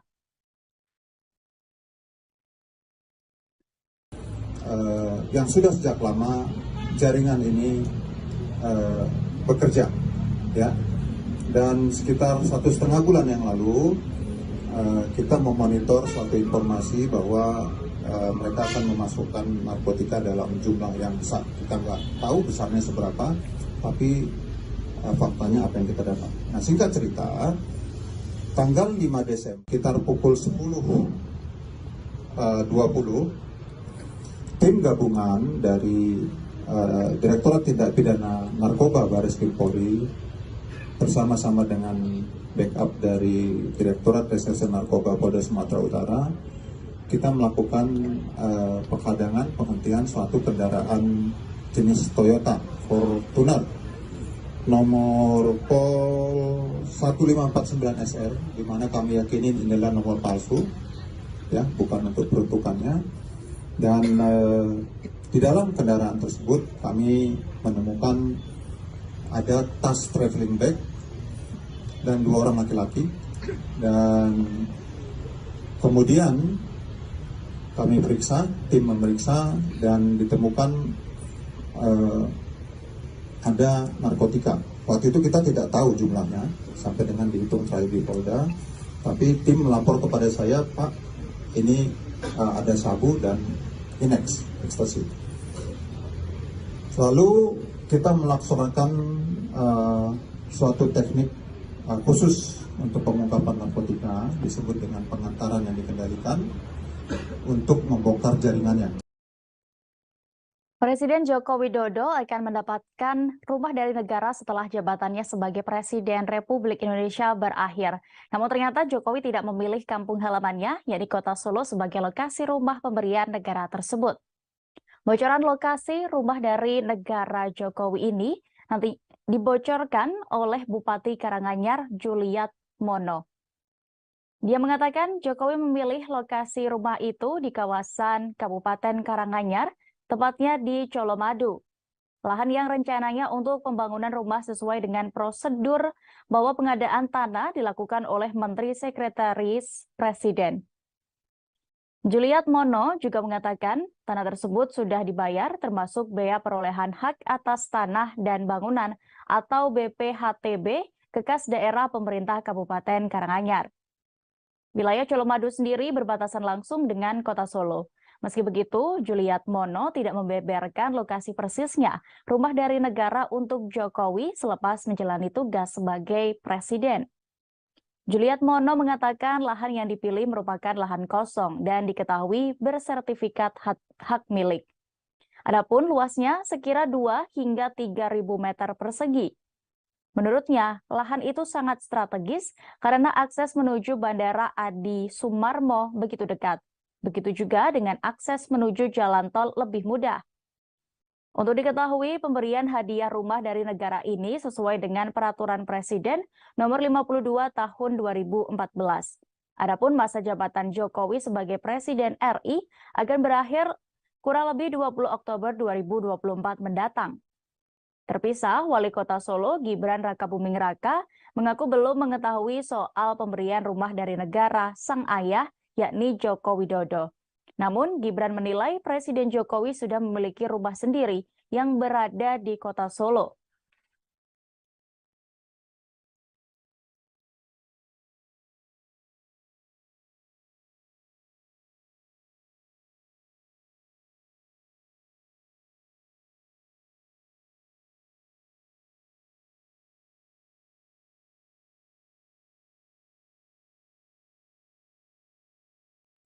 Kita menuju informasi selanjutnya, Tribuners. Sebuah video larangan keluar malam pada malam hari per 21 Desember mendatang karena adanya fenomena solstice membuat publik heboh. Belakangan diketahui kekhawatiran pada fenomena solstice juga terjadi pada tahun-tahun sebelumnya. Akibat adanya video-video viral seperti itu, makin banyak yang resah akan terjadinya fenomena solstice ini. Karena ini, peneliti di Pusat Riset Antariksa Badan Riset dan Inovasi Nasional atau BRIN, Andi Pangerang, meminta masyarakat untuk tidak perlu khawatir akan datangnya fenomena solstice. Yang menjelaskan, solstice adalah fenomena astronomi biasa. Saat solstice, menurut Andi, tidak ada larangan bagi masyarakat untuk keluar rumah. Sebab solstice tidak berkaitan dengan aktivitas berbahaya apapun. Andi menjelaskan solstice terjadi karena sumbu rotasi bumi miring 23,5 derajat terhadap bidang tegak lurus. Kondisi ini terjadi 2 kali dalam setahun, yakni saat bulan Juni dan Desember. Saat Juni, solstice terjadi lantaran kutub utara dan belahan bumi utara condong ke arah matahari. Sebaliknya saat bulan Desember, belahan bumi selatan dan kutub selatan akan condong ke matahari. Fenomena ini juga menyebabkan matahari terbit dari arah tenggara dan terbenam di arah barat daya. Namun demikian, terbitnya matahari tersebut kembali disesuaikan dengan lintang geografis masing-masing wilayah. Lintang tinggi terutama di belahan bumi selatan, matahari akan cenderung terbit di arah tenggara agak selatan dan terbenam di arah barat daya agak selatan. Selain itu, saat solstice Desember ini, belahan bumi selatan akan mengalami siang lebih panjang daripada malam. Andi sekaligus meluruskan bahwa fenomena solstice tahun ini akan terjadi pada tanggal 22 Desember 2022, bukan tanggal 21 Desember 2022.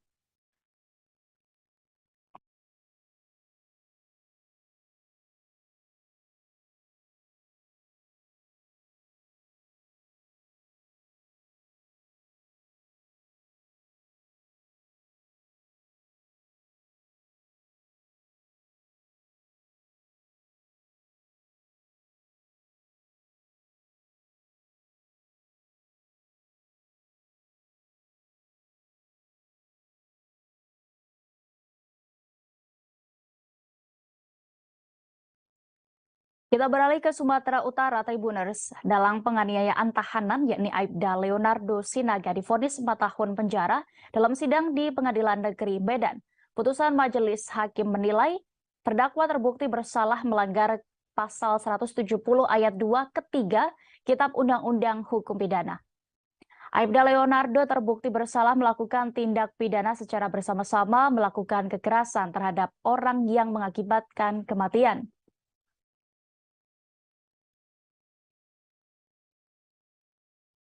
Selain itu, Leonardo juga dikenakan membayar biaya perkara sebesar Rp5.000. Majelis hakim yang diketuai Zufida Hanum mengatakan bahwa hal yang memberatkan terdakwa adalah mengakibatkan korban meninggal dunia. Zufida melanjutkan, pihaknya menyatakan terdakwa terbukti bersalah melakukan tindak pidana secara bersama-sama, melakukan kekerasan terhadap orang yang mengakibatkan kematian. Usai membacakan amar putusannya, majelis hakim memberikan waktu 7 hari kepada terdakwa melalui penasihat hukum dan jaksa penuntut umum untuk mengajukan banding. Vonis yang dibacakan majelis hakim diketahui lebih rendah dari tuntutan JPU sebelumnya. Dalam sidang sebelumnya, JPU dalam nota tuntutannya menuntut terdakwa dengan pidana penjara selama 8 tahun. Sebelumnya, jaksa penuntut umum atau JPU, Pantun Marojahan Simbolon dalam dakwaannya menuturkan perkara ini bermula pada Senin 15 November tahun 2021 sekira pukul 15 waktu Indonesia Barat. Saksi I. Hendra Siregar alias Jubal sedang berada di rumah tahanan Polrestabes Medan, tepatnya di Blok G, dan terdakwa Leonardo Sinaga yang merupakan anggota polisi bersama dengan almarhum Hendra Syahputra memanggil saksi 2, yakni Andi Arpino, dan terdakwa mengatakan kepada saksi 2 terkait uang Rp5 juta.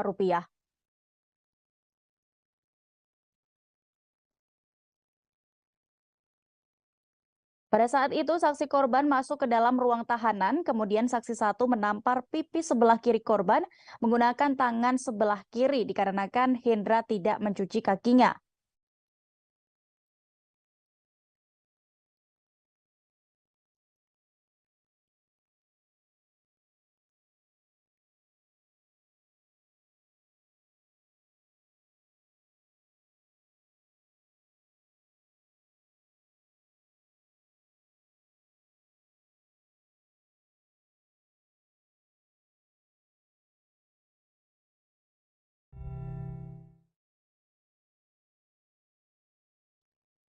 Halo Tribuners, saat ini Anda sedang menyaksikan live update Tribun News Sore edisi Jumat 16 Desember 2022.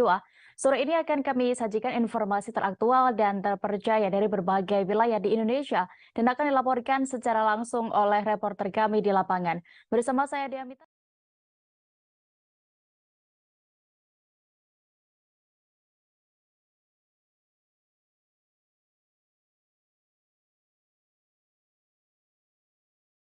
Inilah live update Tribun News Sore selengkapnya.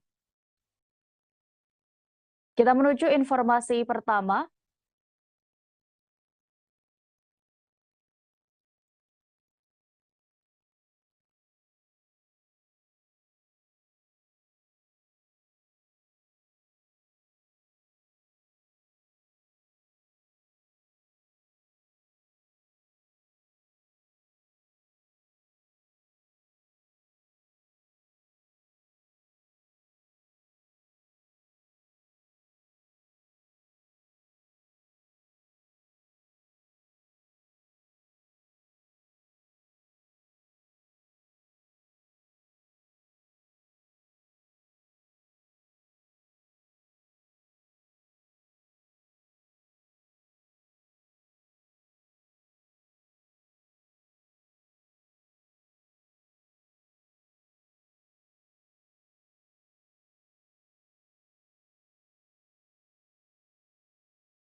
Baik, Tribuners, kabar pertama datang dari Jakarta. Partai Umat menyambangi kantor Badan Pengawas Pemilu atau Bawaslu RI di Jalan MH Tamrin, Jakarta Pusat pada hari ini Jumat 16 Desember 2022.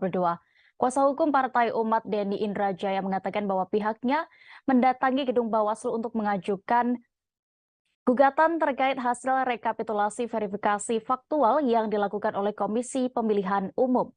Saat ini kami sudah terhubung dengan reporter Tribun News, ada rekan Naufa Lanten yang akan menginformasikan untuk lebih detailnya. Silakan rekan. Ya, baik, selamat sore, dia ada juga Tribuners. Saat ini saya masih berada di kantor Bawaslu RI di Jakarta Pusat.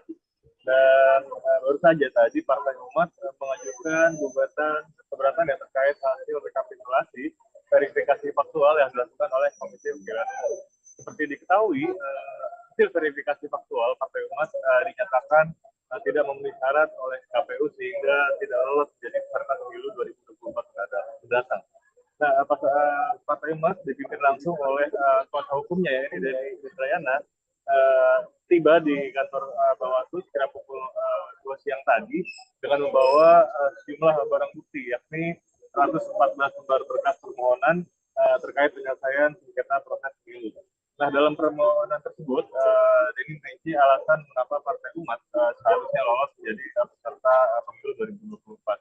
Nah, kemudian selain ratusan lembar berkas tersebut, partai yang diawaki atau ditusut oleh Amin Rais ini juga membawa dokumen penting lainnya, yakni berupa barang bukti keanggotaan Partai Umat, termasuk kartu tanda penduduk atau KTP, KTA atau kartu anggota, hingga video yang membuat partai tersebut yakini dapat atau layak menjadi peserta pemilu 2024.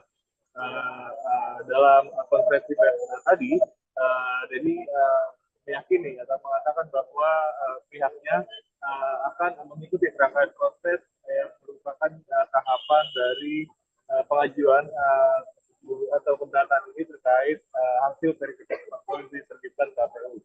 Ia pun berharap agar keberatan hasil verifikasi faktual Partai Umat ini dapat dikabulkan sehingga menjadi peserta pemilu 2024. Dan itu mengaku atau menegaskan akan mengikuti rangkaian prosesnya mulai dari menunggu hasil berkas hasil kelengkapan berkas yang dinyatakan oleh Bawaslu, mediasi hingga putusan terkait sengketa pemilu 2024 ini. Nah, dari juga Tribuners awalnya duduk perkara ini bermula dari hasil verifikasi faktual Partai Umat yang dinyatakan tidak memenuhi syarat oleh Komisi Pemilihan Umum. Verifikasi ini merupakan salah satu tahapan yang dilakukan oleh KPU untuk menetapkan lolos atau tidaknya partai politik sebagai peserta pemilu mendatang. Nah, Partai Umat sendiri dinyatakan tidak lolos karena tidak memenuhi syarat terkait verifikasi faktual di dua provinsi, yakni Nusa Tenggara Timur dan juga Sulawesi Utara. Di Nusa Tenggara Timur sendiri, Partai Umat hanya memenuhi keanggotaan di 12 kota atau kabupaten dari syarat minimal keanggotaan di 17 kota dan kabupaten. Sementara di Sulawesi Utara, partai yang diketuai oleh Ridho Rahmadi ini hanya memenuhi keanggotaan di satu kabupaten dari syarat minimal keanggotaan di 11 kota atau kabupaten. Menurut KPU, Partai Umat tidak pernah menyampaikan pernyataan keberatan verifikasi terkait provinsi di dua provinsi tersebut, di dua provinsi tersebut, baik di Nusa Tenggara Timur maupun di Sulawesi Utara. Adapun hingga saat ini atau jajaran Partai Umat telah meninggalkan kantor Bawaslu setelah tadi menyelenggarakan konferensi pers terkait kedatangannya ke gedung Bawaslu ini. Demikian dia ada juga Tribuners. Baik, terima kasih rekan Naufa Lanten untuk informasi Anda. Selamat bertugas kembali.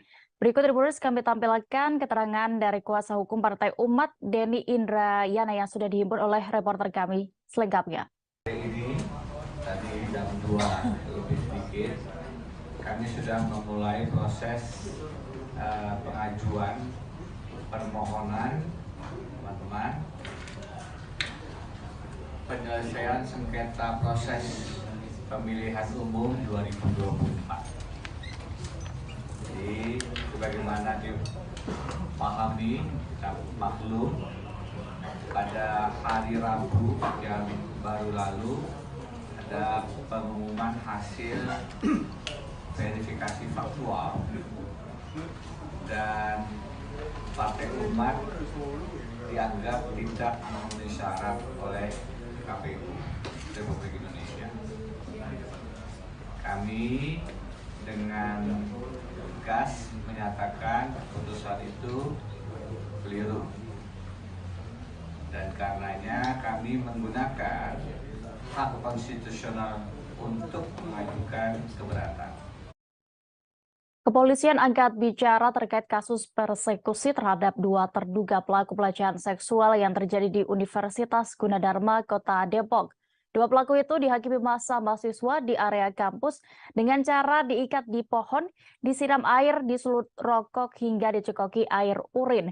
Kasat Reskrim Polres Metro Depok AKBP Yogen Heros Baruno mengatakan kedua pelaku telah diamankan pada Senin 12 Desember 2022 lalu. Dan bagaimana terkait penanganan kasus ini, kami sudah terhubung dengan rekan Dwi Putra Kesuma, reporter dari Tribun Jakarta. Silakan dengan laporan Anda. Baik, selamat sore Dea dan juga Tribuners. Bisa saya jelaskan bahwa peristiwa persekusi ini terjadi pada Senin 12 Desember 2022. Lalu yang mana saat itu ada 2 terduga pelaku pelecehan seksual yang mengalami persekusi di kampus Gunadarma Kota Depok, Jawa Barat. Dalam video yang beredar, kedua pelaku nampak diikat di sebuah pohon, kemudian tubuhnya basah kuyup, disulut abu rokok, kemudian hingga dicekoki air berwarna kuning yang diduga adalah air urin.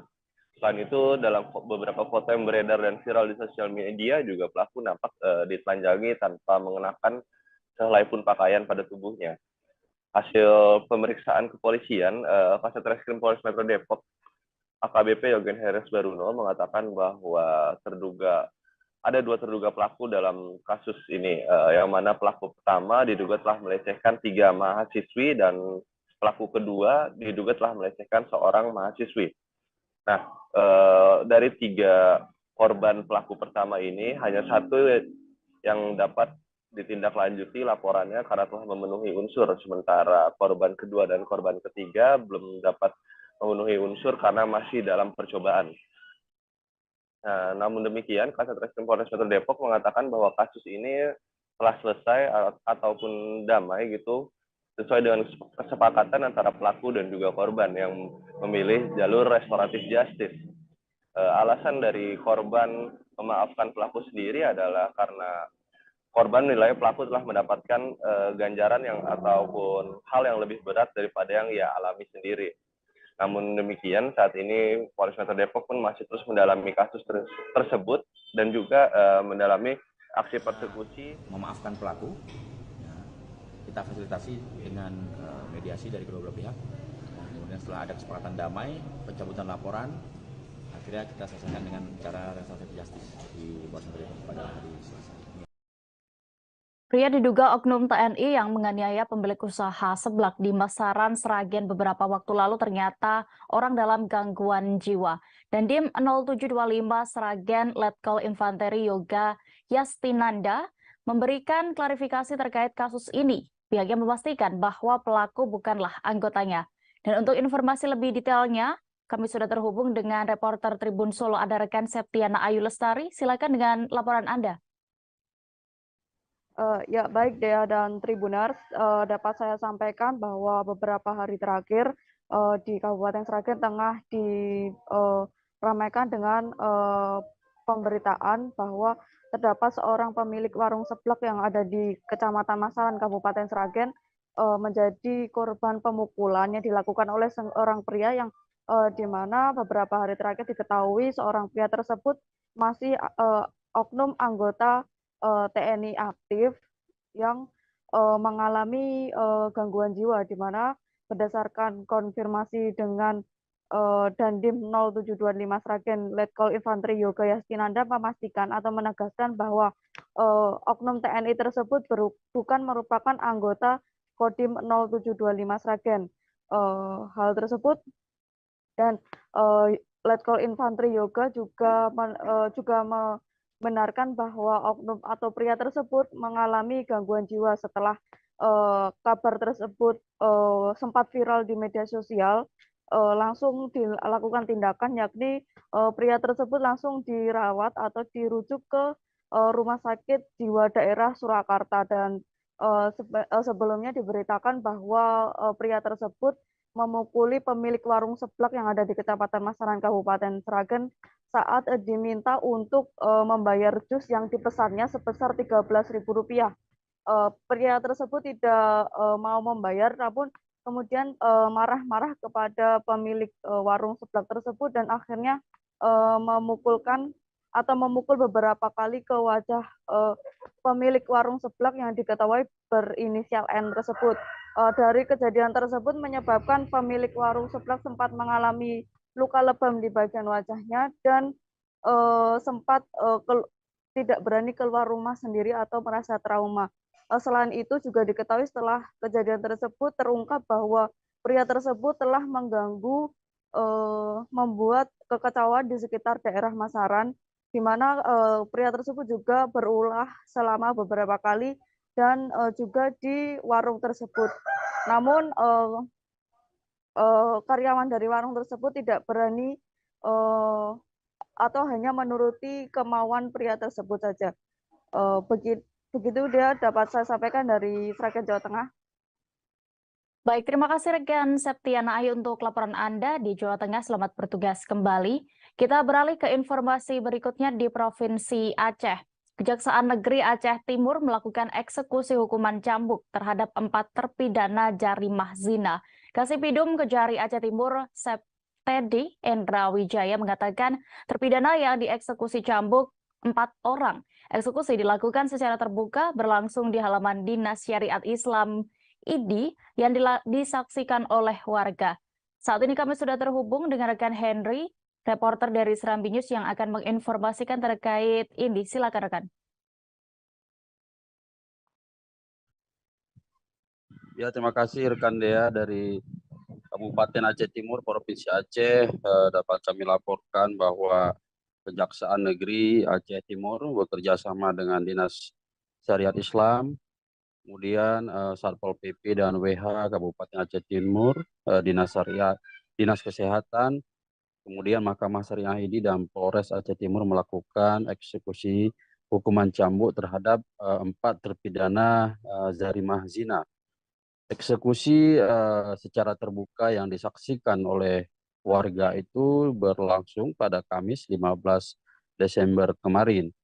Kasipidum Kejari Kejaksaan Negeri Aceh Timur, Septedi Endra Wijaya, didampingi Wakil Ketua Mahkamah Syariah ID, Taufik Rahayu, beserta 2 orang hakim Mahkamah Syariah ID, yaitu Islahul Umam dan Aulia Ramdan, dan Kasatpol PP T. Amran saat itu mengatakan bahwa terpidana yang dieksekusi cambuk itu sebanyak 4 orang, diantaranya 3 laki-laki dan 1 orang perempuan.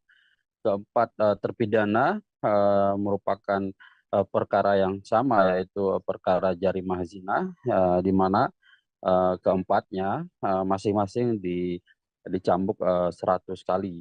Semua terpidana dieksekusi cambuk berdasarkan keputusan Kejaksaan Negeri Aceh Timur dalam rangka penegakan hukum jinayah ataupun dalam rangka penegakan hukum syariat Islam yang berlaku di Aceh.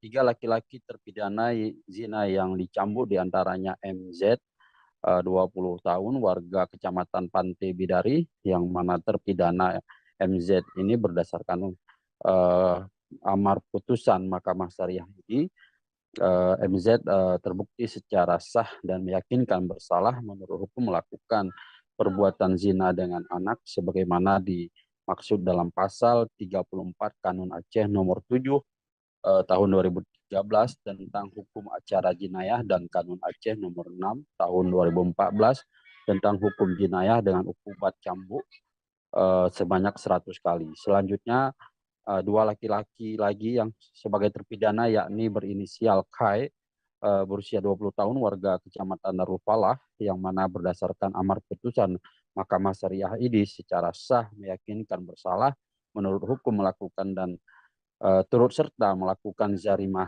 zina sebagaimana dimaksud dalam pasal 37 ayat 1 Kanun Aceh nomor 7 tahun 2013 tentang hukum acara jinayah dan Kanun Aceh nomor 6 tahun 2014 tentang hukum jinayah dengan ukubat hudud cambuk sebanyak 100 kali. Satu lagi terpidana dari laki-laki berinisial Visu 18 tahun dengan amar putusan yang sama dengan terpidana Kai juga dicambuk 100 kali, sedangkan satu orang lagi terpidana wanita terpidana zina dalam perkara ini berinisial Rit berusia 21 tahun warga Kecamatan Rantau Perla dengan amar putusan dari Mahkamah Syariah ini sama dengan terpidana Kai dan Visu juga dieksekusi sebanyak 100 kali cambuk. Jadi masing-masing terpidana saat dicambuk 100 kali itu merintih kesakitan dan Algojo yang melakukan eksekusi cambuk menghentikan sejenak, setelah itu melanjutkan kembali eksekusi cambuk terhadap masing-masing terpidana sehingga proses cambuk selesai berjalan dengan lancar masing-masing sebanyak 100 kali.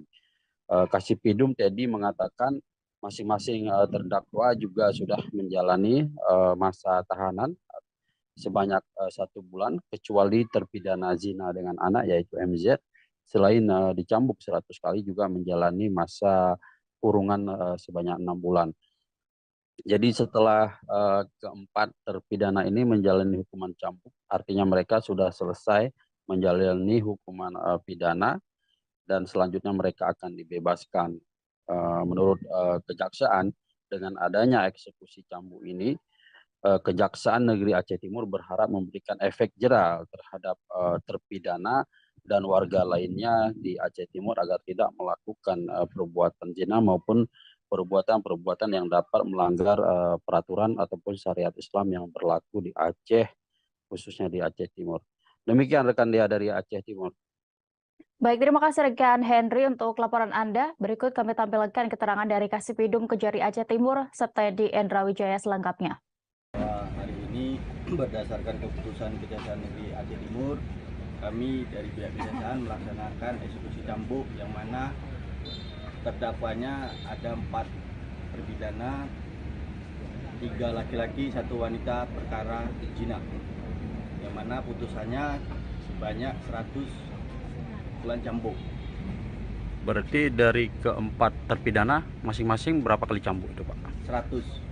Semua 100? Siap. Oke, mungkin ada himbauannya kepada masyarakat Aceh Timur Pak terkait dengan banyak adanya pelanggaran-pelanggaran syariat Islam ini, seperti apa himbauannya Pak? Himbauannya bahwa dengan adanya ini biar masyarakat tidak melakukan hal-hal zina di sini. Biar ada efek jera kan? Efek jera ya. Satuan Reserse Narkoba Polres Garut menangkap 15 orang pelaku penyalahgunaan narkoba dan obat-obatan terlarang. 2 orang diantaranya mengaku sebagai wartawan yang bertugas di Kabupaten Garut dan 1 orang diantaranya merupakan atlet sepeda BMX. Penangkapan 15 orang tersangka ini merupakan hasil dari operasi Antik Lodaya 2022 yang dilaksanakan pada akhir bulan November. Untuk laporan lebih lengkapnya akan disampaikan reporter Tribun Jabar. Kami sudah terhubung dengan rekan Sidki Al-Ghifari. Silakan rekan. Baik, selamat sore Dea, selamat sore pemirsa Tribuners dimanapun Anda berada. Satuan Reserse Narkoba Polres Garut telah menangkap 15 orang tersangka yang memperjualbelikan narkoba begitu. 2 diantaranya merupakan orang yang mengaku sebagai wartawan dan 1 diantaranya merupakan atlet aktif BMX di Kabupaten Garut. Ini pengungkapan penyalahgunaan narkoba ini hasil dari operasi Lodaya Antik pada 10 hari di bulan November kemarin yang berhasil ditangkap 15 orang begitu. Salah satunya yang tadi saya sebutkan yaitu orang yang mengaku sebagai wartawan dan atlet sepeda BMX ini. Ini dari hasil penyelidikan memang orang yang mengaku wartawan ini merupakan wartawan lokal di Kabupaten Garut dan sudah menjalankan bisnis ini selama beberapa bulan terakhir begitu. Dan polisi juga menyita lebih dari 10 bungkus paket sabu-sabu dan orang yang mengaku wartawan ini juga mengkonsumsi begitu. Selain memperjualbelikan, keduanya juga mengkonsumsi barang haram tersebut dan menyebarkannya ke anak-anak remaja yang ada di Kabupaten Garut. Kemudian untuk pelaku yang merupakan atlet aktif di sepeda BMX di Kabupaten Garut ini, demikian menyebarkan membawa beberapa gram paket ganja begitu dan menyebarkan paket tersebut ke sesama atlet. Ini memang Kapolres Garut AKBP Wirdanto Hadi Caksono saat ini tengah mengembangkan kemungkinan ada tersangka lain begitu dari 2 orang tersangka yang mengaku wartawan dan 1 orang tersangka yang seorang atlet itu. Kemudian tersangka lainnya yang 12 orang tersangka lainnya yaitu sama memperjualbelikan obat-obatan terlarang, kemudian memperjualbelikan miras dan mereka saat ini tengah menjalani proses pemeriksaan lebih lanjut. Ini memang sangat disayangkan pemirsa. Kemudian saat ini memang Polres Garut tengah terus memerangi begitu peredaran narkoba di Kabupaten Garut. Beberapa bulan terakhir juga sudah berhasil belasan orang ditangkap dalam kasus narkoba ini. Baik, Dea. Baik, terima kasih rekan Sidki untuk informasi Anda. Dan berikut kami tampilkan keterangan dari Kapolres Garut AKBP Wirdanto Hadi Caksono. Liputan lengkapnya kami tampilkan. Jadi adapun kegiatan 10 hari operasi anti, itu kami berhasil melakukan penangkapan terhadap 15 orang tersangka. 15 orang tersangka yang berada di 10 TKP di wilayah hukum Polres Garut. Adapun beberapa tersangka yang menjadi TO, yaitu yang pertama adalah TO operasi anti itu ada 2 tersangka yang merupakan oknum wartawan yang memperdagangkan narkotika jenis sabu-sabu dan juga merupakan pemakai aktif dari narkotika jenis sabu-sabu. Adapun barang bukti yang disita dari kedua orang tersangka dengan inisial ARR dan saudara F ini adalah 17 paket sabu-sabu. Dan kemudian TO selanjutnya kami melakukan penangkapan terhadap seorang atlet sepeda balap Kabupaten Garut yang masih aktif, yaitu saudara MAA yang mengkonsumsi dan mengedarkan daun ganja kering sebanyak 26 gram. Dan tentunya beserta 12 tersangka lainnya. Seorang pria asal Kabupaten Empat Lawang, Sumatera Selatan diamankan Satres Narkoba Polres Kapahyang. Pria 39 tahun itu ditangkap lantaran nekat menyelundupkan narkotika golongan 1 jenis ganja seberat 7 kg. Pelaku diciduk saat melintasi jalan lintas Sumatera Selatan Bengkulu saat hendak melakukan transaksi di kawasan Desa Tebat Monok. Untuk laporan lengkapnya kami sudah terhubung dengan rekan Panji Destama, reporter dari Tribun Bengkulu. Silakan dengan informasi Anda. Baik, terima kasih rekan Dea dan Tribuners dimanapun kalian berada. Dapat disampaikan, pemuda asal Kabupaten Palawang, Provinsi Sumatera Selatan berinisial AC, 39 tahun diamankan polisi.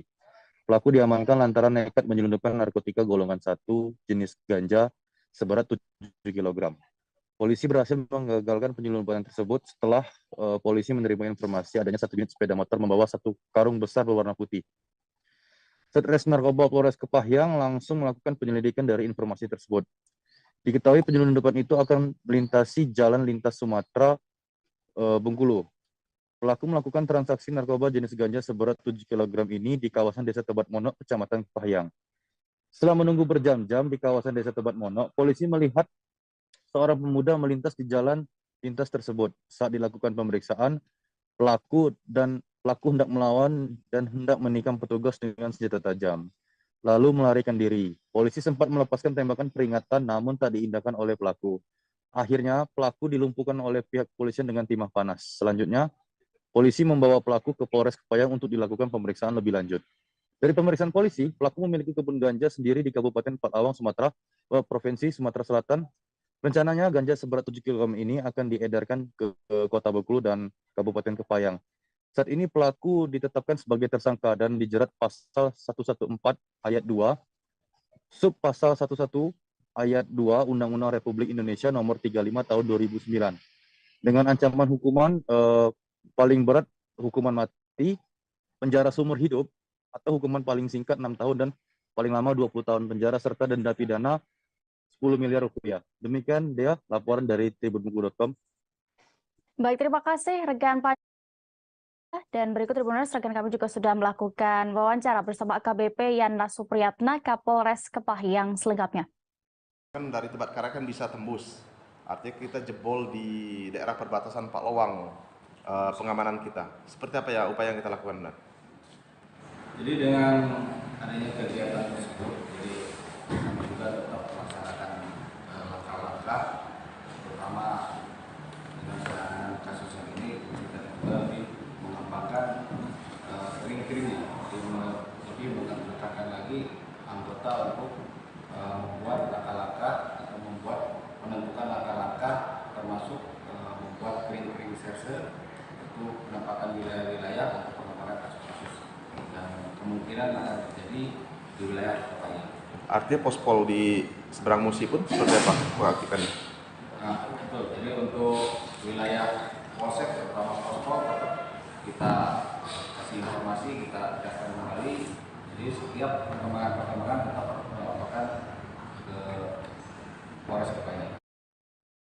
Doni M. Taufik alias Doni Salmanan divonis 4 tahun penjara dan denda 1 miliar rupiah, subsidiar 6 bulan penjara dalam kasus binary option Quotex. Menurut Ketua Majelis Hakim Ahmad Satibi, ia terbukti melakukan tindak pidana menyebarkan berita bohong. Sementara itu, barang bukti aset-aset milik Doni Salmanan yang sebelumnya sempat disita akan ada yang dikembalikan dan juga disita negara. Untuk informasi lebih lengkap terkait vonis ini, Tribuners, akan disampaikan rekan Lutfi Ahmad, reporter dari Tribun Jabar yang sudah bergabung bersama kami. Silakan rekan. Ya baik Dea dan Tribuners dimanapun Anda berada, terkait vonis ataupun kasus binary option Quotex yang menjerat terdakwa Doni Salmanan, majelis hakim yang dipimpin oleh Ahmad Satibi menjatuhkan vonis terhadap Doni Salmanan 4 tahun penjara beserta denda 1 miliar dan subsidiar 6 bulan penjara. Nah, setelahnya hakim memvonis terdakwa, para korban yang berada ataupun yang mengikuti sidang langsung berteriak dan terdapat beberapa korban yang sampai marah-marah, ngamuk-ngamuk di ruangan persidangan karena tidak menerima vonis hakim yang menjatuhkan vonis hakim terhadap terdakwa. Menurutnya vonis tersebut terlalu ringan bagi terdakwa dan apalagi harta ataupun barang-barang aset milik Doni Salmanan dikembalikan kepada terdakwa, sedangkan yang diharapkan oleh para korban ini ganti rugi dari semua aset ataupun dari semua kerugian yang mereka derita. Di dalam persidangan tersebut, hakim juga memutuskan memang Doni Salmanan tidak perlu memberikan ganti rugi kepada para korban, dan dari hasil sidang tersebut, baik dari korban ataupun dari kuasa hukum Doni Salmanan beserta dari jaksa penuntut umum juga akan melakukan banding ataupun sidang banding. Dan Dea dan Tribuners dimanapun Anda berada, di dalam sidang kemarin setelahnya hakim memvonis dan sidang belum ditutup karena kondisi ataupun suasana di dalam ruang sidang tidak kondusif, maka setelah adanya para korban yang berteriak dan meluapkan emosinya, harus sidangan, namun sudah meninggalkan ruang sidang beserta juga para kuasa hukum dan jaksa penuntut umum. hal tersebut dilakukan karena melihat kondisi yang mana di dalam persidangan tersebut kurang kondusif. Dalam persidangan tersebut terdapat orang yang berteriak-teriak bahwasannya mereka ataupun dia mengklaim bahwa persidangan ada permainan dari kuasa hukum dan hakim, sehingga ia tak terima dengan vonis yang dijatuhkan kepada Doni Salmanan tersebut. Ya, begitu dia dari laporan dari saya, kembali ke studio. Baik, terima kasih rekan Lutfi Ahmad di Jawa Barat. Selamat bertugas kembali. Kita beralih ke informasi selanjutnya di Provinsi Riau. Perguruan Tinggi Pelita Indonesia Pekanbaru kembali menghadirkan inovasi baru dalam pendidikan. Jika biasanya mahasiswa menghubungi dosen untuk bimbingan skripsi dan lainnya, kini dilakukan sebaliknya. Hal ini tidak lain sebagai upaya membantu mahasiswa untuk lebih cepat menyelesaikan pendidikan berbagai program studi baik untuk S1 maupun S2. Saat ini kami sudah terhubung dengan reporter Tribun Pekanbaru, ada rekan Alexander di sana. Silakan dengan informasi Anda. Baik, terima kasih Dea. Selamat sore Tribuners semua dimanapun Anda berada. Bersama saya Alexander Nama dari Pekanbaru. Bisa kita laporkan Tribuners pada Rabu lalu dilakukan wisuda oleh pihak kampus Pelita Indonesia, dan di sana pihak rektor menyampaikan cukup tinggi angka kelulusan dengan waktu yang cukup singkat baik untuk itu mahasiswa S1 maupun S2. Nah, hal ini tidak terlepas dari program yang dilakukan oleh pihak kampus, di mana kampus terus berupaya untuk menggesa bagaimana para mahasiswa cepat lulus, baik itu untuk mahasiswa di jenjang pendidikan S1 maupun S2. Bahkan nilai yang dihasilkan oleh para mahasiswa itu cukup tinggi, walaupun tingkat kelulusannya cepat, namun hasilnya bahkan IPK mereka mencapai 3,99 dan itu sangat membanggakan pihak kampus. Dan para mahasiswa itu sangat gembira sekali ya, bisa lulus dengan cepat, dan mereka yang serius bisa dipastikan cepat lulus. Bahkan para dosen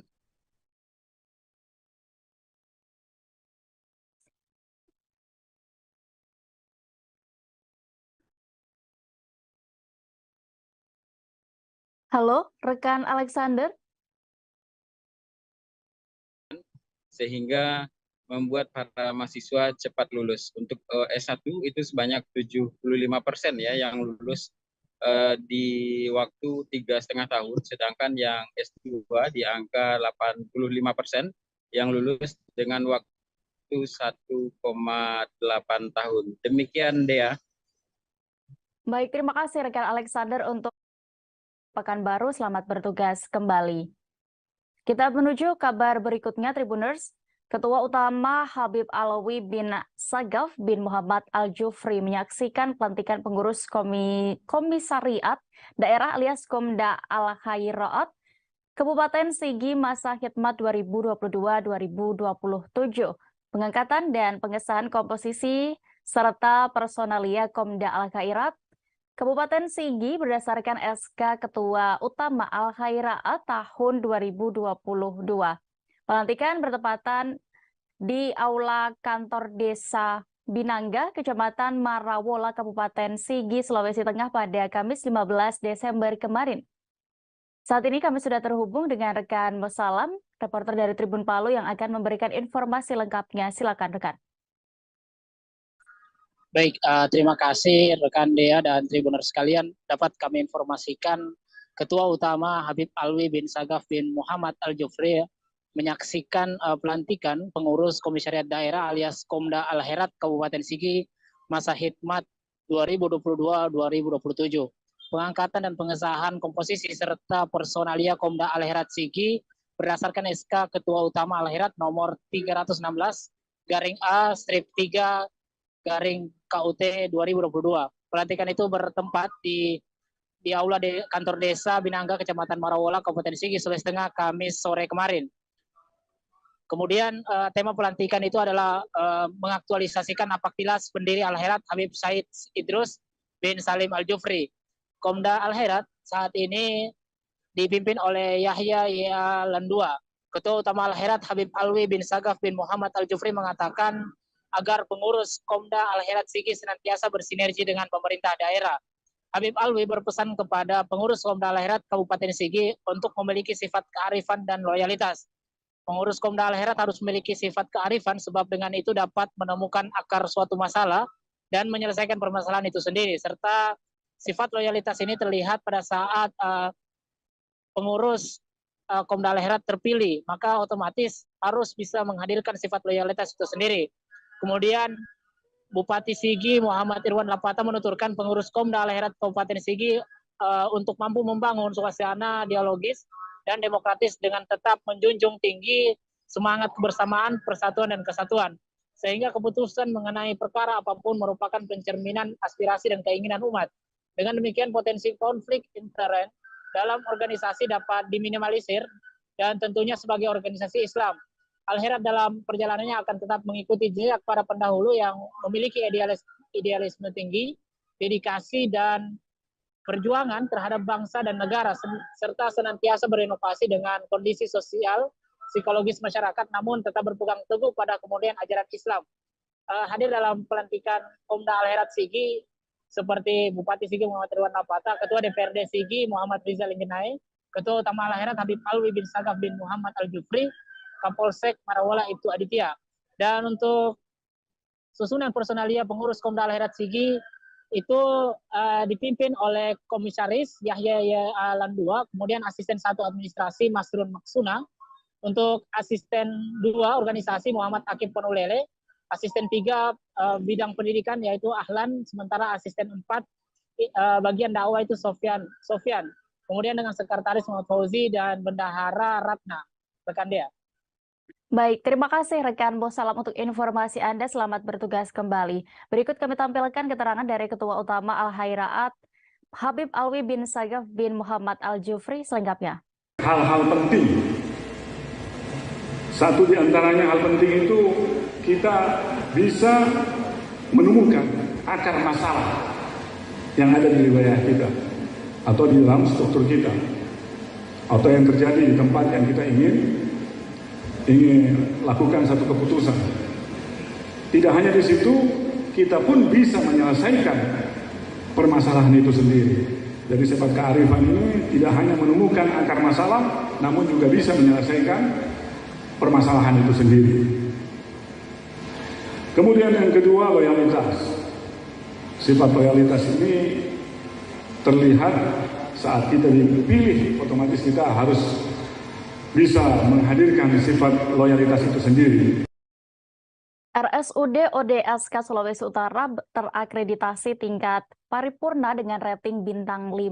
Hal ini sesuai hasil asesmen Komisi Akreditasi Rumah Sakit atau KARS, sebuah badan akreditasi yang memiliki kredibilitas tinggi di tingkat nasional dalam melaksanakan penilaian akreditasi terkait mutu pelayanan di rumah sakit. Pencapaian akreditasi tertinggi itu dicapai hanya kurang dari setahun oleh RSUD ODSK beroperasi penuh. Sejak awal RSUD ini beroperasi, Gubernur Oli Dono Kambe SE dan Bapak Wakil Gubernur Stephen Kando meminta jajaran direksi RSUD untuk fokus pada pelayanan rumah sakit yang memperhatikan standar mutu dan keselamatan pasien sesuai standar akreditasi rumah sakit yang ditetapkan oleh pemerintah. Menindaklanjuti hal itu, seluruh jajaran Civitas Hospitalia RSUD ODSK selama 6 bulan terakhir ini berjuang untuk akreditasi dan hasilnya sangat menggembirakan, yaitu pencapaian tertinggi 5 bintang terakreditasi paripurna.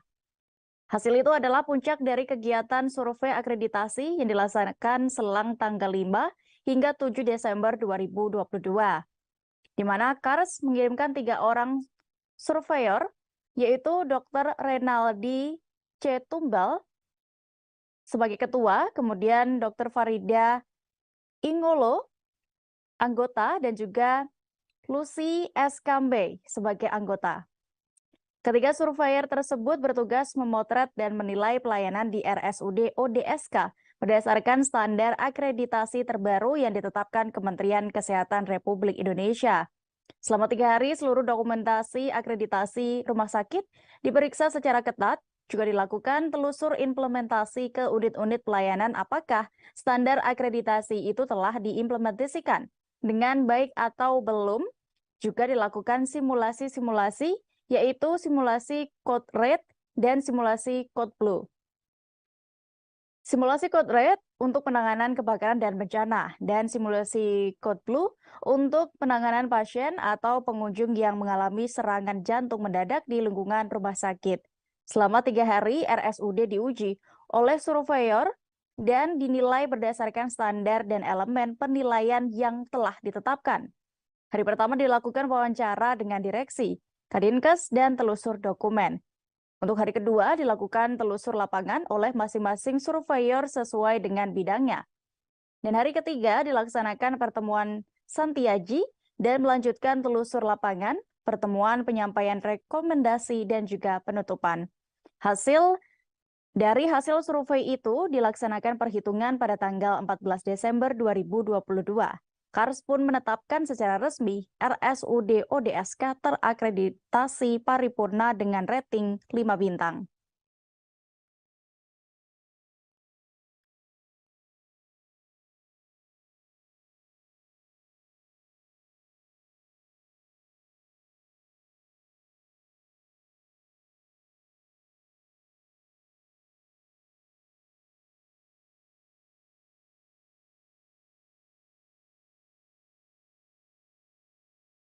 Jadi akreditasi ini adalah sebuah pengakuan dari sebuah lembaga independen yang ditunjuk pemerintah, di mana rumah sakit yang disurvei itu sudah memenuhi standar akreditasi rumah sakit.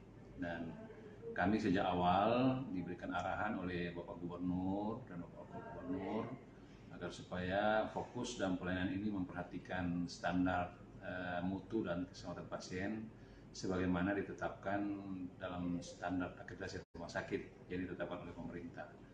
Jadi kurang lebih 6 bulan kami mempersiapkan persiapan, dan pada tanggal 5 sampai 7 Desember kemarin sudah disurvei oleh 3 orang surveyor dari Kars, dan puji Tuhan pada hari kemarin diumumkan kita mencapai akreditasi paripurna bintang 5. Jadi tentunya ini sebuah pengakuan bahwa rumah sakit ini telah menerapkan standar kepada masyarakat. Jangan lagi ragu, standar mutu dan keselamatan pasien terjamin di RSUD. Kebakaran terjadi di Kecamatan Binuang, Kabupaten Polewali Mandar atau Polman, Sulawesi Barat.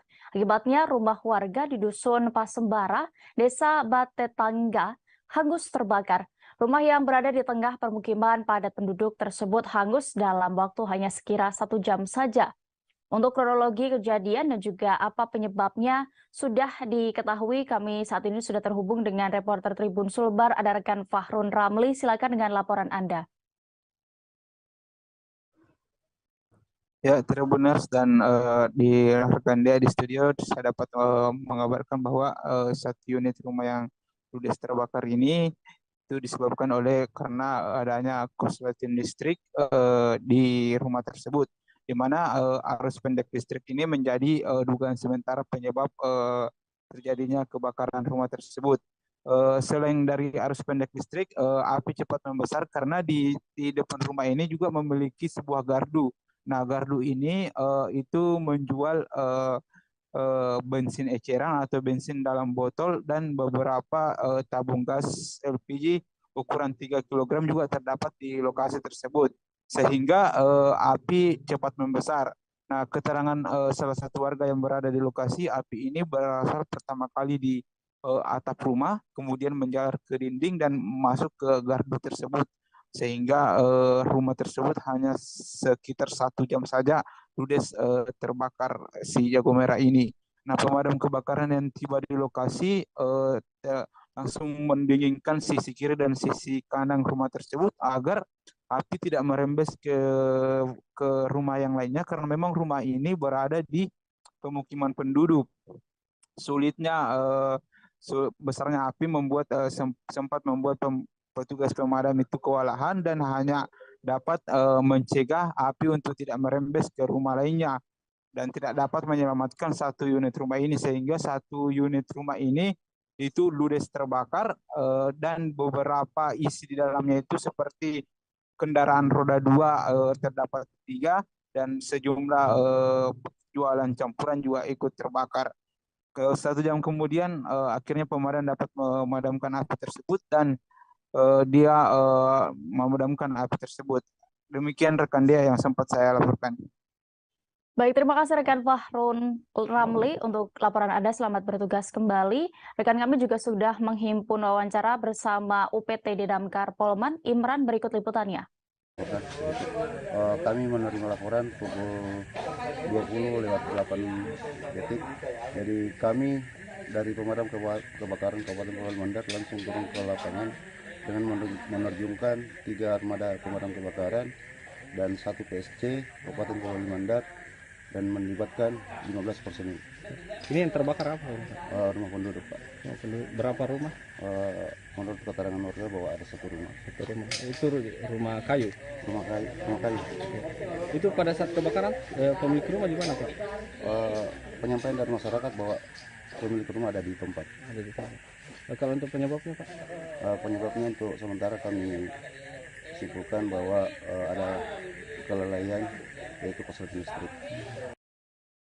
Menteri Koordinator Bidang Politik Hukum dan Keamanan atau Menko Polhukam Mahfud MD mengungkapkan banyak aparat yang membackingi berbagai praktik ilegal, baik itu mafia tambang maupun mafia tanah. Koordinator Jaringan Advokasi Tambang atau JATAM, Melki Nahar, membeberkan beberapa wilayah di luar Pulau Jawa yang diduga menjadi tempat backing tentara hingga polisi beroperasi terkait dugaan tambang ilegal.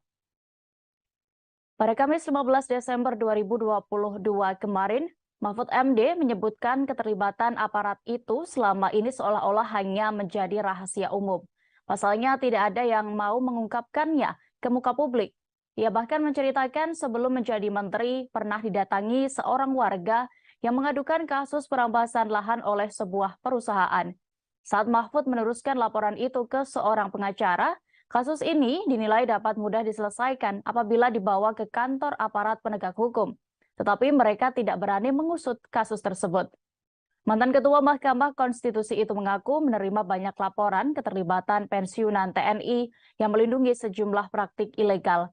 Mahfud mempertanyakan kekuatan yang dimiliki para purnawirawan tersebut sehingga mereka bisa terlibat membackingi sesuatu.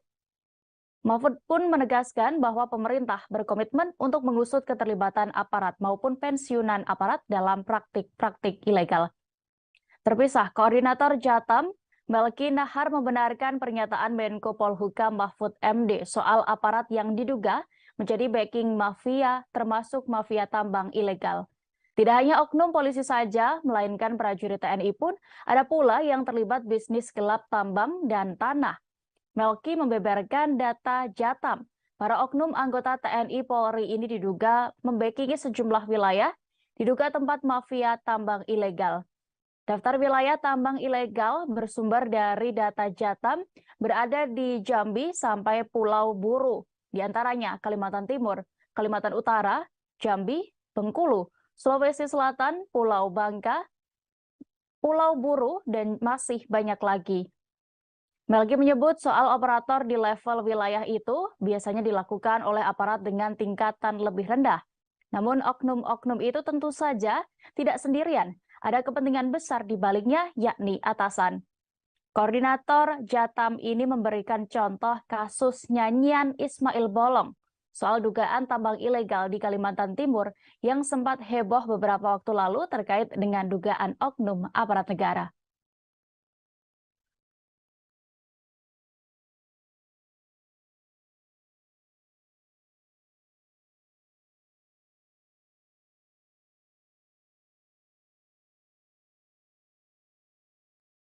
Tersangka obstruction of justice perkara pembunuhan Brigadir Yosua Huta Barat alias Brigadir J, yakni Hendra Kurniawan, mengungkap 5 arahan Verdi Sambo yang disinyalir untuk memperkuat skenarionya. Arahan itu disampaikan Verdi Sambo setelah bertemu Kapolri Jenderal Polisi Listio Sigit Prabowo. Fakta ini diungkap Hendra Kurniawan dalam sidang di Pengadilan Negeri Jakarta Selatan pada hari ini Jumat 16 Desember 2022.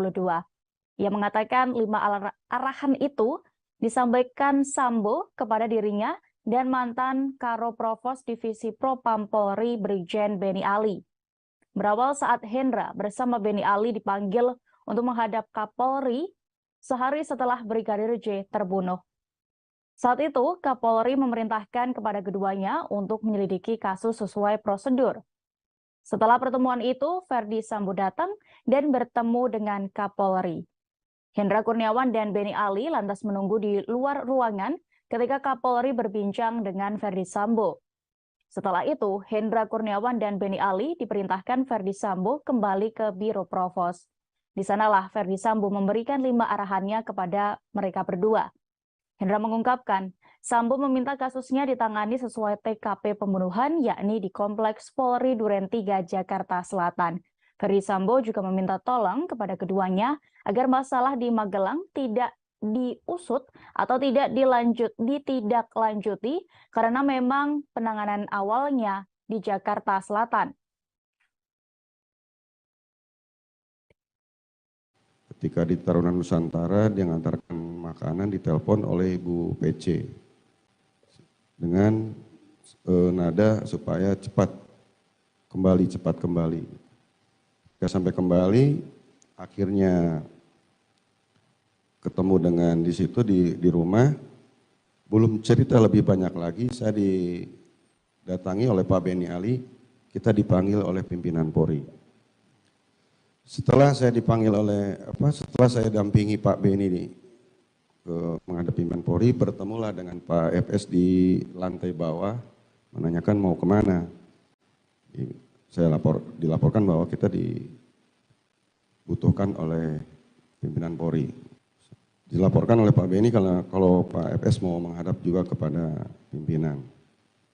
Ketika diperintahkan untuk memanggil Pak FS, ternyata sudah menunggu di ruangannya seperti pimpinan. Akhirnya ketika masuk, pimpinan memerintahkan, "Yaudah kalian berdua keluar dulu biar saya ngomong bicara dengan Pak FS." Kita keluar.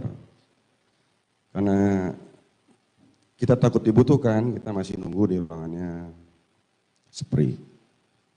Ketika di situ tidak lama, Pak FS keluar, akhirnya nanti kita sama-sama ke Biro Provos lagi.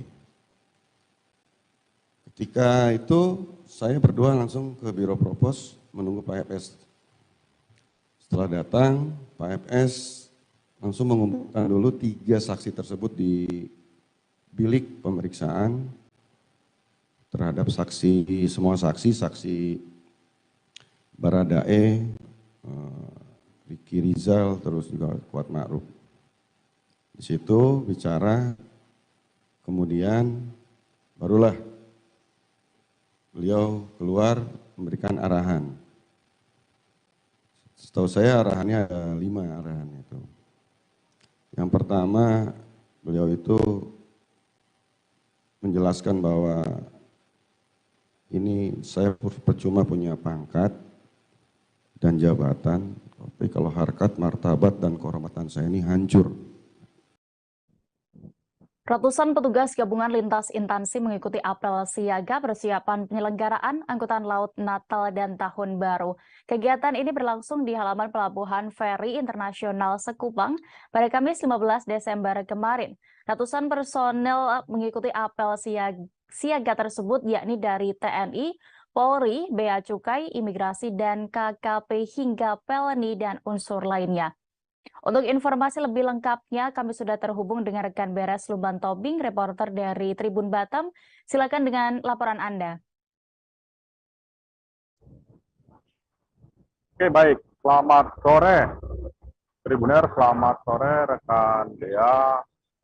Ini perlu kami informasikan menyambut Hari Raya Natal dan Tahun Baru, seluruh armada pelayaran di Kota Batam, Kepulauan Riau dipastikan berjalan lancar untuk mengangkut penumpang nantinya. Nah, jadi beberapa rangkaian telah dilakukan begitu oleh lintas instansi gabungan seperti TOPE, laut, Beacukai, kapal dan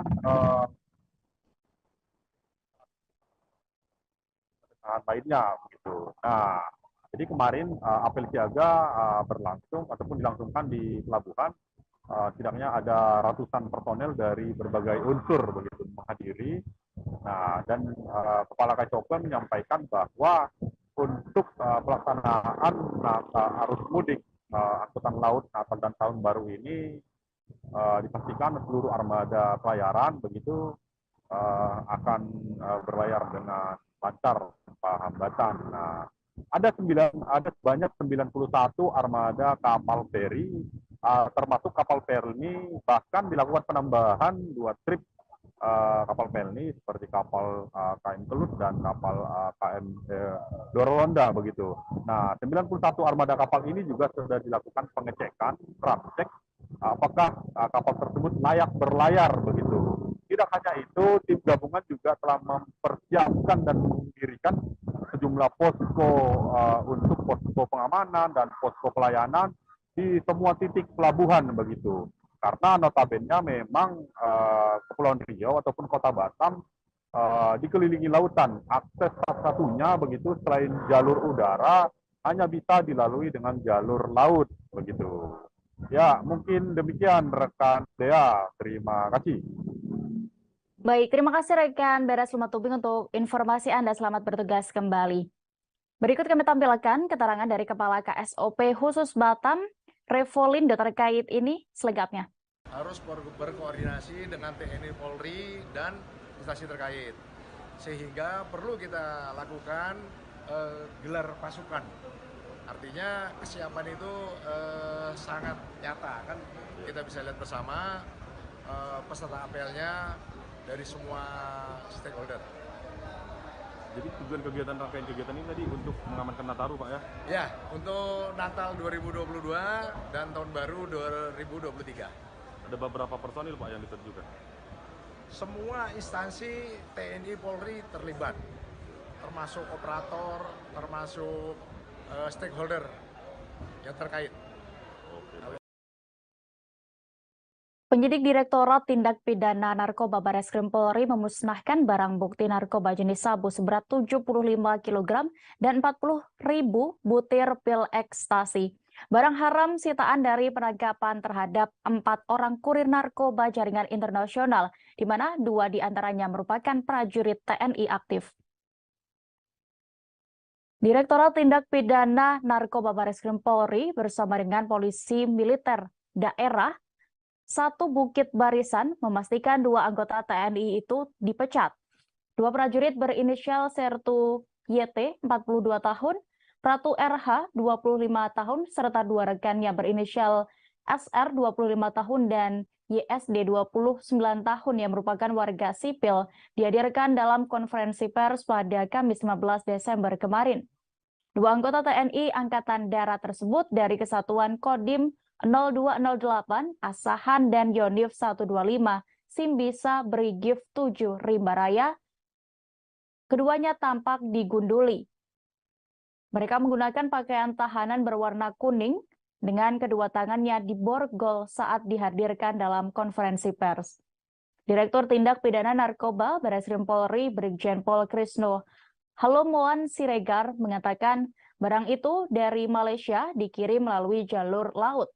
Para tersangka ini adalah para kurir darat dengan upah 2 juta rupiah per kilogram yang diselundupkan di Medan dan Deli Serdang, Sumatera Utara.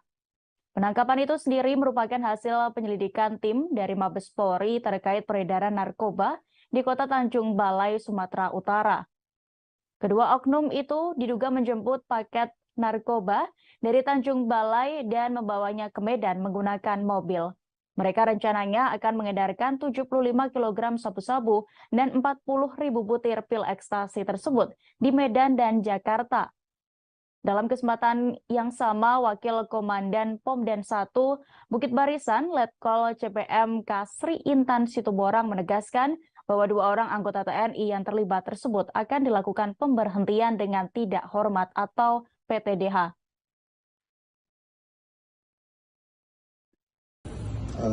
yang sudah sejak lama jaringan ini bekerja, ya. Dan sekitar 1,5 bulan yang lalu kita memonitor suatu informasi bahwa mereka akan memasukkan narkotika dalam jumlah yang besar. Kita nggak tahu besarnya seberapa, tapi faktanya apa yang kita dapat. Nah, singkat cerita, tanggal 5 Desember, sekitar pukul 10.20, tim gabungan dari Direktorat Tindak Pidana Narkoba Bareskrim Polri bersama-sama dengan backup dari Direktorat Reserse Narkoba Polda Sumatera Utara, kita melakukan penghadangan penghentian suatu kendaraan jenis Toyota Fortuner nomor Pol 1549 SR, di mana kami yakini ini adalah nomor palsu, ya, bukan untuk peruntukannya. Dan di dalam kendaraan tersebut kami menemukan ada tas traveling bag dan 2 orang laki-laki, dan kemudian kami periksa, tim memeriksa, dan ditemukan ada narkotika. Waktu itu kita tidak tahu jumlahnya sampai dengan dihitung terakhir di Polda, tapi tim melapor kepada saya, Pak, ini ada sabu dan inex, ekstasi. Lalu kita melaksanakan suatu teknik khusus untuk pengungkapan narkotika, disebut dengan pengantaran yang dikendalikan, untuk membongkar jaringannya. Presiden Joko Widodo akan mendapatkan rumah dari negara setelah jabatannya sebagai Presiden Republik Indonesia berakhir. Namun ternyata Jokowi tidak memilih kampung halamannya, yakni Kota Solo, sebagai lokasi rumah pemberian negara tersebut. Bocoran lokasi rumah dari negara Jokowi ini nanti dibocorkan oleh Bupati Karanganyar, Juliat Mono. Dia mengatakan Jokowi memilih lokasi rumah itu di kawasan Kabupaten Karanganyar, tepatnya di Colomadu. Lahan yang rencananya untuk pembangunan rumah sesuai dengan prosedur bahwa pengadaan tanah dilakukan oleh Menteri Sekretaris Presiden. Juliat Mono juga mengatakan tanah tersebut sudah dibayar termasuk bea perolehan hak atas tanah dan bangunan atau BPHTB ke kas daerah pemerintah Kabupaten Karanganyar. Wilayah Colomadu sendiri berbatasan langsung dengan Kota Solo. Meski begitu, Juliat Mono tidak membeberkan lokasi persisnya rumah dari negara untuk Jokowi selepas menjalani tugas sebagai presiden. Juliat Mono mengatakan lahan yang dipilih merupakan lahan kosong dan diketahui bersertifikat hak milik.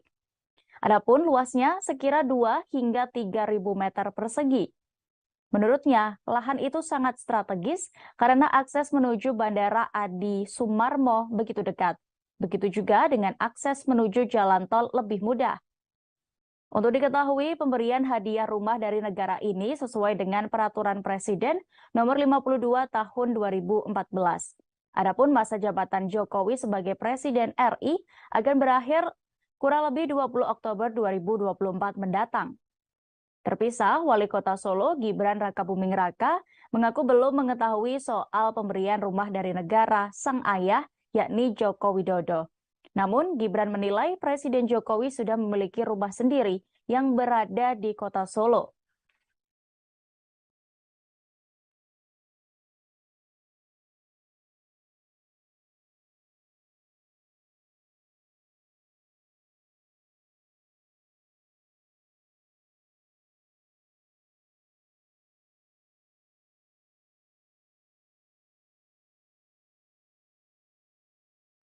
Kita menuju informasi selanjutnya, Tribuners. Sebuah video larangan keluar malam pada malam hari per 21 Desember mendatang karena adanya fenomena solstice membuat publik heboh.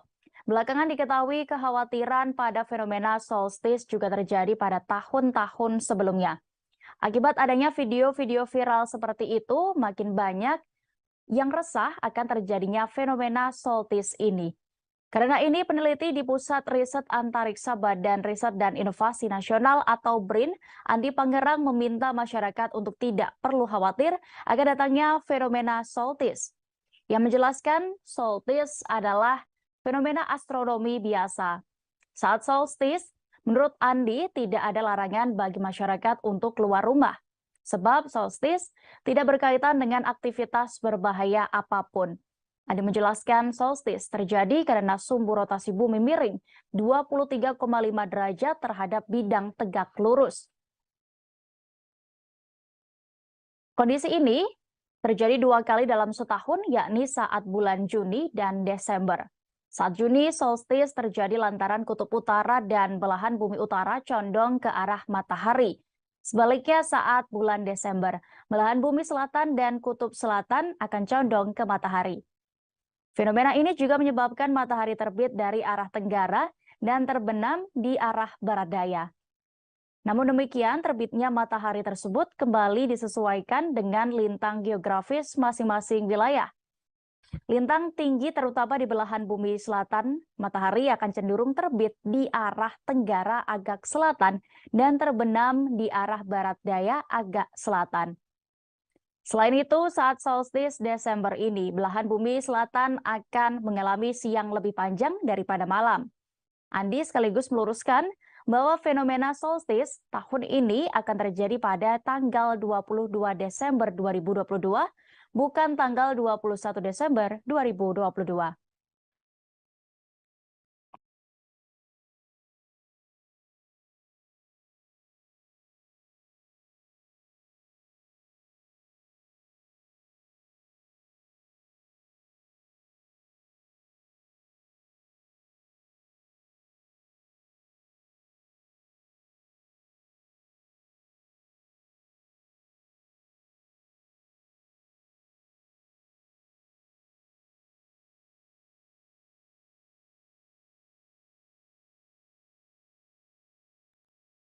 Kita beralih ke Sumatera Utara, Tribuners. Dalam penganiayaan tahanan, yakni Aibda Leonardo Sinaga divonis 4 tahun penjara dalam sidang di Pengadilan Negeri Medan.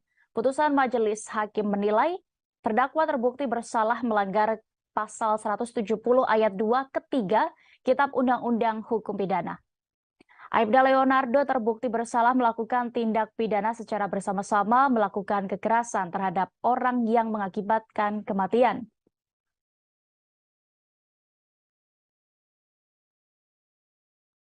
Selain itu, Leonardo juga dikenakan membayar biaya perkara sebesar Rp5.000.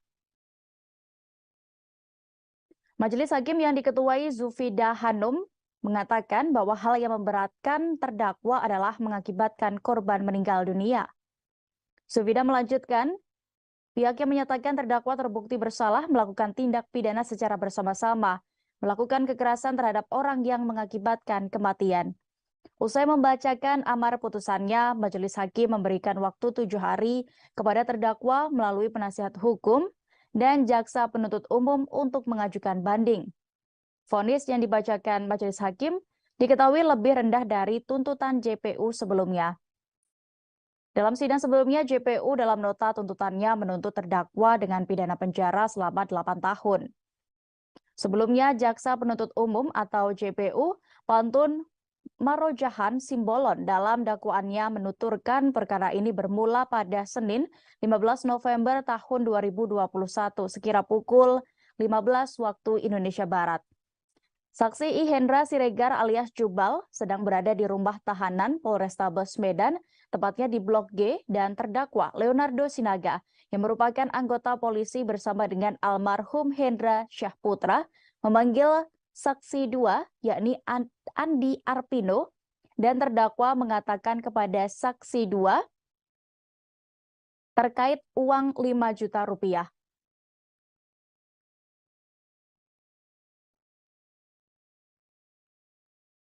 Pada saat itu, saksi korban masuk ke dalam ruang tahanan, kemudian saksi 1 menampar pipi sebelah kiri korban menggunakan tangan sebelah kiri dikarenakan Hendra tidak mencuci kakinya. Baik, Tribuners, kabar pertama datang dari Jakarta. Partai Umat menyambangi kantor Badan Pengawas Pemilu atau Bawaslu RI di Jalan MH Tamrin, Jakarta Pusat pada hari ini Jumat 16 Desember 2022. Kuasa hukum Partai Umat Denny Indrajaya mengatakan bahwa pihaknya mendatangi gedung Bawaslu untuk mengajukan gugatan terkait hasil rekapitulasi verifikasi faktual yang dilakukan oleh Komisi Pemilihan Umum.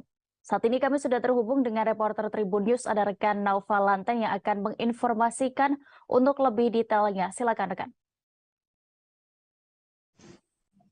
Ya, baik. Selamat sore. Dia ada juga Tribuners. Saat ini saya masih berada di kantor Bawaslu RI di Jakarta Pusat. Dan baru saja tadi Partai Umat mengajukan gugatan keberatan yang terkait hasil rekapitulasi verifikasi faktual yang dilakukan oleh Komisi Pemilihan Umum. Seperti diketahui, hasil verifikasi faktual Partai Umat dinyatakan tidak memenuhi syarat oleh KPU sehingga tidak lolos menjadi peserta pemilu 2024 mendatang. Nah, Partai Umat dipimpin langsung oleh kuasa hukumnya, ya, ini dari Widrayana, tiba di kantor Bawaslu sekitar pukul 2 siang tadi dengan membawa sejumlah barang bukti, yakni 114 lembar berkas permohonan terkait penyelesaian sengketa proses pemilu. Nah, dalam permohonan tersebut, Denny merinci alasan mengapa Partai Umat seharusnya lolos menjadi peserta pemilu 2024. Nah, kemudian selain ratusan lembar berkas tersebut, partai yang diawasi atau disusut oleh Amin Rais ini juga membawa dokumen penting lainnya, yakni berupa barang bukti keanggotaan Partai Umat, termasuk kartu tanda penduduk atau KTP, KTA atau kartu anggota, hingga video yang membuat partai tersebut yakini dapat atau layak menjadi peserta pemilu 2024. Dalam konferensi pers tadi, Denny meyakini atau mengatakan bahwa pihaknya akan mengikuti rangkaian proses yang merupakan tahapan dari pengajuan atau keberatan ini terkait hasil verifikasi faktual yang diterbitkan KPU. Ia pun berharap agar keberatan hasil verifikasi faktual Partai Umat ini dapat dikabulkan sehingga menjadi peserta pemilu 2024. Dan itu mengaku atau menegaskan akan mengikuti rangkaian prosesnya, mulai dari menunggu hasil berkas hasil kelengkapan berkas yang dinyatakan oleh Bawaslu, mediasi hingga putusan terkait sengketa pemilu 2024 ini. Nah, dari juga Tribuners awalnya duduk perkara ini bermula dari hasil verifikasi faktual Partai Umat yang dinyatakan tidak memenuhi syarat oleh Komisi Pemilihan Umum.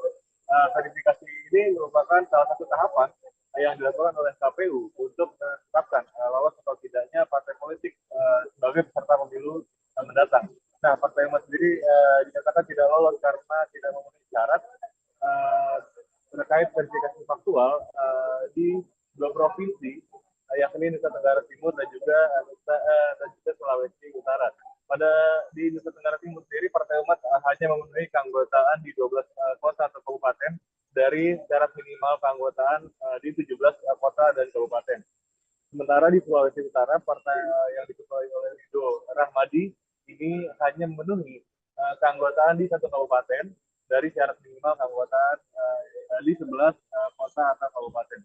Menurut KPU, Partai Umat tidak pernah menyampaikan pernyataan keberatan verifikasi terkait provinsi di dua provinsi tersebut, di dua provinsi tersebut, baik di Nusa Tenggara Timur maupun di Sulawesi Utara. Adapun hingga saat ini jajaran Partai Umat telah meninggalkan kantor Bawaslu setelah tadi menyelenggarakan konferensi pers terkait kedatangannya ke gedung Bawaslu ini. Demikian dia ada juga Tribuners. Baik, terima kasih rekan Naufal Lanteng untuk informasi Anda. Selamat bertugas kembali. Berikut Tribuners kami tampilkan keterangan dari kuasa hukum Partai Umat Denny Indrayana yang sudah dihimpun oleh reporter kami selengkapnya. Hari ini tadi jam 2 lebih sedikit kami sudah memulai proses pengajuan permohonan teman-teman penyelesaian sengketa proses pemilihan umum 2024. Jadi sebagaimana dipahami dan maklum, pada hari Rabu yang baru lalu ada pengumuman hasil verifikasi faktual dan Partai Umat dianggap tidak memenuhi syarat oleh KPU Republik Indonesia. Kami dengan tegas menyatakan putusan itu keliru. Dan karenanya kami menggunakan hak konstitusional untuk mengajukan keberatan. Kepolisian angkat bicara terkait kasus persekusi terhadap 2 terduga pelaku pelecehan seksual yang terjadi di Universitas Gunadarma, Kota Depok. 2 pelaku itu dihakimi massa mahasiswa di area kampus dengan cara diikat di pohon, disiram air, disulut rokok hingga dicekoki air urin. Kasat Reskrim Polres Metro Depok AKBP Yogen Heros Baruno mengatakan kedua pelaku telah diamankan pada Senin 12 Desember 2022 lalu. Dan bagaimana terkait penanganan kasus ini, kami sudah terhubung dengan rekan Dwi Putra Kesuma, reporter dari Tribun Jakarta. Silakan dengan laporan Anda. Baik, selamat sore Dea dan juga Tribuners. Bisa saya jelaskan bahwa peristiwa persekusi ini terjadi pada Senin 12 Desember 2022. Lalu yang mana saat itu ada 2 terduga pelaku pelecehan seksual yang mengalami persekusi di kampus Gunadarma Kota Depok, Jawa Barat. Dalam video yang beredar, kedua pelaku nampak diikat di sebuah pohon, kemudian tubuhnya basah kuyup, disulut abu rokok, kemudian hingga dicekoki air berwarna kuning yang diduga adalah air urin. Selain itu, dalam beberapa foto yang beredar dan viral di sosial media, juga pelaku nampak ditelanjangi tanpa mengenakan sehelai pun pakaian pada tubuhnya. Hasil pemeriksaan kepolisian, Kasat Reskrim Polres Metro Depok, AKBP Yogen Heros Baruno mengatakan bahwa ada 2 terduga pelaku dalam kasus ini, yang mana pelaku pertama diduga telah melecehkan 3 mahasiswi dan pelaku kedua diduga telah melecehkan seorang mahasiswi. Nah, dari 3 korban pelaku pertama ini, hanya 1 yang dapat ditindaklanjuti laporannya karena telah memenuhi unsur, sementara korban kedua dan korban ketiga belum dapat memenuhi unsur karena masih dalam percobaan. Nah, namun demikian, Kasat Reskrim Polres Metro Depok mengatakan bahwa kasus ini telah selesai ataupun damai gitu, sesuai dengan kesepakatan antara pelaku dan juga korban yang memilih jalur restoratif justice. Alasan dari korban memaafkan pelaku sendiri adalah karena korban menilai pelaku telah mendapatkan ganjaran ataupun hal yang lebih berat daripada yang ia alami sendiri. Namun demikian, saat ini Polres Metro Depok pun masih terus mendalami kasus tersebut dan juga mendalami aksi persekusi meskipun belum ada laporan dari korban atau si pelaku pelecehan seksual tersebut ke Polres Metro Depok. Kurang lebih begitu dia yang bisa saya sampaikan. Baik, terima kasih rekan Dwi Putra Kesuma untuk informasi Anda. Selamat bertugas kembali. Berikut kami tampilkan hasil wawancara rekan kami bersama Kasat Reskrim Polres Metro Depok AKBP Yogen Heros Baruno selengkapnya. Ya, jadi memang setelah viral ya dalam postingan media sosial ada diduga kasus pelecehan seksual yang dilakukan oleh oknum mahasiswa terhadap mahasiswa lainnya. Ya, kemudian tim PPA Polres Metro Depok kemudian melakukan penyelidikan berdasarkan dari foto-foto maupun nama-nama yang beredar. Ya, kemudian pada hari Senin malam pelaku 2 orang yang diduga pelaku 2 orang diamankan oleh Satpam setempat, kemudian dibawa ke Polres untuk diamankan sementara. Namun memang pada saat itu belum ada laporan polisi masuk ya, jadi kita masih menunggu korban yang mau untuk membuat laporan polisi. Kemudian ada 3 orang ya yang diduga juga sebagai korban. 1 orang akhirnya mewakili untuk membuat laporan polisi di Polres Metro Depok. Ya.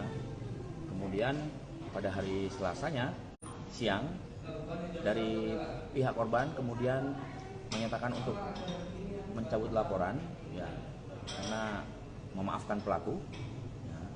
Kita fasilitasi dengan mediasi dari kedua belah pihak.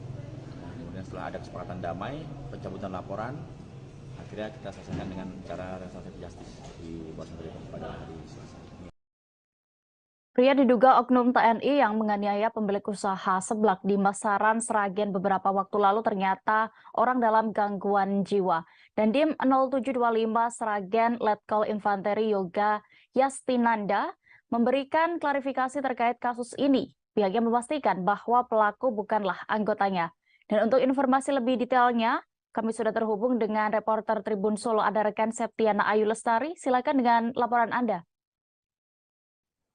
Ya, baik Dea dan Tribuners, dapat saya sampaikan bahwa beberapa hari terakhir di Kabupaten Sragen tengah diramaikan dengan pemberitaan bahwa terdapat seorang pemilik warung seblak yang ada di Kecamatan Masalan, Kabupaten Sragen, menjadi korban pemukulan yang dilakukan oleh seorang pria yang di mana beberapa hari terakhir diketahui seorang pria tersebut masih oknum anggota TNI aktif yang mengalami gangguan jiwa, di mana berdasarkan konfirmasi dengan Dandim 0725 Sragen Letkol Infantri Yoga Yastinanda memastikan atau menegaskan bahwa oknum TNI tersebut bukan merupakan anggota Kodim 0725 Sragen. Hal tersebut dan Letkol Infantri Yoga juga benarkan bahwa oknum atau pria tersebut mengalami gangguan jiwa setelah kabar tersebut sempat viral di media sosial.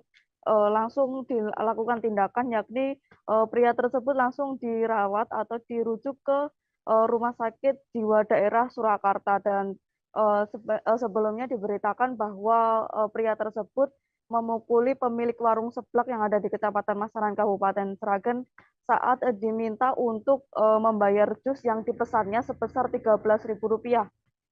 Pria tersebut tidak mau membayar, namun kemudian marah-marah kepada pemilik warung seblak tersebut dan akhirnya memukul beberapa kali ke wajah pemilik warung seblak yang diketahui berinisial N tersebut. Dari kejadian tersebut menyebabkan pemilik warung seblak sempat mengalami luka lebam di bagian wajahnya dan sempat tidak berani keluar rumah sendiri atau merasa trauma. Selain itu juga diketahui setelah kejadian tersebut terungkap bahwa pria tersebut telah mengganggu, membuat kekacauan di sekitar daerah Masaran, di mana pria tersebut juga berulah selama beberapa kali dan juga di warung tersebut. Namun karyawan dari warung tersebut tidak berani atau hanya menuruti kemauan pria tersebut saja. Begitu dia dapat saya sampaikan dari Sragen, Jawa Tengah. Baik, terima kasih rekan Septiana Ayu untuk laporan Anda di Jawa Tengah. Selamat bertugas kembali. Kita beralih ke informasi berikutnya di Provinsi Aceh. Kejaksaan Negeri Aceh Timur melakukan eksekusi hukuman cambuk terhadap 4 terpidana jarimah zina. Kasipidum Kejari Aceh Timur, Septedi Endra Wijaya, mengatakan terpidana yang dieksekusi cambuk 4 orang. Eksekusi dilakukan secara terbuka berlangsung di halaman Dinas Syariat Islam ID yang disaksikan oleh warga. Saat ini kami sudah terhubung dengan rekan Henry, reporter dari Serambi News yang akan menginformasikan terkait ini. Silakan rekan. Ya, terima kasih rekan Dea dari Kabupaten Aceh Timur, Provinsi Aceh. Dapat kami laporkan bahwa Kejaksaan Negeri Aceh Timur bekerja sama dengan Dinas Syariat Islam, kemudian Satpol PP dan WH Kabupaten Aceh Timur, Dinas Syariat, Dinas Kesehatan, kemudian Mahkamah Syariah ID dan Polres Aceh Timur melakukan eksekusi hukuman cambuk terhadap 4 terpidana jarimah zina. Eksekusi secara terbuka yang disaksikan oleh warga itu berlangsung pada Kamis 15 Desember kemarin. Kasipidum Kejari Kejaksaan Negeri Aceh Timur, Septedi Endra Wijaya, didampingi Wakil Ketua Mahkamah Syariah ID, Taufik Rahayu, beserta 2 orang hakim Mahkamah Syariah ID, yaitu Islahul Umam dan Aulia Ramdan, dan Kasat Pol PP T. Amran saat itu mengatakan bahwa terpidana yang dieksekusi cambuk itu sebanyak 4 orang, diantaranya 3 laki-laki dan 1 orang perempuan. Keempat terpidana merupakan perkara yang sama, yaitu perkara jarimah zina, di mana keempatnya masing-masing dicambuk 100 kali. semua terpidana dieksekusi cambuk berdasarkan keputusan Kejaksaan Negeri Aceh Timur dalam rangka penegakan hukum jinayah ataupun dalam rangka penegakan hukum syariat Islam yang berlaku di Aceh. Tiga laki-laki terpidana zina yang dicambuk diantaranya MZ 20 tahun warga Kecamatan Pantai Bidari, yang mana terpidana MZ ini berdasarkan amar putusan Mahkamah Syariah ini, MZ terbukti secara sah dan meyakinkan bersalah menurut hukum melakukan perbuatan zina dengan anak sebagaimana dimaksud dalam pasal 34 Kanun Aceh nomor 7 tahun 2013 tentang hukum acara jinayah dan Kanun Aceh nomor 6 tahun 2014 tentang hukum jinayah dengan hukuman cambuk sebanyak 100 kali. Selanjutnya dua laki-laki lagi yang sebagai terpidana yakni berinisial Kai berusia 20 tahun warga Kecamatan Darul Falah, yang mana berdasarkan amar putusan Mahkamah Syariah ini secara sah meyakinkan bersalah menurut hukum melakukan dan turut serta melakukan zarimah zina sebagaimana dimaksud dalam pasal 37 ayat 1 Kanun Aceh nomor 7 tahun 2013 tentang hukum acara jinayah dan Kanun Aceh nomor 6 tahun 2014 tentang hukum jinayah dengan hukumat hudud cambuk sebanyak 100 kali. Satu lagi terpidana dari laki-laki berinisial Visu 18 tahun dengan amar putusan yang sama dengan terpidana Kai juga dicambuk 100 kali, sedangkan satu orang lagi terpidana wanita terpidana zina dalam perkara ini berinisial Rit berusia 21 tahun warga Kecamatan Rantau Perla dengan amar putusan dari Mahkamah Syariah ini sama dengan terpidana Kai dan Visu juga dieksekusi sebanyak 100 kali cambuk. Jadi masing-masing terpidana saat dicambuk 100 kali itu merintih kesakitan, dan Algojo yang melakukan eksekusi cambuk menghentikan sejenak, setelah itu melanjutkan kembali eksekusi cambuk terhadap masing-masing terpidana sehingga proses cambuk selesai berjalan dengan lancar masing-masing sebanyak 100 kali. Kasipidum tadi mengatakan masing-masing terdakwa juga sudah menjalani masa tahanan sebanyak 1 bulan, kecuali terpidana zina dengan anak yaitu MZ, selain dicambuk 100 kali juga menjalani masa kurungan sebanyak 6 bulan.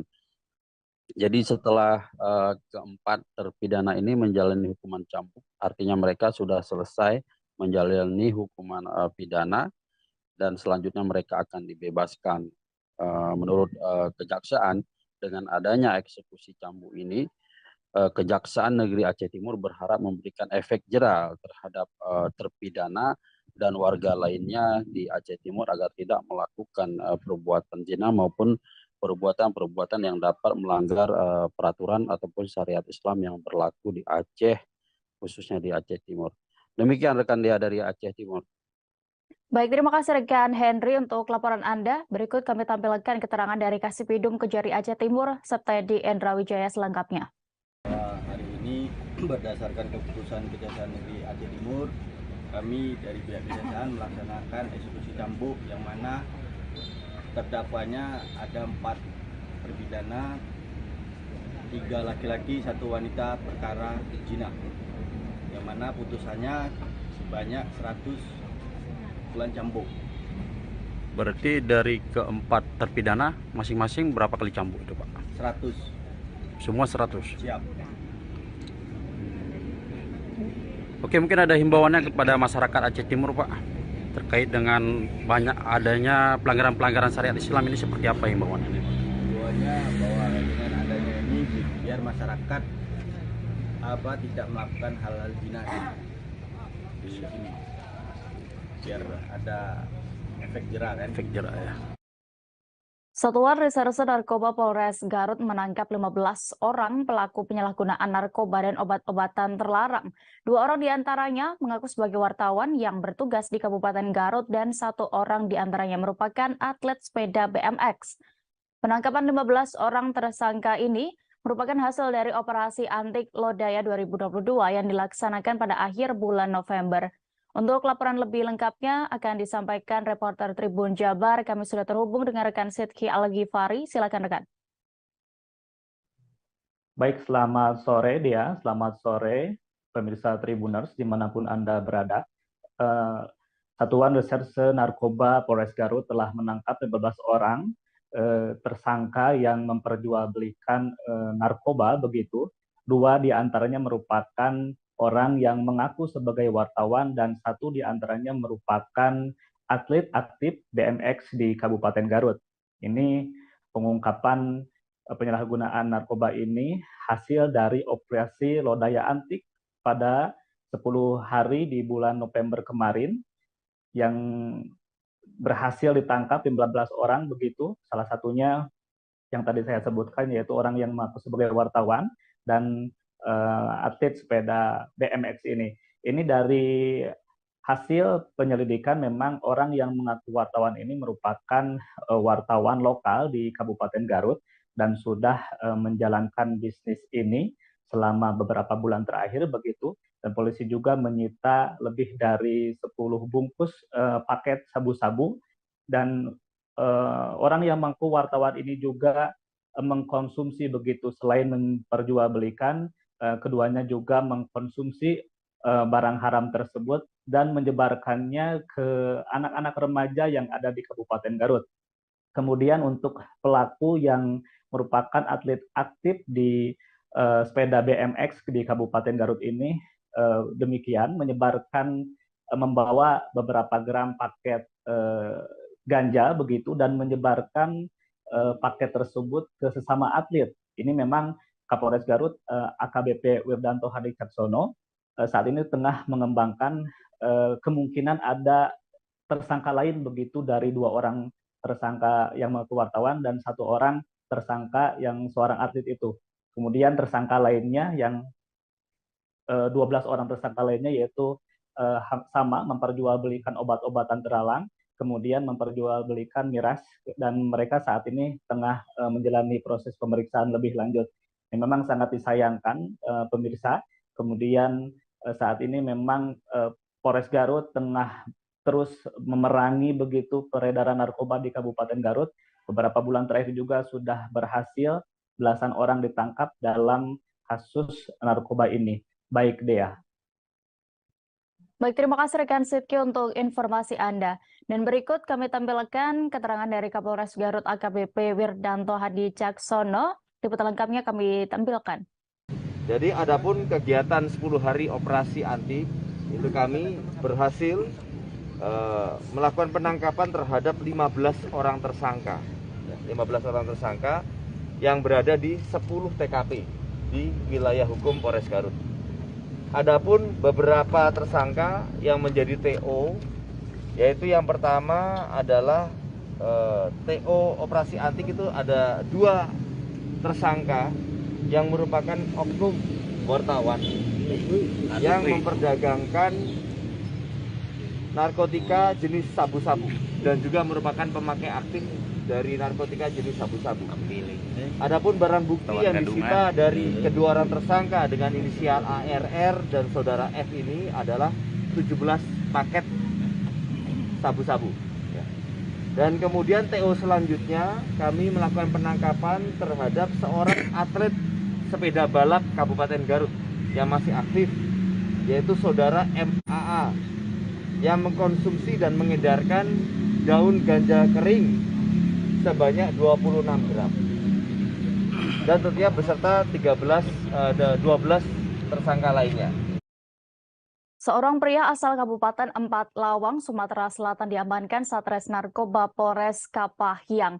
Pria 39 tahun itu ditangkap lantaran nekat menyelundupkan narkotika golongan 1 jenis ganja seberat 7 kg. Pelaku diciduk saat melintasi jalan lintas Sumatera Selatan Bengkulu saat hendak melakukan transaksi di kawasan Desa Tebat Monok. Untuk laporan lengkapnya kami sudah terhubung dengan rekan Panji Destama, reporter dari Tribun Bengkulu. Silakan dengan informasi Anda. Baik, terima kasih rekan Dea dan Tribuners dimanapun kalian berada. Dapat disampaikan Pemuda asal Kabupaten Palawang, Provinsi Sumatera Selatan berinisial AC, 39 tahun diamankan polisi. Pelaku diamankan lantaran nekat menyelundupkan narkotika golongan 1 jenis ganja seberat 7 kg. Polisi berhasil menggagalkan penyelundupan tersebut setelah polisi menerima informasi adanya 1 unit sepeda motor membawa 1 karung besar berwarna putih. Satres Narkoba Polres Kepahyang langsung melakukan penyelidikan dari informasi tersebut. Diketahui penyelundupan itu akan melintasi jalan lintas Sumatera Bengkulu. Pelaku melakukan transaksi narkoba jenis ganja seberat 7 kg ini di kawasan Desa Tebat Monok, Kecamatan Kepahyang. Setelah menunggu berjam-jam di kawasan Desa Tebat Monok, polisi melihat seorang pemuda melintas di jalan lintas tersebut. Saat dilakukan pemeriksaan, pelaku hendak melawan dan hendak menikam petugas dengan senjata tajam, lalu melarikan diri. Polisi sempat melepaskan tembakan peringatan namun tak diindahkan oleh pelaku. Akhirnya, pelaku dilumpuhkan oleh pihak kepolisian dengan timah panas. Selanjutnya, polisi membawa pelaku ke Polres Kepahyang untuk dilakukan pemeriksaan lebih lanjut. Dari pemeriksaan polisi, pelaku memiliki kebun ganja sendiri di Kabupaten Palawang, Provinsi Sumatera Selatan. Rencananya ganja seberat 7 kg ini akan diedarkan ke Kota Bengkulu dan Kabupaten Kepahyang. Saat ini pelaku ditetapkan sebagai tersangka dan dijerat pasal 114 ayat 2, sub pasal 11 ayat 2 Undang-Undang Republik Indonesia nomor 35 tahun 2009. Dengan ancaman hukuman paling berat hukuman mati, penjara seumur hidup, atau hukuman paling singkat 6 tahun dan paling lama 20 tahun penjara serta denda pidana 10 miliar rupiah. Demikian dia laporan dari tribunbuku.com. Baik, terima kasih rekan Pak. Dan berikut Tribuners, rekan kami juga sudah melakukan wawancara bersama AKBP Yana Supriyatna, Kapolres Kepahyang selengkapnya. Kan dari Tebat Karang kan bisa tembus, artinya kita jebol di daerah perbatasan Palawang, pengamanan kita. Seperti apa ya upaya yang kita lakukan, Benar? Jadi dengan adanya kegiatan tersebut, jadi kami juga tetap melaksanakan langkah-langkah, terutama dengan penanganan kasus yang ini kita juga mengembangkan kering-keringnya, jadi bukan menetapkan lagi anggota untuk membuat langkah-langkah atau menentukan langkah-langkah termasuk membuat kering-kering serse untuk penempatan wilayah-wilayah untuk pengembangan kasus-kasus dan kemungkinan akan terjadi di wilayah Kepahyang. Artinya pospol di seberang Musi pun seperti apa mengaktifkannya? Nah, betul. Jadi untuk wilayah polsek terutama pospol tetap kita kasih informasi, kita tegaskan kembali. Jadi setiap perkembangan tetap melaporkan ke Polres Kepahyang. Doni M. Taufik alias Doni Salmanan divonis 4 tahun penjara dan denda 1 miliar rupiah, subsidiar 6 bulan penjara dalam kasus binary option Quotex.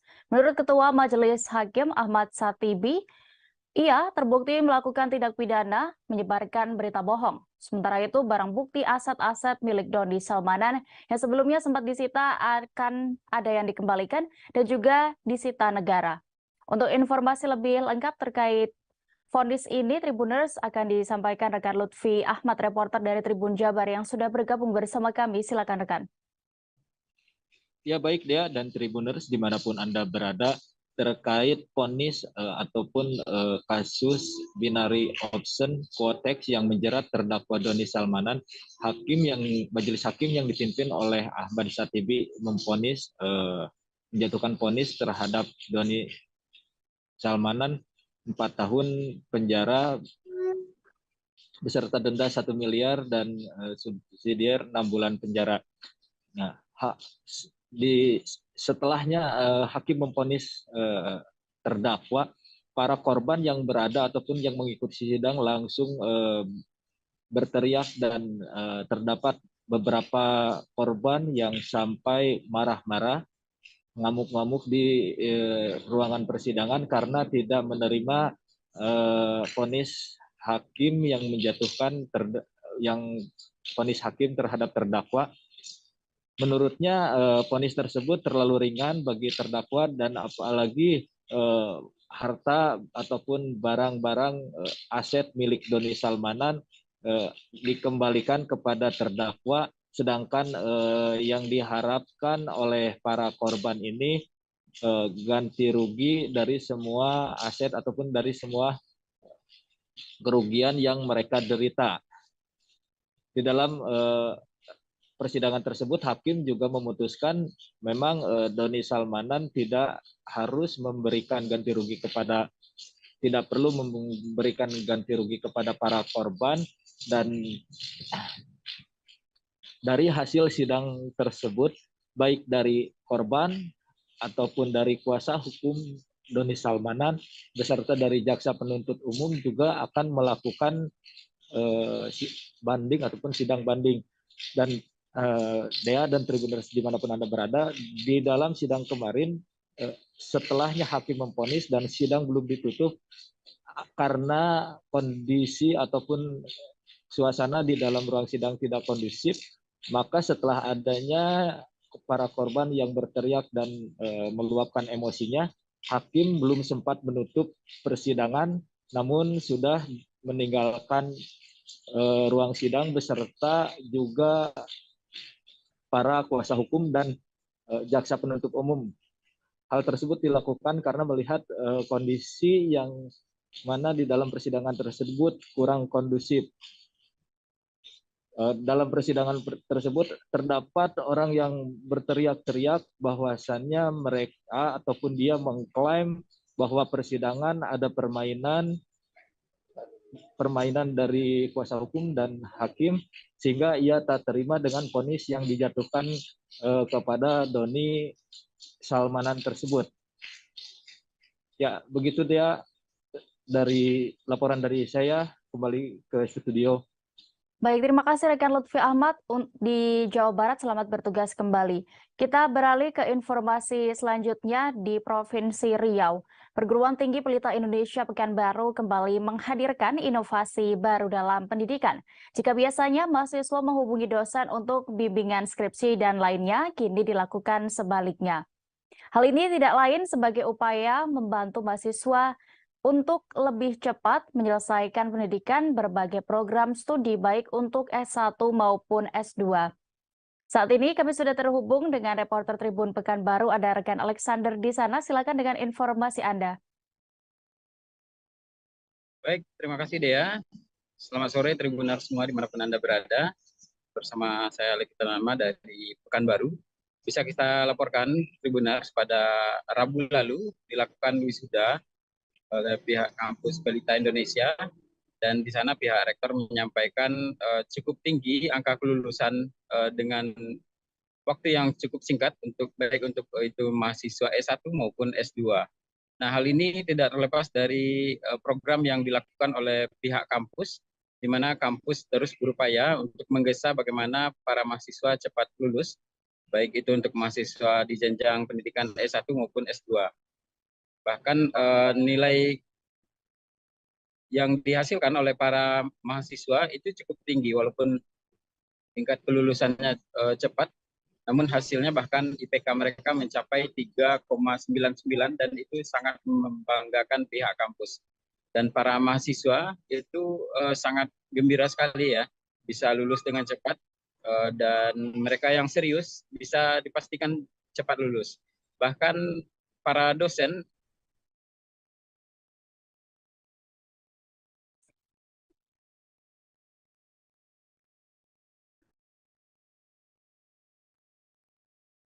Halo, rekan Alexander. Sehingga membuat para mahasiswa cepat lulus. Untuk S1 itu sebanyak 75% ya yang lulus di waktu 3,5 tahun, sedangkan yang S2 di angka 85% yang lulus dengan waktu 1,8 tahun. Demikian Dea. Baik, terima kasih rekan Alexander untuk Pekanbaru. Selamat bertugas kembali. Kita menuju kabar berikutnya, Tribuners. Ketua Utama Habib Alawi bin Sagaf bin Muhammad Al-Jufri menyaksikan pelantikan pengurus Komisariat Daerah alias Komda Al-Khairat Kabupaten Sigi masa khidmat 2022-2027, pengangkatan dan pengesahan komposisi serta personalia Komda Al-Khairat Kabupaten Sigi berdasarkan SK Ketua Utama Al-Khairat tahun 2022. Pelantikan bertepatan di Aula Kantor Desa Binangga, Kecamatan Marawola, Kabupaten Sigi, Sulawesi Tengah pada Kamis 15 Desember kemarin. Saat ini kami sudah terhubung dengan rekan Musalam, reporter dari Tribun Palu yang akan memberikan informasi lengkapnya. Silakan rekan. Baik, terima kasih rekan Dea dan Tribuners sekalian. Dapat kami informasikan Ketua Utama Habib Alwi bin Sagaf bin Muhammad Al-Jufri menyaksikan pelantikan pengurus Komisariat Daerah alias Komda Al-Herat Kabupaten Sigi masa khidmat 2022-2027. Pengangkatan dan pengesahan komposisi serta personalia Komda Al-Herat Sigi berdasarkan SK Ketua Utama Al-Herat nomor 316 garing A strip 3 garing KUT 2022.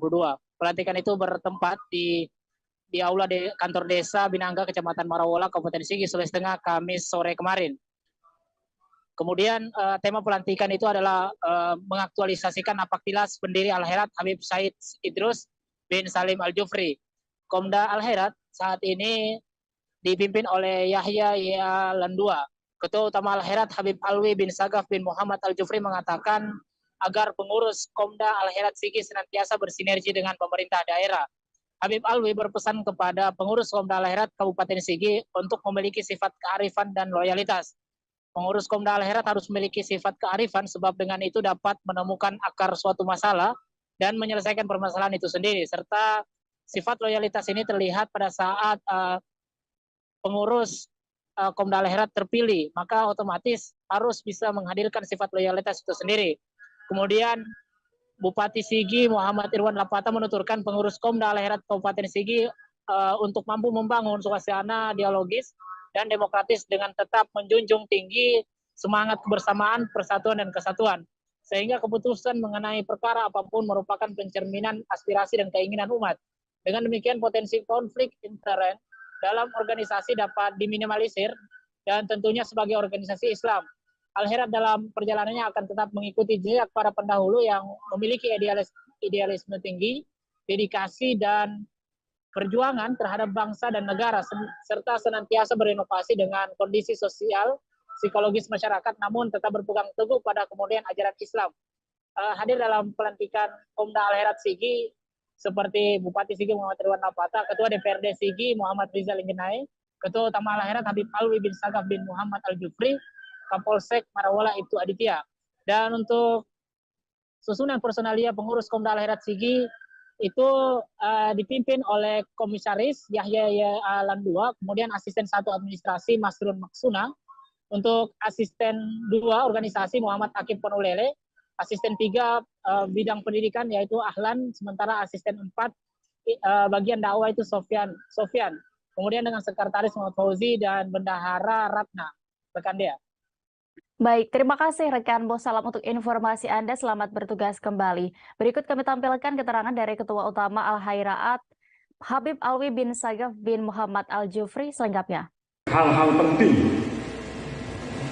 Satu di antaranya hal penting itu kita bisa menemukan akar masalah yang ada di wilayah kita atau di dalam struktur kita atau yang terjadi di tempat yang kita ingin lakukan satu keputusan. Tidak hanya di situ, kita pun bisa menyelesaikan permasalahan itu sendiri. Jadi sifat kearifan ini tidak hanya menemukan akar masalah, namun juga bisa menyelesaikan permasalahan itu sendiri. Kemudian yang kedua, loyalitas. Sifat loyalitas ini terlihat saat kita dipilih, otomatis kita harus bisa menghadirkan sifat loyalitas itu sendiri. RSUD ODSK Sulawesi Utara terakreditasi tingkat paripurna dengan rating bintang 5. Hal ini sesuai hasil asesmen Komisi Akreditasi Rumah Sakit atau KARS, sebuah badan akreditasi yang memiliki kredibilitas tinggi di tingkat nasional dalam melaksanakan penilaian akreditasi terkait mutu pelayanan di rumah sakit. Pencapaian akreditasi tertinggi itu dicapai hanya kurang dari setahun oleh RSUD ODSK beroperasi penuh. Sejak awal RSUD ini beroperasi, Gubernur Oli Dono Kambe, SE, dan Bapak Wakil Gubernur Stephen Kando meminta jajaran direksi RSUD untuk fokus pada pelayanan rumah sakit yang memperhatikan standar mutu dan keselamatan pasien sesuai standar akreditasi rumah sakit yang ditetapkan oleh pemerintah. Menindaklanjuti hal itu, seluruh jajaran Civitas Hospitalia RSUD ODSK selama 6 bulan terakhir ini berjuang untuk akreditasi dan hasilnya sangat menggembirakan, yaitu pencapaian tertinggi 5 bintang terakreditasi paripurna. Hasil itu adalah puncak dari kegiatan survei akreditasi yang dilaksanakan selang tanggal 5 hingga 7 Desember 2022, di mana Kars mengirimkan 3 orang surveyor, yaitu Dr. Renaldi C. Tumbal sebagai ketua, kemudian Dr. Farida Ingolo, anggota, dan juga Lucy S. Kambe sebagai anggota.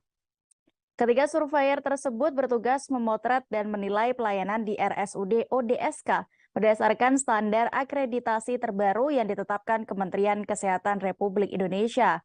Selama 3 hari, seluruh dokumentasi akreditasi rumah sakit diperiksa secara ketat, juga dilakukan telusur implementasi ke unit-unit pelayanan apakah standar akreditasi itu telah diimplementasikan dengan baik atau belum.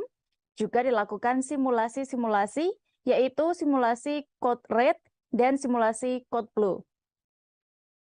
Simulasi code red untuk penanganan kebakaran dan bencana, dan simulasi code blue untuk penanganan pasien atau pengunjung yang mengalami serangan jantung mendadak di lingkungan rumah sakit.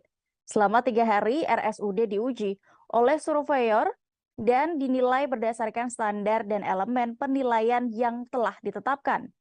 Hari pertama dilakukan wawancara dengan direksi, Kadinkes, dan telusur dokumen. Untuk hari kedua dilakukan telusur lapangan oleh masing-masing surveyor sesuai dengan bidangnya.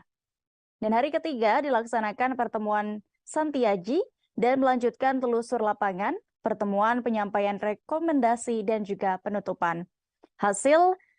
Dari hasil survei itu dilaksanakan perhitungan pada tanggal 14 Desember 2022.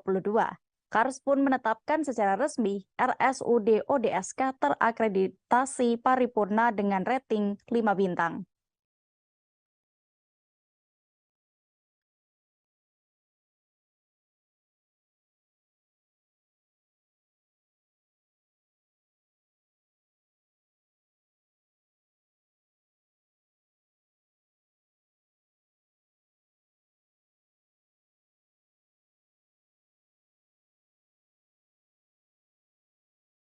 Jadi akreditasi ini adalah sebuah pengakuan dari sebuah lembaga independen yang ditunjuk pemerintah, di mana rumah sakit yang disurvei itu sudah memenuhi standar akreditasi rumah sakit. Dan kami sejak awal diberikan arahan oleh Bapak Gubernur dan Bapak Wakil Gubernur agar supaya fokus dalam pelayanan ini memperhatikan standar mutu dan keselamatan pasien sebagaimana ditetapkan dalam standar akreditasi rumah sakit yang ditetapkan oleh pemerintah. Jadi kurang lebih 6 bulan kami mempersiapkan persiapan, dan pada tanggal 5 sampai 7 Desember kemarin sudah disurvei oleh 3 orang surveyor dari Kars, dan puji Tuhan pada hari kemarin diumumkan kita mencapai akreditasi paripurna bintang 5. Jadi tentunya ini sebuah pengakuan bahwa rumah sakit ini telah menerapkan standar kepada masyarakat. Jangan lagi ragu, standar mutu dan keselamatan pasien terjamin di RSUD. Kebakaran terjadi di Kecamatan Binuang, Kabupaten Polewali Mandar atau Polman, Sulawesi Barat. Akibatnya rumah warga di Dusun Pasembara, Desa Batetangga, hangus terbakar. Rumah yang berada di tengah permukiman padat penduduk tersebut hangus dalam waktu hanya sekira 1 jam saja. Untuk kronologi kejadian dan juga apa penyebabnya sudah diketahui. Kami saat ini sudah terhubung dengan reporter Tribun Sulbar, ada rekan Fahrun Ramli. Silakan dengan laporan Anda. Ya, Tribuners dan di rekan dia di studio, saya dapat mengabarkan bahwa 1 unit rumah yang ludes terbakar ini itu disebabkan karena adanya korsleting listrik di rumah tersebut. di mana arus pendek listrik ini menjadi dugaan sementara penyebab terjadinya kebakaran rumah tersebut. Selain dari arus pendek listrik, api cepat membesar karena di depan rumah ini juga memiliki sebuah gardu. Nah, gardu ini itu menjual bensin eceran atau bensin dalam botol dan beberapa tabung gas LPG ukuran 3 kg juga terdapat di lokasi tersebut. Sehingga api cepat membesar. Nah, keterangan salah satu warga yang berada di lokasi, api ini berasal pertama kali di atap rumah, kemudian menjalar ke dinding dan masuk ke gardu tersebut. Sehingga rumah tersebut hanya sekitar 1 jam saja ludes terbakar si jago merah ini. Nah, pemadam kebakaran yang tiba di lokasi langsung mendinginkan sisi kiri dan sisi kanan rumah tersebut agar api tidak merembes ke rumah yang lainnya karena memang rumah ini berada di pemukiman penduduk. Sulitnya besarnya api membuat sempat membuat petugas pemadam itu kewalahan dan hanya dapat mencegah api untuk tidak merembes ke rumah lainnya dan tidak dapat menyelamatkan 1 unit rumah ini sehingga 1 unit rumah ini itu ludes terbakar dan beberapa isi di dalamnya itu seperti kendaraan roda 2 terdapat 3 dan sejumlah jualan campuran juga ikut terbakar. 1 jam kemudian akhirnya pemadam dapat memadamkan api tersebut dan dia memadamkan api tersebut. Demikian rekan dia yang sempat saya laporkan. Baik, terima kasih rekan Fahrun Ramli untuk laporan Anda. Selamat bertugas kembali. Rekan kami juga sudah menghimpun wawancara bersama UPT Damkar Polman. Imran, berikut liputannya. Kami menerima laporan pukul 20:08. Jadi kami dari pemadam kebakaran Kabupaten Polewali Mandar langsung turun ke lapangan dengan menerjunkan 3 armada pemadam kebakaran dan 1 PSC Kabupaten Polewali Mandar dan melibatkan 15 personil. Ini yang terbakar apa? Rumah penduduk, Pak. Berapa rumah? Menurut keterangan warga bahwa ada 1 rumah. 1 rumah. Itu rumah kayu? Rumah kayu. Itu pada saat kebakaran pemilik rumah di mana, Pak? Penyampaian dari masyarakat bahwa pemilik rumah ada di tempat. Ada di tempat. Kalau untuk penyebabnya, Pak? Penyebabnya untuk sementara kami simpulkan bahwa ada kelalaian yaitu korsleting listrik. Menteri Koordinator Bidang Politik Hukum dan Keamanan atau Menko Polhukam Mahfud MD mengungkapkan banyak aparat yang membackingi berbagai praktik ilegal, baik itu mafia tambang maupun mafia tanah. Koordinator Jaringan Advokasi Tambang atau JATAM, Melki Nahar membeberkan beberapa wilayah di luar Pulau Jawa yang diduga menjadi tempat backing tentara hingga polisi beroperasi terkait dugaan tambang ilegal. Pada Kamis 15 Desember 2022 kemarin, Mahfud MD menyebutkan keterlibatan aparat itu selama ini seolah-olah hanya menjadi rahasia umum. Pasalnya tidak ada yang mau mengungkapkannya ke muka publik.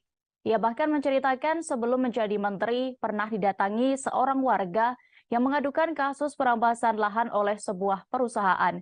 Saat Mahfud meneruskan laporan itu ke seorang pengacara, kasus ini dinilai dapat mudah diselesaikan apabila dibawa ke kantor aparat penegak hukum. Tetapi mereka tidak berani mengusut kasus tersebut. Mantan Ketua Mahkamah Konstitusi itu mengaku menerima banyak laporan keterlibatan pensiunan TNI yang melindungi sejumlah praktik ilegal. Mahfud mempertanyakan kekuatan yang dimiliki para purnawirawan tersebut sehingga mereka bisa terlibat membackingi sesuatu. Mahfud pun menegaskan bahwa pemerintah berkomitmen untuk mengusut keterlibatan aparat maupun pensiunan aparat dalam praktik-praktik ilegal. Terpisah, Koordinator JATAM, Melki Nahar membenarkan pernyataan Menko Polhukam Mahfud MD soal aparat yang diduga menjadi backing mafia, termasuk mafia tambang ilegal. Tidak hanya oknum polisi saja, melainkan prajurit TNI pun ada pula yang terlibat bisnis gelap tambang dan tanah. Melki membeberkan data JATAM. Para oknum anggota TNI Polri ini diduga membackingi sejumlah wilayah, diduga tempat mafia tambang ilegal.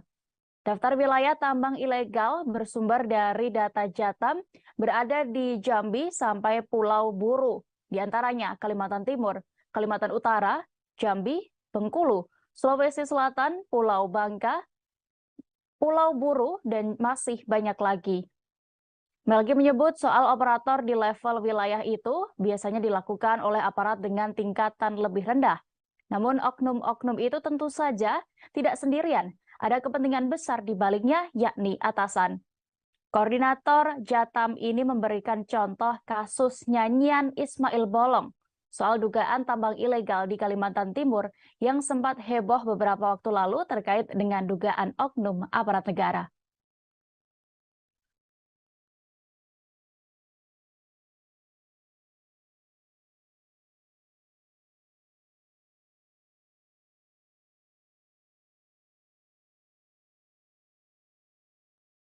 Tersangka obstruction of justice perkara pembunuhan Brigadir Yosua Huta Barat alias Brigadir J, yakni Hendra Kurniawan mengungkap 5 arahan Verdi Sambo yang disinyalir untuk memperkuat skenarionya.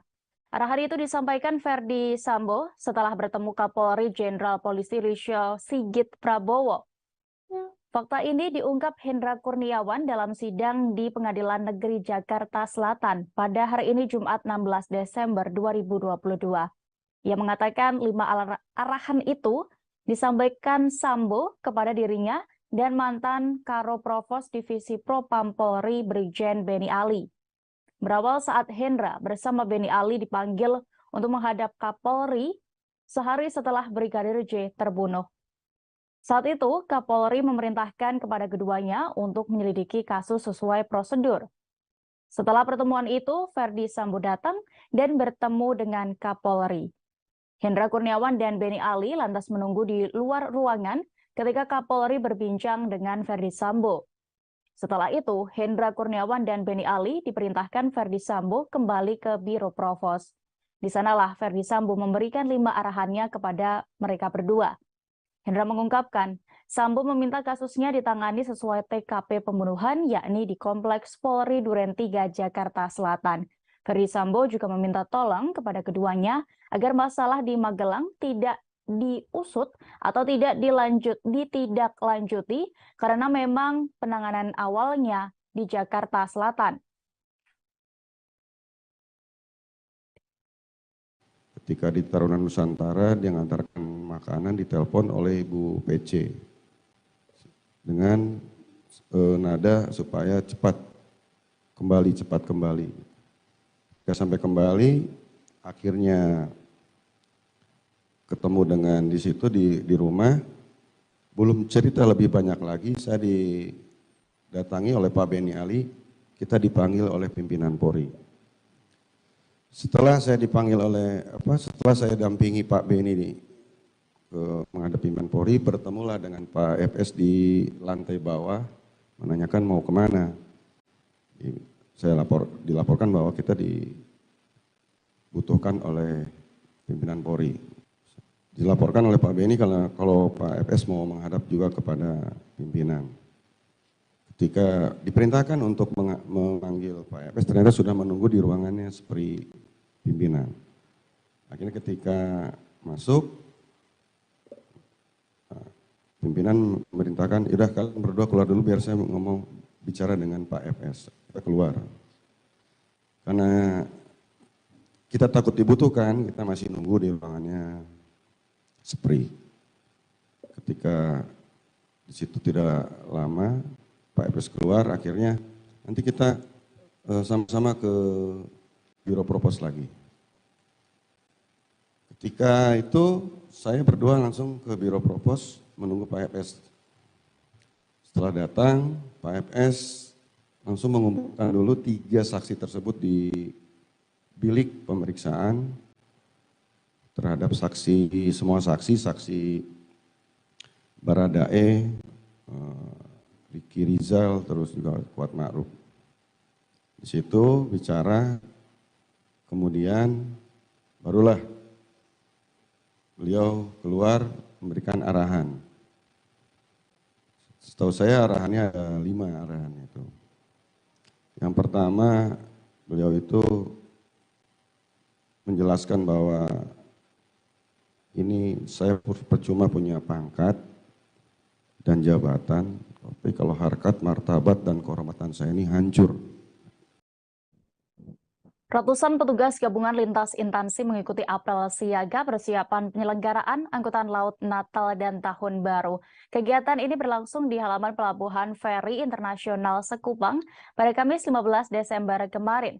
Ratusan personel mengikuti apel siaga tersebut yakni dari TNI, Polri, Bea Cukai, Imigrasi, dan KKP hingga Pelni dan unsur lainnya. Untuk informasi lebih lengkapnya, kami sudah terhubung dengan rekan Beres Luban Tobing, reporter dari Tribun Batam. Silakan dengan laporan Anda. Oke, baik. Selamat sore, Tribuner. Selamat sore, rekan Dea. Ini perlu kami informasikan menyambut Hari Raya Natal dan Tahun Baru, seluruh armada pelayaran di Kota Batam, Kepulauan Riau dipastikan berjalan lancar untuk mengangkut penumpang nantinya. Nah, jadi beberapa rangkaian telah dilakukan begitu oleh lintas instansi gabungan seperti TOPE, laut, Cukai, kapal, dan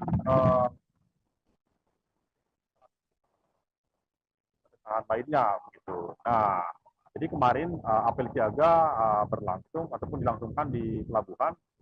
Setidaknya ada ratusan personel dari berbagai unsur begitu menghadiri.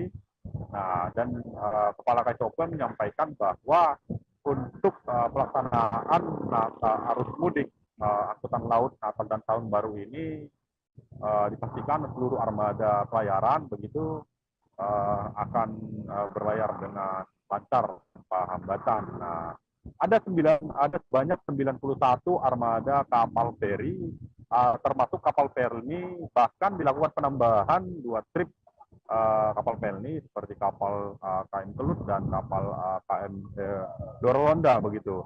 Nah, 91 armada kapal ini juga sudah dilakukan pengecekan, praktek apakah kapal tersebut layak berlayar begitu. Tidak hanya itu, tim gabungan juga telah mempersiapkan dan mendirikan sejumlah posko untuk posko pengamanan dan posko pelayanan di semua titik pelabuhan begitu. Karena notabene memang Kepulauan Riau ataupun Kota Batam dikelilingi lautan. Akses satu-satunya begitu selain jalur udara hanya bisa dilalui dengan jalur laut begitu. Ya, mungkin demikian rekan Dea. Terima kasih. Baik, terima kasih rekan Beres Luban Tobing untuk informasi Anda. Selamat bertugas kembali. Berikut kami tampilkan keterangan dari Kepala KSOP khusus Batam, Revolindo terkait ini selengkapnya. Harus berkoordinasi dengan TNI, Polri, dan instansi terkait. Sehingga perlu kita lakukan gelar pasukan. Artinya kesiapan itu sangat nyata, kan kita bisa lihat bersama peserta apelnya dari semua stakeholder. Jadi tujuan kegiatan rangkaian kegiatan ini tadi untuk mengamankan Nataru, Pak ya? Ya, untuk Natal 2022 dan Tahun Baru 2023. Ada beberapa personil Pak yang diterjunkan? Semua instansi TNI Polri terlibat, termasuk operator, termasuk stakeholder yang terkait. Penyidik Direktorat Tindak Pidana Narkoba Bareskrim Polri memusnahkan barang bukti narkoba jenis sabu seberat 75 kg dan 40.000 butir pil ekstasi. Barang haram sitaan dari penangkapan terhadap 4 orang kurir narkoba jaringan internasional, di mana 2 diantaranya merupakan prajurit TNI aktif. Direktorat Tindak Pidana Narkoba Bareskrim Polri bersama dengan Polisi Militer Daerah 1 Bukit Barisan memastikan 2 anggota TNI itu dipecat. 2 prajurit berinisial Sertu YT 42 tahun, Pratu RH 25 tahun, serta 2 rekannya berinisial SR 25 tahun dan YSD 29 tahun yang merupakan warga sipil dihadirkan dalam konferensi pers pada Kamis 15 Desember kemarin. 2 anggota TNI Angkatan Darat tersebut dari Kesatuan Kodim 0208 Asahan dan Yonif 125 Simbisa Brigif 7 Rimba Raya. Keduanya tampak digunduli. Mereka menggunakan pakaian tahanan berwarna kuning dengan kedua tangannya diborgol saat dihadirkan dalam konferensi pers. Direktur Tindak Pidana Narkoba Barreskrim Polri Brigjen Pol Krisno Halomoan Siregar mengatakan barang itu dari Malaysia dikirim melalui jalur laut. Para tersangka ini adalah para kurir darat dengan upah 2 juta rupiah per kilogram yang diselundupkan di Medan dan Deli Serdang, Sumatera Utara. Penangkapan itu sendiri merupakan hasil penyelidikan tim dari Mabes Polri terkait peredaran narkoba di Kota Tanjung Balai, Sumatera Utara. Kedua oknum itu diduga menjemput paket narkoba dari Tanjung Balai dan membawanya ke Medan menggunakan mobil. Mereka rencananya akan mengedarkan 75 kg sabu-sabu dan 40.000 butir pil ekstasi tersebut di Medan dan Jakarta. Dalam kesempatan yang sama, Wakil Komandan Pomden 1 Bukit Barisan Letkol CPM Kasri Intan Situborang menegaskan bahwa 2 orang anggota TNI yang terlibat tersebut akan dilakukan pemberhentian dengan tidak hormat atau PTDH.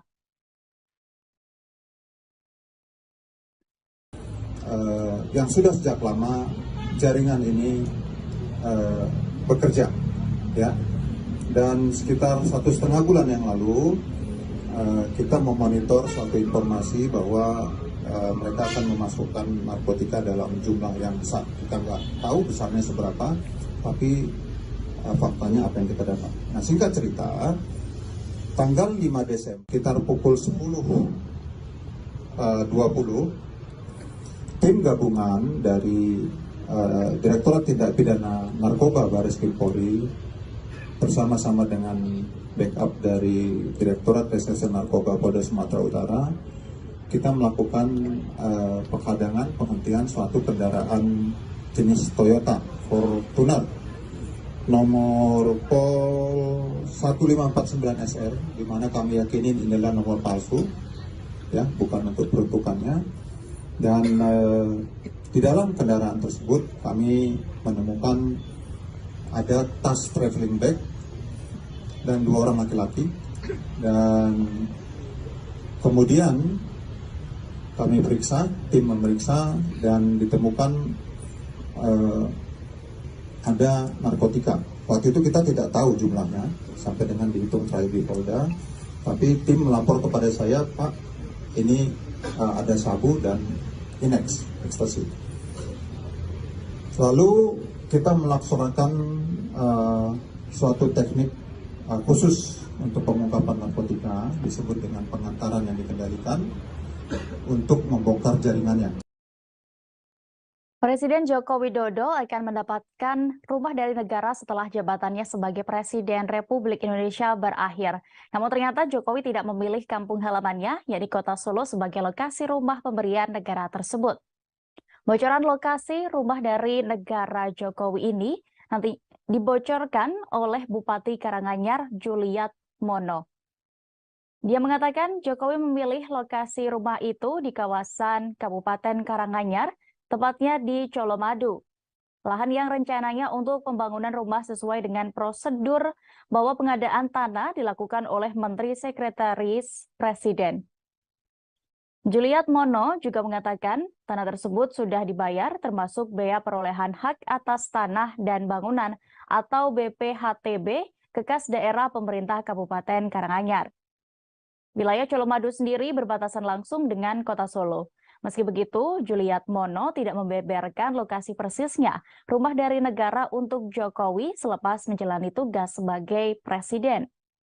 Juliat Mono mengatakan lahan yang dipilih merupakan lahan kosong dan diketahui bersertifikat hak milik. Adapun luasnya sekira 2 hingga 3.000 meter persegi. Menurutnya, lahan itu sangat strategis karena akses menuju Bandara Adi Sumarmo begitu dekat.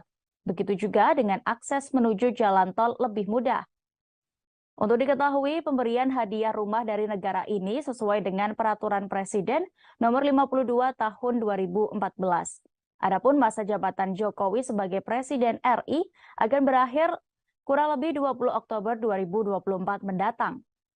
Terpisah, Wali Kota Solo Gibran Rakabuming Raka mengaku belum mengetahui soal pemberian rumah dari negara sang ayah, yakni Joko Widodo. Namun, Gibran menilai Presiden Jokowi sudah memiliki rumah sendiri yang berada di kota Solo.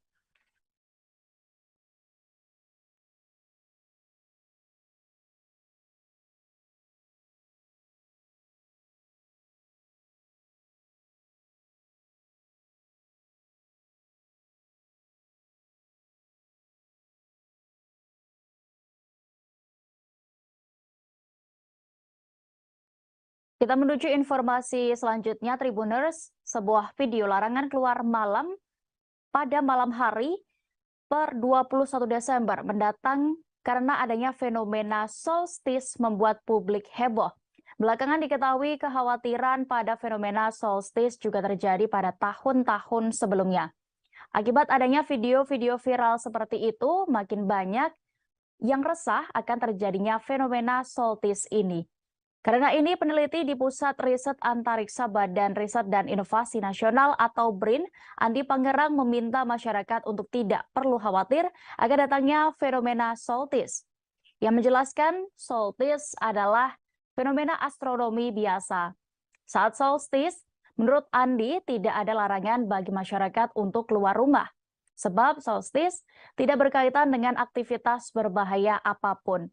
Andi menjelaskan solstice terjadi karena sumbu rotasi bumi miring 23,5 derajat terhadap bidang tegak lurus. Kondisi ini terjadi 2 kali dalam setahun, yakni saat bulan Juni dan Desember. Saat Juni, solstice terjadi lantaran kutub utara dan belahan bumi utara condong ke arah matahari. Sebaliknya saat bulan Desember, belahan bumi selatan dan kutub selatan akan condong ke matahari. Fenomena ini juga menyebabkan matahari terbit dari arah tenggara dan terbenam di arah barat daya. Namun demikian, terbitnya matahari tersebut kembali disesuaikan dengan lintang geografis masing-masing wilayah. Lintang tinggi terutama di belahan bumi selatan, matahari akan cenderung terbit di arah tenggara agak selatan dan terbenam di arah barat daya agak selatan. Selain itu, saat solstice Desember ini, belahan bumi selatan akan mengalami siang lebih panjang daripada malam.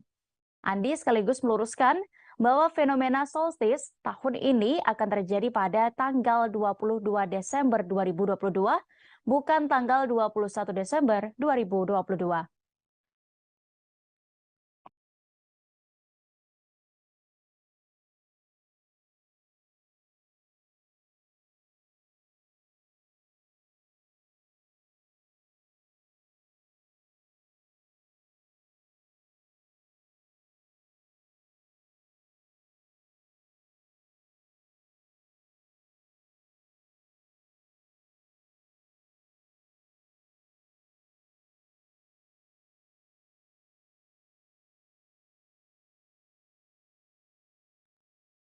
Kita beralih ke Sumatera Utara, Tribuners. Dalam penganiayaan tahanan, yakni Aibda Leonardo Sinaga divonis 4 tahun penjara dalam sidang di Pengadilan Negeri Medan. Putusan Majelis Hakim menilai terdakwa terbukti bersalah melanggar pasal 170 ayat 2 ketiga Kitab Undang-Undang Hukum Pidana. Aibda Leonardo terbukti bersalah melakukan tindak pidana secara bersama-sama melakukan kekerasan terhadap orang yang mengakibatkan kematian.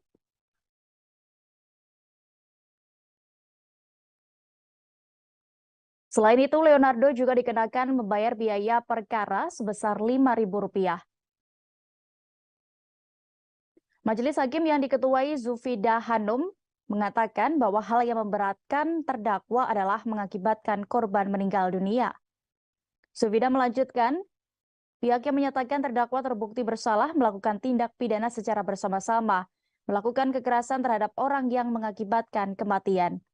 Usai membacakan amar putusannya, Majelis Hakim memberikan waktu 7 hari kepada terdakwa melalui penasihat hukum dan jaksa penuntut umum untuk mengajukan banding.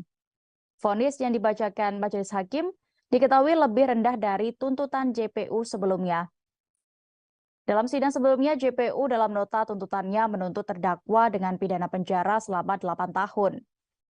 Sebelumnya, jaksa penuntut umum atau JPU Pantun Marojahan Simbolon dalam dakwaannya menuturkan perkara ini bermula pada Senin 15 November tahun 2021 sekira pukul 15 waktu Indonesia Barat. Saksi I. Hendra Siregar alias Jubal sedang berada di rumah tahanan Polrestabes Medan, tepatnya di Blok G, dan terdakwa Leonardo Sinaga, yang merupakan anggota polisi bersama dengan almarhum Hendra Syahputra, memanggil saksi 2, yakni Andi Arpino, dan terdakwa mengatakan kepada saksi 2 terkait uang 5 juta rupiah.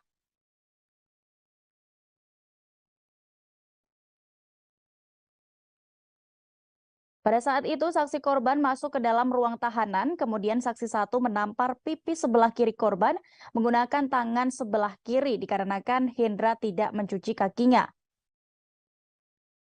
Baik, Tribuners, kabar pertama datangi di Jalan MH Tamrin, Jakarta Pusat pada hari ini Jumat 16 Desember 2022. Kuasa hukum Partai Umat Denny Indrajaya mengatakan bahwa pihaknya mendatangi gedung Bawaslu untuk mengajukan gugatan terkait hasil rekapitulasi verifikasi faktual yang dilakukan oleh Komisi Pemilihan Umum. Saat ini kami sudah terhubung dengan reporter Tribun News, ada rekan Naufal Lanteng yang akan menginformasikan untuk lebih detailnya. Silakan rekan. Ya, baik. Selamat sore. Dia ada juga Tribuners. Saat ini saya masih berada di kantor Bawaslu RI di Jakarta Pusat. Dan baru saja tadi Partai Umat mengajukan gugatan keberatan yang terkait hasil rekapitulasi verifikasi faktual yang dilakukan oleh Komisi Pemilihan Umum.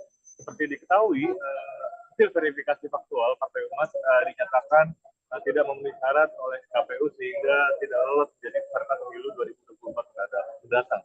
Nah, Partai Umat dipimpin langsung oleh kuasa hukumnya, ya, ini dari Indrayana, tiba di kantor Bawaslu sekitar pukul 2 siang tadi dengan membawa sejumlah barang bukti, yakni 114 lembar berkas permohonan terkait penyelesaian sengketa proses pemilu.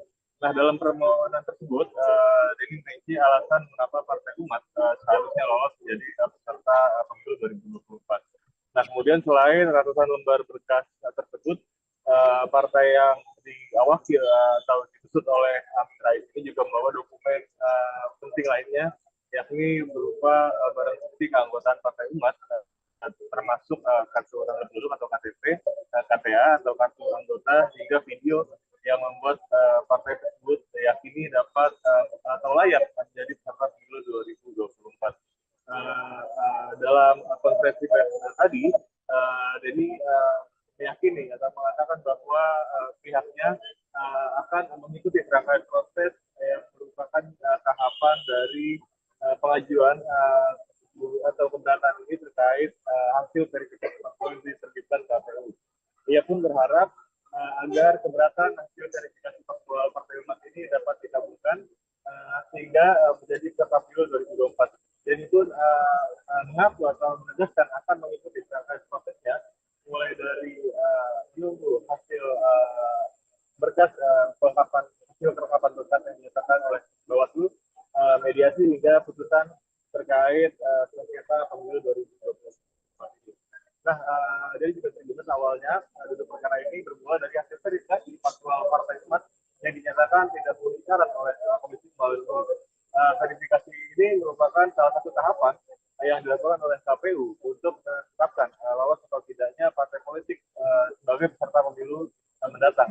Nah, Partai Umat sendiri dinyatakan tidak lolos karena tidak memenuhi syarat terkait verifikasi faktual di 2 provinsi, yakni Nusa Tenggara Timur dan juga Sulawesi Utara.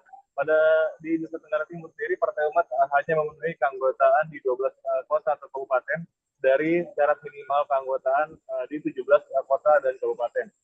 Sementara di Sulawesi Utara, partai yang diketuai oleh Ridho Rahmadi ini hanya memenuhi keanggotaan di 1 kabupaten dari syarat minimal keanggotaan di 11 kota atau kabupaten.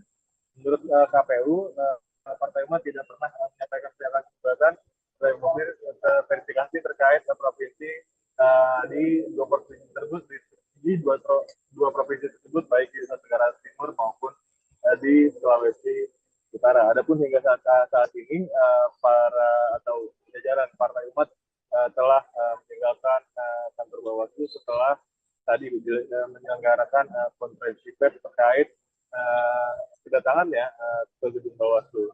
ini. Demikian dia ada juga Tribuners. Baik, terima kasih rekan Nova Lanten untuk informasi Anda. Selamat bertugas kembali. Berikut Tribuners kami tampilkan keterangan dari kuasa hukum Partai Umat, Denny Indrayana, yang sudah dihimpun oleh reporter kami selengkapnya. Hari ini, tadi jam 2 lebih sedikit, kami sudah memulai proses pengajuan permohonan teman-teman penyelesaian sengketa proses pemilihan umum 2024. Jadi, sebagaimana dipahami, kita maklum, pada hari Rabu yang baru lalu ada pengumuman hasil verifikasi faktual dan Partai Umat dianggap tidak memenuhi syarat oleh KPU Republik Indonesia. Kami dengan tegas menyatakan putusan itu keliru, dan karenanya kami menggunakan hak konstitusional untuk mengajukan keberatan. Kepolisian angkat bicara terkait kasus persekusi terhadap 2 terduga pelaku pelecehan seksual yang terjadi di Universitas Gunadarma, Kota Depok. 2 pelaku itu dihakimi massa mahasiswa di area kampus dengan cara diikat di pohon, disiram air, disulut rokok hingga dicekoki air urin. Kasat Reskrim Polres Metro Depok AKBP Yogen Heros Baruno mengatakan kedua pelaku telah diamankan pada Senin 12 Desember 2022 lalu. Dan bagaimana terkait penanganan kasus ini, kami sudah terhubung dengan rekan Dwi Putra Kesuma, reporter dari Tribun Jakarta. Silakan dengan laporan Anda. Baik, selamat sore Dea dan juga Tribuners. Bisa saya jelaskan bahwa peristiwa persekusi ini terjadi pada Senin 12 Desember 2022. Lalu yang mana saat itu ada 2 terduga pelaku pelecehan seksual yang mengalami persekusi di kampus Gunadarma Kota Depok, Jawa Barat. Dalam video yang beredar, kedua pelaku nampak diikat di sebuah pohon, kemudian tubuhnya basah kuyup, disulut abu rokok, kemudian hingga dicekoki air berwarna kuning yang diduga adalah air urin. Selain itu, dalam beberapa foto yang beredar dan viral di sosial media, juga pelaku nampak ditelanjangi tanpa mengenakan sehelai pun pakaian pada tubuhnya. Hasil pemeriksaan kepolisian, Kasat Reskrim Polres Metro Depok AKBP Yogen Heros Baruno mengatakan bahwa ada 2 terduga pelaku dalam kasus ini, yang mana pelaku pertama diduga telah melecehkan 3 mahasiswi dan pelaku kedua diduga telah melecehkan seorang mahasiswi. Nah, dari 3 korban pelaku pertama ini, hanya 1 yang dapat ditindaklanjuti laporannya karena telah memenuhi unsur, sementara korban kedua dan korban ketiga belum dapat memenuhi unsur karena masih dalam percobaan. Nah, namun demikian, Kasat Reskrim Polres Metro Depok mengatakan bahwa kasus ini telah selesai ataupun damai gitu, sesuai dengan kesepakatan antara pelaku dan juga korban yang memilih jalur restoratif justice. Alasan dari korban memaafkan pelaku sendiri adalah karena korban menilai pelaku telah mendapatkan ganjaran ataupun hal yang lebih berat daripada yang ia alami sendiri. Namun demikian, saat ini Polres Metro Depok pun masih terus mendalami kasus tersebut dan juga mendalami aksi persekusi meskipun belum ada laporan dari korban atau si pelaku pelecehan seksual tersebut ke Polres Metro Depok. Kurang lebih begitu dia yang bisa saya sampaikan. Baik, terima kasih rekan Dwi Putra Kesuma untuk informasi Anda. Selamat bertugas kembali. Berikut kami tampilkan hasil wawancara rekan kami bersama Kasat Reskrim Polres Metro Depok AKBP Yogen Heros Baruno selengkapnya. Ya, jadi memang setelah viral ya dalam postingan media sosial ada diduga kasus pelecehan seksual yang dilakukan oleh oknum mahasiswa terhadap mahasiswa lainnya. Ya, kemudian tim PPA Polres Metro Depok kemudian melakukan penyelidikan berdasarkan dari foto-foto maupun nama-nama yang beredar. Ya, kemudian pada hari Senin malam pelaku 2 orang yang diduga pelaku 2 orang diamankan oleh satpam setempat, kemudian dibawa ke Polres untuk diamankan sementara. Namun memang pada saat itu belum ada laporan polisi masuk ya, jadi kita masih menunggu korban yang mau untuk membuat laporan polisi. Kemudian ada 3 orang ya yang diduga juga sebagai korban. 1 orang akhirnya mewakili untuk membuat laporan polisi di Polres Depok. Ya. Kemudian pada hari Selasanya siang dari pihak korban kemudian menyatakan untuk mencabut laporan ya karena memaafkan pelaku. Ya. Kita fasilitasi dengan mediasi dari kedua belah pihak. Nah, kemudian setelah ada kesepakatan damai pencabutan laporan, akhirnya kita selesaikan dengan cara restoratif justice di Polres Depok pada hari Selasa. Pria diduga oknum TNI yang menganiaya pemilik usaha seblak di Masaran, Sragen beberapa waktu lalu ternyata orang dalam gangguan jiwa. Dandim 0725 Sragen Letkol Infanteri Yoga Yastinanda memberikan klarifikasi terkait kasus ini. Pihaknya memastikan bahwa pelaku bukanlah anggotanya. Dan untuk informasi lebih detailnya, kami sudah terhubung dengan reporter Tribun Solo, ada rekan Septiana Ayu Lestari. Silakan dengan laporan Anda. Ya baik Dea dan Tribuners, dapat saya sampaikan bahwa beberapa hari terakhir di Kabupaten Sragen tengah diramaikan dengan pemberitaan bahwa terdapat seorang pemilik warung seblak yang ada di Kecamatan Masaran, Kabupaten Sragen menjadi korban pemukulan yang dilakukan oleh seorang pria yang di mana beberapa hari terakhir diketahui seorang pria tersebut masih oknum anggota TNI aktif yang mengalami gangguan jiwa, di mana berdasarkan konfirmasi dengan Dandim 0725 Sragen Letkol Infanteri Yoga Yastinanda memastikan atau menegaskan bahwa oknum TNI tersebut bukan merupakan anggota Kodim 0725 Sragen. Hal tersebut dan Letkol Infanteri Yoga juga benarkan bahwa oknum atau pria tersebut mengalami gangguan jiwa setelah kabar tersebut sempat viral di media sosial. Langsung dilakukan tindakan, yakni pria tersebut langsung dirawat atau dirujuk ke Rumah Sakit Jiwa Daerah Surakarta, dan sebelumnya diberitakan bahwa pria tersebut memukuli pemilik warung seblak yang ada di Kecamatan Masaran, Kabupaten Sragen saat diminta untuk membayar jus yang dipesannya sebesar Rp13.000. Pria tersebut tidak mau membayar, namun kemudian marah-marah kepada pemilik warung seblak tersebut dan akhirnya memukul beberapa kali ke wajah pemilik warung seblak yang diketahui berinisial N tersebut.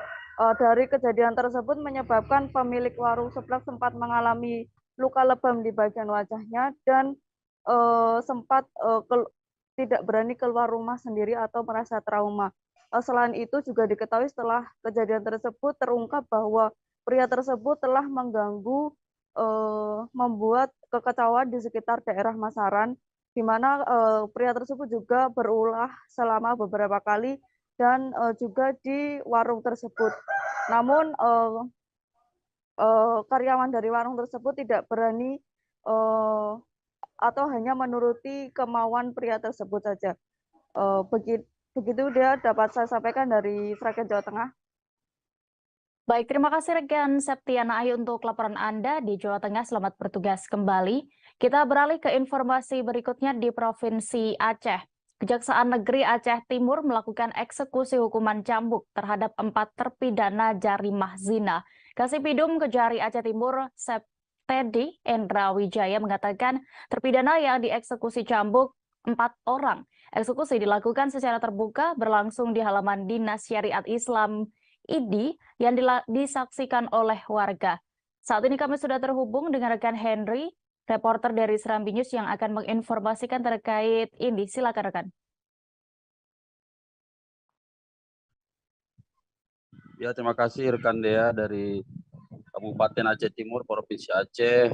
Dapat kami laporkan bahwa Kejaksaan Negeri Aceh Timur bekerja sama dengan Dinas Syariat Islam, kemudian Satpol PP dan WH Kabupaten Aceh Timur, Dinas Syariat Dinas Kesehatan, kemudian Mahkamah Syariah ID dan Polres Aceh Timur melakukan eksekusi hukuman cambuk terhadap 4 terpidana zarimah zina.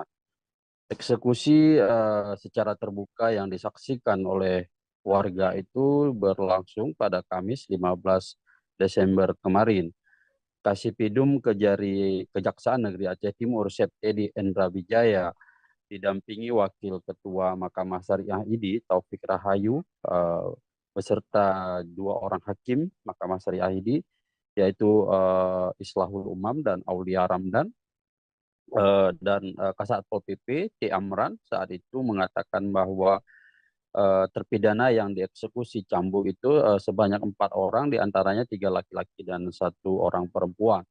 Keempat terpidana merupakan perkara yang sama, yaitu perkara jarimah zina, di mana keempatnya masing-masing dicambuk 100 kali. Semua terpidana dieksekusi cambuk berdasarkan keputusan Kejaksaan Negeri Aceh Timur dalam rangka penegakan hukum jinayah ataupun dalam rangka penegakan hukum syariat Islam yang berlaku di Aceh.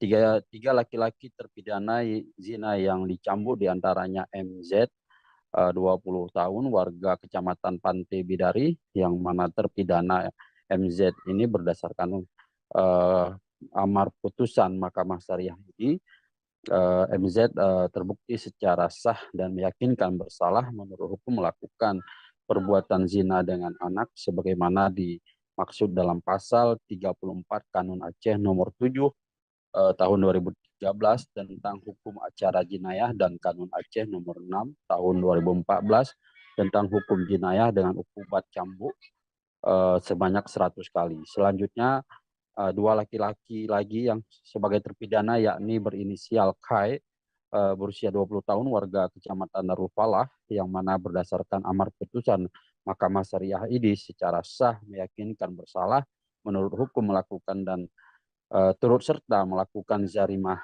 zina sebagaimana dimaksud dalam pasal 37 ayat 1 Kanun Aceh nomor 7 tahun 2013 tentang hukum acara jinayah dan Kanun Aceh nomor 6 tahun 2014 tentang hukum jinayah dengan ukubat hudud cambuk sebanyak 100 kali. Satu lagi terpidana dari laki-laki berinisial Visu 18 tahun dengan amar putusan yang sama dengan terpidana Kai juga dicambuk 100 kali, sedangkan 1 orang lagi terpidana wanita terpidana zina dalam perkara ini berinisial Rit berusia 21 tahun warga Kecamatan Rantau Perla dengan amar putusan dari Mahkamah Syariah ini sama dengan terpidana Kai dan Visu juga dieksekusi sebanyak 100 kali cambuk. Jadi masing-masing terpidana saat dicambuk 100 kali itu merintih kesakitan, dan Algojo yang melakukan eksekusi cambuk menghentikan sejenak, setelah itu melanjutkan kembali eksekusi cambuk terhadap masing-masing terpidana sehingga proses cambuk selesai berjalan dengan lancar masing-masing sebanyak 100 kali. Kasipidum tadi mengatakan masing-masing terdakwa juga sudah menjalani masa tahanan sebanyak 1 bulan, kecuali terpidana zina dengan anak yaitu MZ, selain dicambuk 100 kali juga menjalani masa kurungan sebanyak 6 bulan. Jadi setelah keempat terpidana ini menjalani hukuman cambuk, artinya mereka sudah selesai menjalani hukuman pidana dan selanjutnya mereka akan dibebaskan. Menurut Kejaksaan, dengan adanya eksekusi cambuk ini, Kejaksaan Negeri Aceh Timur berharap memberikan efek jera terhadap terpidana dan warga lainnya di Aceh Timur agar tidak melakukan perbuatan zina maupun perbuatan-perbuatan yang dapat melanggar peraturan ataupun syariat Islam yang berlaku di Aceh, khususnya di Aceh Timur. Demikian rekan dia dari Aceh Timur. Baik, terima kasih rekan Henry untuk laporan Anda. Berikut kami tampilkan keterangan dari Kasipidum Kejari Aceh Timur, Septedi Endra Wijaya selengkapnya. Hari ini berdasarkan keputusan Kejaksaan Negeri Aceh Timur, kami dari pihak kejaksaan melaksanakan eksekusi cambuk yang mana terdakwanya ada 4 terpidana 3 laki-laki 1 wanita perkara zina, yang mana putusannya sebanyak 100 bulan cambuk. Berarti dari keempat terpidana masing-masing berapa kali cambuk itu, Pak? 100. Semua 100? Siap. Oke, mungkin ada himbauannya kepada masyarakat Aceh Timur, Pak, terkait dengan banyak adanya pelanggaran-pelanggaran syariat Islam ini, seperti apa himbauannya? Himbauannya bahwa dengan adanya ini biar masyarakat tidak melakukan hal-hal zina di sini, biar ada efek jerah kan? Efek jerah ya. Satuan Reserse Narkoba Polres Garut menangkap 15 orang pelaku penyalahgunaan narkoba dan obat-obatan terlarang. 2 orang diantaranya mengaku sebagai wartawan yang bertugas di Kabupaten Garut dan 1 orang diantaranya merupakan atlet sepeda BMX. Penangkapan 15 orang tersangka ini merupakan hasil dari operasi Antik Lodaya 2022 yang dilaksanakan pada akhir bulan November. Untuk laporan lebih lengkapnya akan disampaikan reporter Tribun Jabar. Kami sudah terhubung dengan rekan Sidki Al-Ghifari. Silakan rekan. Baik, selamat sore Dia. Selamat sore pemirsa Tribuners dimanapun Anda berada. Satuan Reserse Narkoba Polres Garut telah menangkap 15 orang tersangka yang memperjualbelikan narkoba begitu. 2 diantaranya merupakan orang yang mengaku sebagai wartawan dan 1 diantaranya merupakan atlet aktif BMX di Kabupaten Garut. Ini pengungkapan penyalahgunaan narkoba ini hasil dari operasi Lodaya Antik pada 10 hari di bulan November kemarin yang berhasil ditangkap 15 orang begitu. Salah satunya yang tadi saya sebutkan yaitu orang yang mengaku sebagai wartawan dan atlet sepeda BMX ini.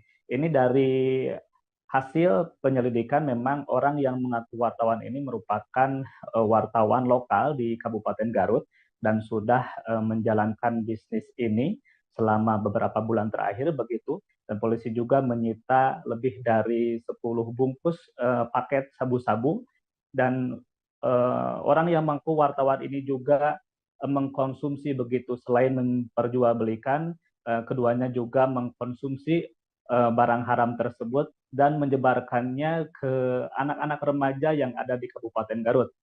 Kemudian untuk pelaku yang merupakan atlet aktif di sepeda BMX di Kabupaten Garut ini, demikian menyebarkan membawa beberapa gram paket ganja begitu dan menyebarkan paket tersebut ke sesama atlet. Ini memang Kapolres Garut AKBP Wirdanto Hadi Caksono saat ini tengah mengembangkan kemungkinan ada tersangka lain begitu dari 2 orang tersangka yang mengaku wartawan dan 1 orang tersangka yang seorang atlet itu.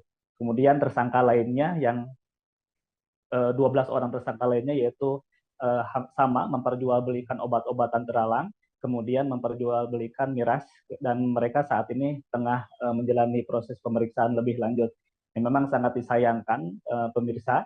Kemudian saat ini memang Polres Garut tengah terus memerangi begitu peredaran narkoba di Kabupaten Garut. Beberapa bulan terakhir juga sudah berhasil belasan orang ditangkap dalam kasus narkoba ini. Baik, Dea. Baik, terima kasih rekan Sidki untuk informasi Anda. Dan berikut kami tampilkan keterangan dari Kapolres Garut AKBP Wirdanto Hadi Caksono. Liputan lengkapnya kami tampilkan. Jadi adapun kegiatan 10 hari operasi anti itu kami berhasil melakukan penangkapan terhadap 15 orang tersangka. 15 orang tersangka yang berada di 10 TKP di wilayah hukum Polres Garut. Adapun beberapa tersangka yang menjadi TO, yaitu yang pertama adalah TO operasi antik itu ada 2 tersangka yang merupakan oknum wartawan yang memperdagangkan narkotika jenis sabu-sabu dan juga merupakan pemakai aktif dari narkotika jenis sabu-sabu. Adapun barang bukti yang disita dari kedua orang tersangka dengan inisial ARR dan saudara F ini adalah 17 paket sabu-sabu. Dan kemudian TO selanjutnya kami melakukan penangkapan terhadap seorang atlet sepeda balap Kabupaten Garut yang masih aktif, yaitu saudara MAA yang mengkonsumsi dan mengedarkan daun ganja kering sebanyak 26 gram. Dan tentunya beserta 12 tersangka lainnya. Seorang pria asal Kabupaten Empat Lawang, Sumatera Selatan diamankan Satres Narkoba Polres Kapahyang. Pria 39 tahun itu ditangkap lantaran nekat menyelundupkan narkotika golongan 1 jenis ganja seberat 7 kg. Pelaku diciduk saat melintasi jalan lintas Sumatera Selatan Bengkulu saat hendak melakukan transaksi di kawasan Desa Tebat Monok. Untuk laporan lengkapnya, kami sudah terhubung dengan rekan Panji Destama, reporter dari Tribun Bengkulu. Silakan dengan informasi Anda. Baik, terima kasih rekan Dea dan Tribuners dimanapun kalian berada. Dapat disampaikan, pemuda asal Kabupaten Palawang, Provinsi Sumatera Selatan berinisial AC, 39 tahun diamankan polisi. Pelaku diamankan lantaran nekat menyelundupkan narkotika golongan 1 jenis ganja seberat 7 kg. Polisi berhasil menggagalkan penyelundupan tersebut setelah polisi menerima informasi adanya 1 unit sepeda motor membawa 1 karung besar berwarna putih. Satres Narkoba Polres Kapahyang langsung melakukan penyelidikan dari informasi tersebut. Diketahui penyelundupan itu akan melintasi jalan lintas Sumatera Bengkulu. Pelaku melakukan transaksi narkoba jenis ganja seberat 7 kg ini di kawasan Desa Tebat Monok, Kecamatan Kapahyang. Setelah menunggu berjam-jam di kawasan Desa Tebat Monok, polisi melihat seorang pemuda melintas di jalan lintas tersebut. Saat dilakukan pemeriksaan, pelaku hendak melawan dan hendak menikam petugas dengan senjata tajam, lalu melarikan diri. Polisi sempat melepaskan tembakan peringatan namun tak diindahkan oleh pelaku. Akhirnya pelaku dilumpuhkan oleh pihak kepolisian dengan timah panas. Selanjutnya, polisi membawa pelaku ke Polres Kapahyang untuk dilakukan pemeriksaan lebih lanjut. Dari pemeriksaan polisi, pelaku memiliki kebun ganja sendiri di Kabupaten Palawang, Provinsi Sumatera Selatan. Rencananya ganja seberat 7 kg ini akan diedarkan ke Kota Bengkulu dan Kabupaten Kapahyang. Saat ini pelaku ditetapkan sebagai tersangka dan dijerat pasal 114 ayat 2, sub pasal 11 ayat 2 Undang-Undang Republik Indonesia nomor 35 tahun 2009. Dengan ancaman hukuman paling berat hukuman mati, penjara seumur hidup, atau hukuman paling singkat 6 tahun dan paling lama 20 tahun penjara serta denda pidana 10 miliar rupiah. Demikian dia laporan dari tribunbengkulu.com. Baik, terima kasih rekan Panji. Dan berikut Tribuners, rekan kami juga sudah melakukan wawancara bersama AKBP Yana Supriyatna, Kapolres Kapahyang selengkapnya. Kan dari Tebat Karang kan bisa tembus, artinya kita jebol di daerah perbatasan Palawang, pengamanan kita. Seperti apa ya upaya yang kita lakukan, Benar? Jadi dengan adanya kegiatan tersebut, jadi kami juga tetap melaksanakan langkah-langkah, terutama dengan penanganan kasus yang ini kita juga mengembangkan kering-keringnya, lebih mengetatkan lagi anggota untuk membuat langkah-langkah atau menentukan langkah-langkah termasuk membuat kering-kering reserse untuk penampakan wilayah-wilayah untuk pengembangan kasus-kasus yang kemungkinan akan terjadi di wilayah Kapahyang. Artinya pospol di seberang Musi pun seperti apa mengaktifkannya? Nah, betul. Jadi untuk wilayah polsek terutama pospol kita kasih informasi, kita tegaskan kembali. Jadi setiap perkembangan tetap melaporkan ke Polres Kapahyang. Doni M. Taufik alias Doni Salmanan divonis 4 tahun penjara dan denda 1 miliar rupiah, subsidiar 6 bulan penjara dalam kasus binary option Quotex. Menurut Ketua Majelis Hakim Ahmad Satibi, ia terbukti melakukan tindak pidana menyebarkan berita bohong. Sementara itu, barang bukti aset-aset milik Doni Salmanan yang sebelumnya sempat disita akan ada yang dikembalikan dan juga disita negara. Untuk informasi lebih lengkap terkait vonis ini, Tribuners, akan disampaikan rekan Lutfi Ahmad, reporter dari Tribun Jabar yang sudah bergabung bersama kami. Silakan rekan. Ya baik Dea dan Tribuners dimanapun Anda berada, terkait vonis ataupun kasus binary option Quotex yang menjerat terdakwa Doni Salmanan, majelis hakim yang dipimpin oleh Ahmad Satibi memvonis menjatuhkan vonis terhadap Doni Salmanan 4 tahun penjara beserta denda 1 miliar dan subsidiar 6 bulan penjara. Nah, setelahnya hakim memvonis terdakwa, para korban yang berada ataupun yang mengikuti sidang langsung berteriak dan terdapat beberapa korban yang sampai marah-marah, ngamuk-ngamuk di ruangan persidangan karena tidak menerima vonis hakim yang menjatuhkan vonis hakim terhadap terdakwa.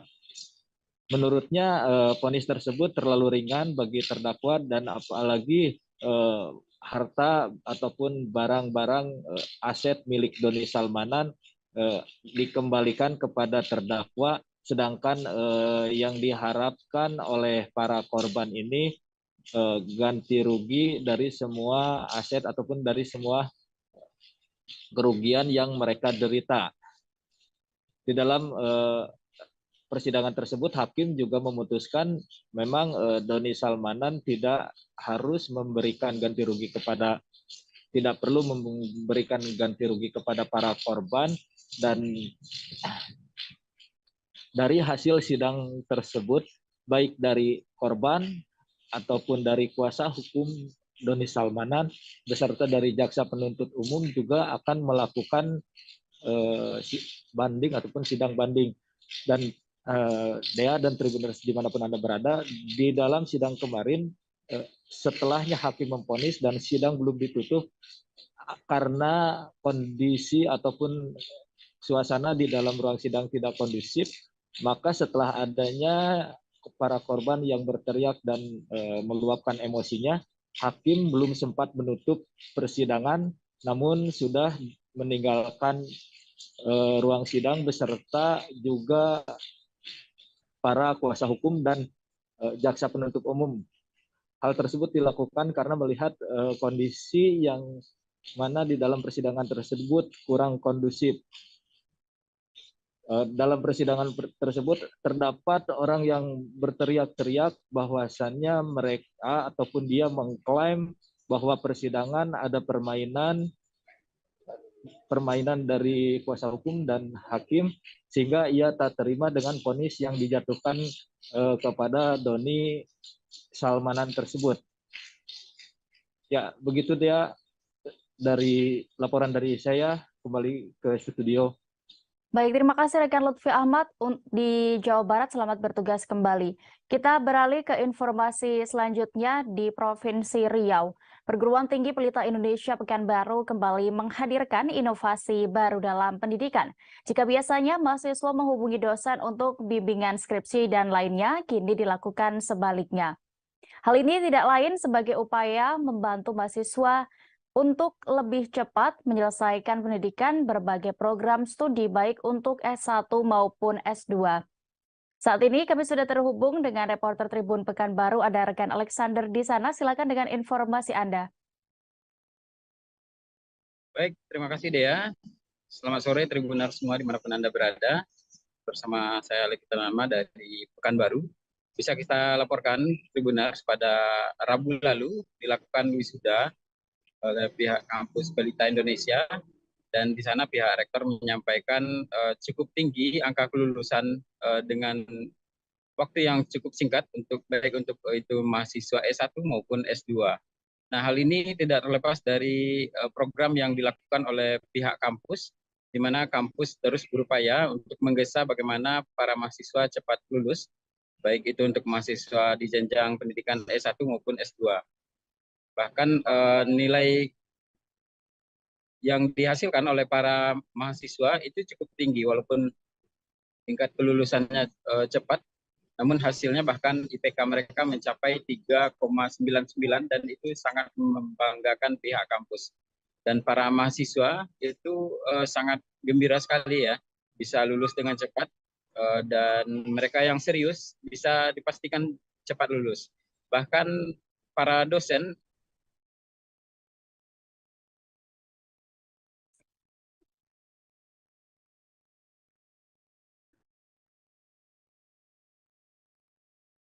Halo, rekan Alexander.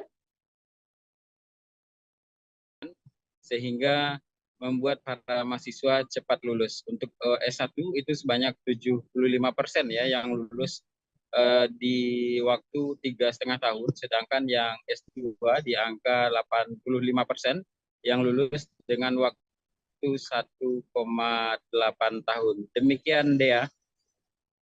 Baik, terima kasih rekan Alexander untuk Pekanbaru. Selamat bertugas kembali.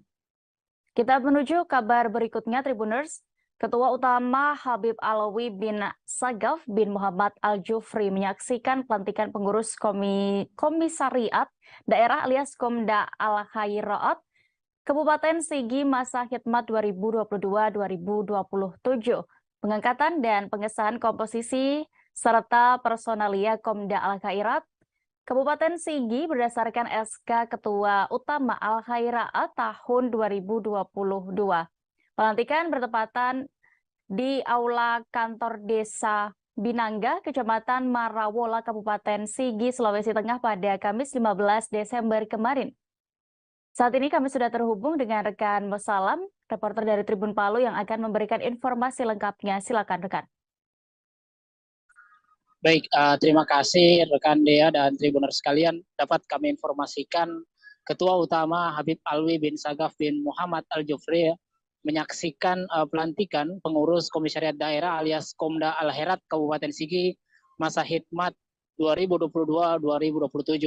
Pengangkatan dan pengesahan komposisi serta personalia Komda Al-Khairat Sigi berdasarkan SK Ketua Utama Al-Khairat nomor 316/A/3/KUT 2022. Pelantikan itu bertempat di Aula Kantor Desa Binangga, Kecamatan Marawola, Kabupaten Sigi, Sulawesi Tengah, Kamis sore kemarin. Kemudian tema pelantikan itu adalah mengaktualisasikan Napaktilas pendiri Al-Khairat Habib Said Idrus bin Salim Al-Jufri. Komda Al-Khairat saat ini dipimpin oleh Yahya Landua. Ketua Utama Al-Khairat Habib Alwi bin Sagaf bin Muhammad Al-Jufri mengatakan agar pengurus Komda Al-Khairat Sigi senantiasa bersinergi dengan pemerintah daerah. Habib Alwi berpesan kepada pengurus Komda Al-Khairat Kabupaten Sigi untuk memiliki sifat kearifan dan loyalitas. Pengurus Komda Al-Khairat harus memiliki sifat kearifan sebab dengan itu dapat menemukan akar suatu masalah dan menyelesaikan permasalahan itu sendiri. Serta sifat loyalitas ini terlihat pada saat pengurus Komda Al-Khairat terpilih, maka otomatis harus bisa menghadirkan sifat loyalitas itu sendiri. Kemudian Bupati Sigi Muhammad Irwan Lapata menuturkan pengurus Komda Al-Khairat Kabupaten Sigi untuk mampu membangun suasana dialogis dan demokratis dengan tetap menjunjung tinggi semangat kebersamaan, persatuan, dan kesatuan. Sehingga keputusan mengenai perkara apapun merupakan pencerminan aspirasi dan keinginan umat. Dengan demikian potensi konflik intern dalam organisasi dapat diminimalisir dan tentunya sebagai organisasi Islam, Al-Khairat dalam perjalanannya akan tetap mengikuti jejak para pendahulu yang memiliki idealisme tinggi, dedikasi, dan perjuangan terhadap bangsa dan negara, serta senantiasa berinovasi dengan kondisi sosial, psikologis masyarakat, namun tetap berpegang teguh pada kemudian ajaran Islam. Hadir dalam pelantikan Komda Al-Khairat Sigi seperti Bupati Sigi Muhammad Irwan Lapata, Ketua DPRD Sigi Muhammad Rizal Ingenai, Ketua Utama Al-Khairat Habib Alwi bin Sagaf bin Muhammad Al-Jufri, Kapolsek Marawola Ibtu Aditya. Dan untuk susunan personalia pengurus Komda Al-Khairat Sigi itu dipimpin oleh Komisaris Yahya Landua, kemudian Asisten 1 Administrasi Masrun Maksuna, untuk Asisten 2 Organisasi Muhammad Akib Ponulele, Asisten 3 Bidang Pendidikan yaitu Ahlan, sementara Asisten 4 bagian dakwah itu Sofyan. Kemudian dengan Sekretaris Muhammad Fauzi dan Bendahara Ratna. Rekan Dea. Baik, terima kasih rekan Bosalam untuk informasi Anda. Selamat bertugas kembali. Berikut kami tampilkan keterangan dari Ketua Utama Al-Khairat Habib Alwi bin Sagaf bin Muhammad Al-Jufri selengkapnya. Hal-hal penting. Satu di antaranya hal penting itu kita bisa menemukan akar masalah yang ada di wilayah kita atau di dalam struktur kita atau yang terjadi di tempat yang kita ingin lakukan satu keputusan. Tidak hanya di situ, kita pun bisa menyelesaikan permasalahan itu sendiri. Jadi sifat kearifan ini tidak hanya menemukan akar masalah, namun juga bisa menyelesaikan permasalahan itu sendiri. Kemudian yang kedua, loyalitas.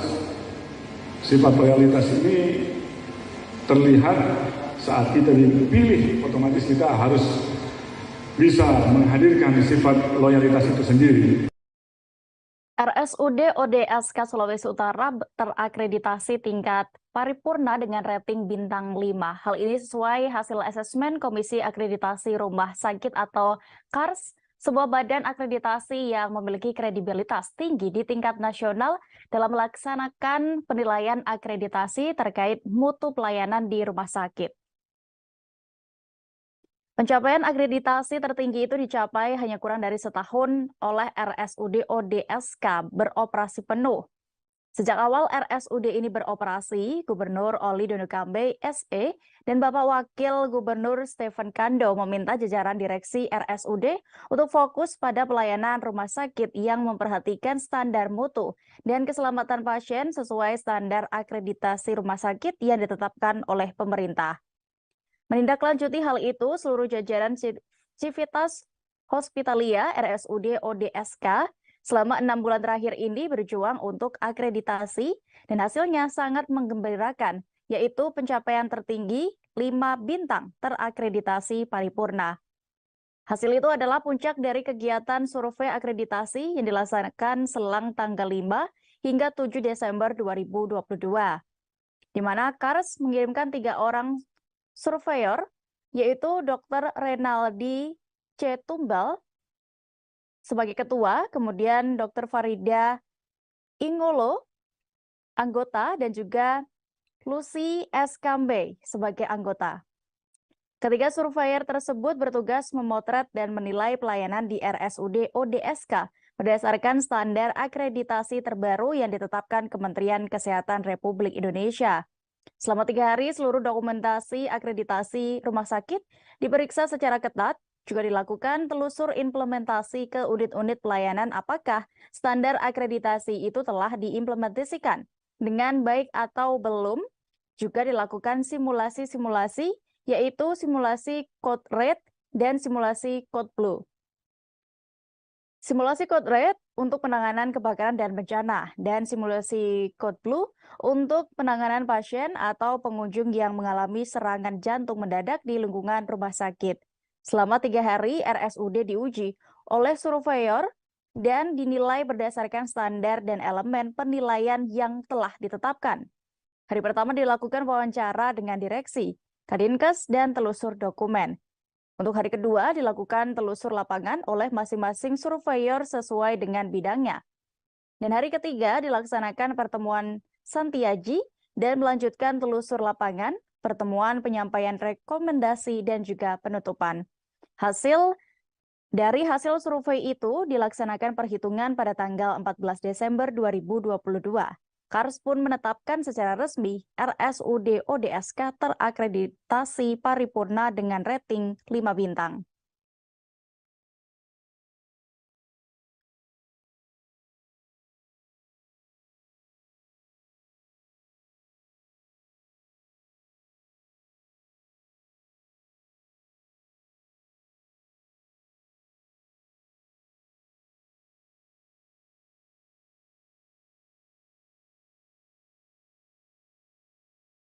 Jadi akreditasi ini adalah sebuah pengakuan dari sebuah lembaga independen yang ditunjuk pemerintah, di mana rumah sakit yang disurvei itu sudah memenuhi standar akreditasi rumah sakit. Dan kami sejak awal diberikan arahan oleh Bapak Gubernur dan Bapak Wakil Gubernur agar supaya fokus dalam pelayanan ini memperhatikan standar mutu dan keselamatan pasien sebagaimana ditetapkan dalam standar akreditasi rumah sakit yang ditetapkan oleh pemerintah. Jadi kurang lebih 6 bulan kami mempersiapkan persiapan, dan pada tanggal 5 sampai 7 Desember kemarin sudah disurvei oleh 3 orang surveyor dari KARS, dan puji Tuhan pada hari kemarin diumumkan kita mencapai akreditasi paripurna bintang 5. Jadi tentunya ini sebuah pengakuan bahwa rumah sakit ini telah menerapkan standar kepada masyarakat. Jangan lagi ragu, standar mutu dan keselamatan pasien terjamin di RSUD. Kebakaran terjadi di Kecamatan Binuang, Kabupaten Polewali Mandar atau Polman, Sulawesi Barat. Akibatnya rumah warga di Dusun Pasembara, Desa Batetangga, hangus terbakar. Rumah yang berada di tengah permukiman padat penduduk tersebut hangus dalam waktu hanya sekira 1 jam saja. Untuk kronologi kejadian dan juga apa penyebabnya sudah diketahui. Kami saat ini sudah terhubung dengan reporter Tribun Sulbar, ada rekan Fahrun Ramli. Silakan dengan laporan Anda. Ya, Tribuners dan di rekan dia di studio saya dapat mengabarkan bahwa satu unit rumah yang ludes terbakar ini itu disebabkan karena adanya korsleting listrik di rumah tersebut, di mana arus pendek listrik ini menjadi dugaan sementara penyebab terjadinya kebakaran rumah tersebut. Selain dari arus pendek listrik, api cepat membesar karena di depan rumah ini juga memiliki sebuah gardu. Nah, gardu ini itu menjual bensin eceran atau bensin dalam botol dan beberapa tabung gas LPG ukuran 3 kg juga terdapat di lokasi tersebut. Sehingga api cepat membesar. Nah, keterangan salah satu warga yang berada di lokasi, api ini berasal pertama kali di atap rumah, kemudian menjalar ke dinding dan masuk ke gardu tersebut.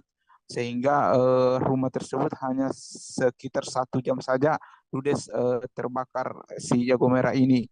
Nah, pemadam kebakaran yang tiba di lokasi langsung mendinginkan sisi kiri dan sisi kanan rumah tersebut agar api tidak merembes ke rumah yang lainnya, karena memang rumah ini berada di pemukiman penduduk. Sulitnya besarnya api membuat sempat membuat petugas pemadam itu kewalahan dan hanya dapat mencegah api untuk tidak merembes ke rumah lainnya dan tidak dapat menyelamatkan 1 unit rumah ini, sehingga 1 unit rumah ini itu ludes terbakar dan beberapa isi di dalamnya itu seperti kendaraan roda 2 terdapat 3 dan sejumlah jualan campuran juga ikut terbakar. 1 jam kemudian akhirnya pemadam dapat memadamkan api tersebut dan dia memadamkan api tersebut. Demikian rekan dia yang sempat saya laporkan. Baik, terima kasih rekan Fahrun Ramli untuk laporan Anda. Selamat bertugas kembali. Rekan kami juga sudah menghimpun wawancara bersama UPT Damkar Polman. Imran, berikut liputannya. Kami menerima laporan pukul 20:08. Jadi kami dari pemadam kebakaran Kabupaten Polewali Mandar langsung turun ke lapangan dengan menerjunkan 3 armada pemadam kebakaran dan 1 PSC Kabupaten Polewali Mandar dan melibatkan 15 personil. Ini yang terbakar apa? Rumah penduduk, Pak. Berapa rumah? Menurut keterangan warga bahwa ada 1 rumah. 1 rumah. Itu rumah kayu? Rumah kayu. Itu pada saat kebakaran pemilik rumah di mana, Pak? Penyampaian dari masyarakat bahwa pemilik rumah ada di tempat. Ada di tempat. Kalau untuk penyebabnya, Pak? Penyebabnya untuk sementara kami simpulkan bahwa ada kelalaian, yaitu korsleting listrik. Menteri Koordinator Bidang Politik Hukum dan Keamanan atau Menko Polhukam Mahfud MD mengungkapkan banyak aparat yang membackingi berbagai praktik ilegal, baik itu mafia tambang maupun mafia tanah. Koordinator Jaringan Advokasi Tambang atau JATAM, Melki Nahar, membeberkan beberapa wilayah di luar Pulau Jawa yang diduga menjadi tempat backing tentara hingga polisi beroperasi terkait dugaan tambang ilegal. Pada Kamis 15 Desember 2022 kemarin, Mahfud MD menyebutkan keterlibatan aparat itu selama ini seolah-olah hanya menjadi rahasia umum. Pasalnya tidak ada yang mau mengungkapkannya ke muka publik. Ia bahkan menceritakan sebelum menjadi menteri pernah didatangi seorang warga yang mengadukan kasus perampasan lahan oleh sebuah perusahaan. Saat Mahfud meneruskan laporan itu ke seorang pengacara, kasus ini dinilai dapat mudah diselesaikan apabila dibawa ke kantor aparat penegak hukum. Tetapi mereka tidak berani mengusut kasus tersebut. Mantan Ketua Mahkamah Konstitusi itu mengaku menerima banyak laporan keterlibatan pensiunan TNI yang melindungi sejumlah praktik ilegal. Mahfud mempertanyakan kekuatan yang dimiliki para purnawirawan tersebut sehingga mereka bisa terlibat membackingi sesuatu. Mahfud pun menegaskan bahwa pemerintah berkomitmen untuk mengusut keterlibatan aparat maupun pensiunan aparat dalam praktik-praktik ilegal. Terpisah, Koordinator Jatam, Melki Nahar membenarkan pernyataan Menko Polhukam Mahfud MD soal aparat yang diduga menjadi backing mafia, termasuk mafia tambang ilegal. Tidak hanya oknum polisi saja, melainkan prajurit TNI pun ada pula yang terlibat bisnis gelap tambang dan tanah. Melki membeberkan data Jatam. Para oknum anggota TNI Polri ini diduga membackingi sejumlah wilayah, diduga tempat mafia tambang ilegal. Daftar wilayah tambang ilegal bersumber dari data Jatam berada di Jambi sampai Pulau Buru, di antaranya Kalimantan Timur, Kalimantan Utara, Jambi, Bengkulu, Sulawesi Selatan, Pulau Bangka, Pulau Buru, dan masih banyak lagi. Melki menyebut soal operator di level wilayah itu biasanya dilakukan oleh aparat dengan tingkatan lebih rendah. Namun oknum-oknum itu tentu saja tidak sendirian. Ada kepentingan besar di baliknya, yakni atasan. Koordinator Jatam ini memberikan contoh kasus nyanyian Ismail Bolong soal dugaan tambang ilegal di Kalimantan Timur yang sempat heboh beberapa waktu lalu terkait dengan dugaan oknum aparat negara.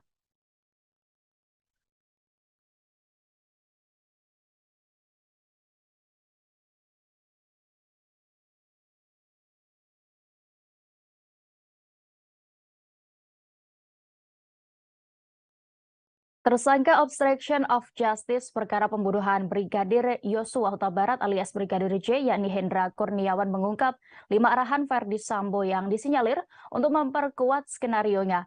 Arahan itu disampaikan Verdi Sambo setelah bertemu Kapolri Jenderal Polisi Listio Sigit Prabowo. Fakta ini diungkap Hendra Kurniawan dalam sidang di Pengadilan Negeri Jakarta Selatan pada hari ini Jumat 16 Desember 2022. Ia mengatakan 5 arahan itu disampaikan Sambo kepada dirinya dan mantan Karo Provos Divisi Propam Polri Brigjen Beni Ali. Berawal saat Hendra bersama Beni Ali dipanggil untuk menghadap Kapolri sehari setelah Brigadir J terbunuh. Saat itu, Kapolri memerintahkan kepada keduanya untuk menyelidiki kasus sesuai prosedur. Setelah pertemuan itu, Verdi Sambo datang dan bertemu dengan Kapolri. Hendra Kurniawan dan Beni Ali lantas menunggu di luar ruangan ketika Kapolri berbincang dengan Verdi Sambo. Setelah itu, Hendra Kurniawan dan Beni Ali diperintahkan Verdi Sambo kembali ke Biro Provos. Di sanalah Verdi Sambo memberikan 5 arahannya kepada mereka berdua. Hendra mengungkapkan, Sambo meminta kasusnya ditangani sesuai TKP pembunuhan, yakni di Kompleks Polri Duren 3, Jakarta Selatan. Verdi Sambo juga meminta tolong kepada keduanya agar masalah di Magelang tidak diusut atau tidak ditindaklanjuti karena memang penanganan awalnya di Jakarta Selatan. Ketika di Tarunan Nusantara, dia mengantarkan makanan, ditelepon oleh Ibu PC dengan nada supaya cepat kembali. Ketika sampai kembali, akhirnya ketemu dengan di situ di rumah, belum cerita lebih banyak lagi, saya didatangi oleh Pak Beni Ali, kita dipanggil oleh pimpinan Polri. Setelah saya dampingi Pak Beni ke menghadap pimpinan Polri, bertemulah dengan Pak FS di lantai bawah, menanyakan mau kemana. Saya dilaporkan bahwa kita dibutuhkan oleh pimpinan Polri.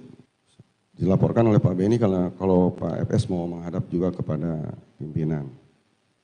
Ketika diperintahkan untuk memanggil Pak FS, ternyata sudah menunggu di ruangannya seperti pimpinan. Akhirnya ketika masuk, pimpinan memerintahkan, "Udah kalian berdua keluar dulu biar saya ngomong bicara dengan Pak FS." Kita keluar. Karena kita takut dibutuhkan, kita masih nunggu di ruangannya Spri. Ketika di situ tidak lama, Pak FS keluar, akhirnya nanti kita sama-sama ke Biro Propos lagi.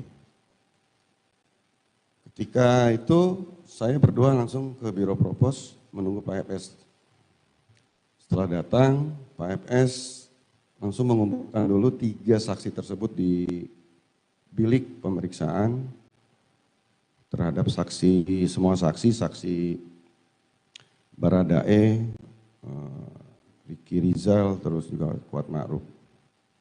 Di situ bicara, kemudian barulah beliau keluar memberikan arahan. Setahu saya arahannya ada 5 arahan itu. Yang pertama, beliau itu menjelaskan bahwa ini saya percuma punya pangkat dan jabatan, tapi kalau harkat, martabat, dan kehormatan saya ini hancur. Ratusan petugas gabungan lintas instansi mengikuti apel siaga persiapan penyelenggaraan Angkutan Laut Natal dan Tahun Baru. Kegiatan ini berlangsung di halaman Pelabuhan Feri Internasional Sekupang pada Kamis 15 Desember kemarin. Ratusan personel mengikuti apel siaga tersebut yakni dari TNI, Polri, Bea Cukai, Imigrasi, dan KKP hingga Pelni dan unsur lainnya. Untuk informasi lebih lengkapnya, kami sudah terhubung dengan rekan Beres Luban Tobing, reporter dari Tribun Batam. Silakan dengan laporan Anda. Oke, baik. Selamat sore, Tribuner. Selamat sore, rekan Dea. Ini perlu kami informasikan menyambut Hari Raya Natal dan Tahun Baru, seluruh armada pelayaran di Kota Batam, Kepulauan Riau dipastikan berjalan lancar untuk mengangkut penumpang nantinya. Nah, jadi beberapa rangkaian telah dilakukan begitu oleh lintas instansi gabungan seperti TOPE, laut, Cukai, kapal, dan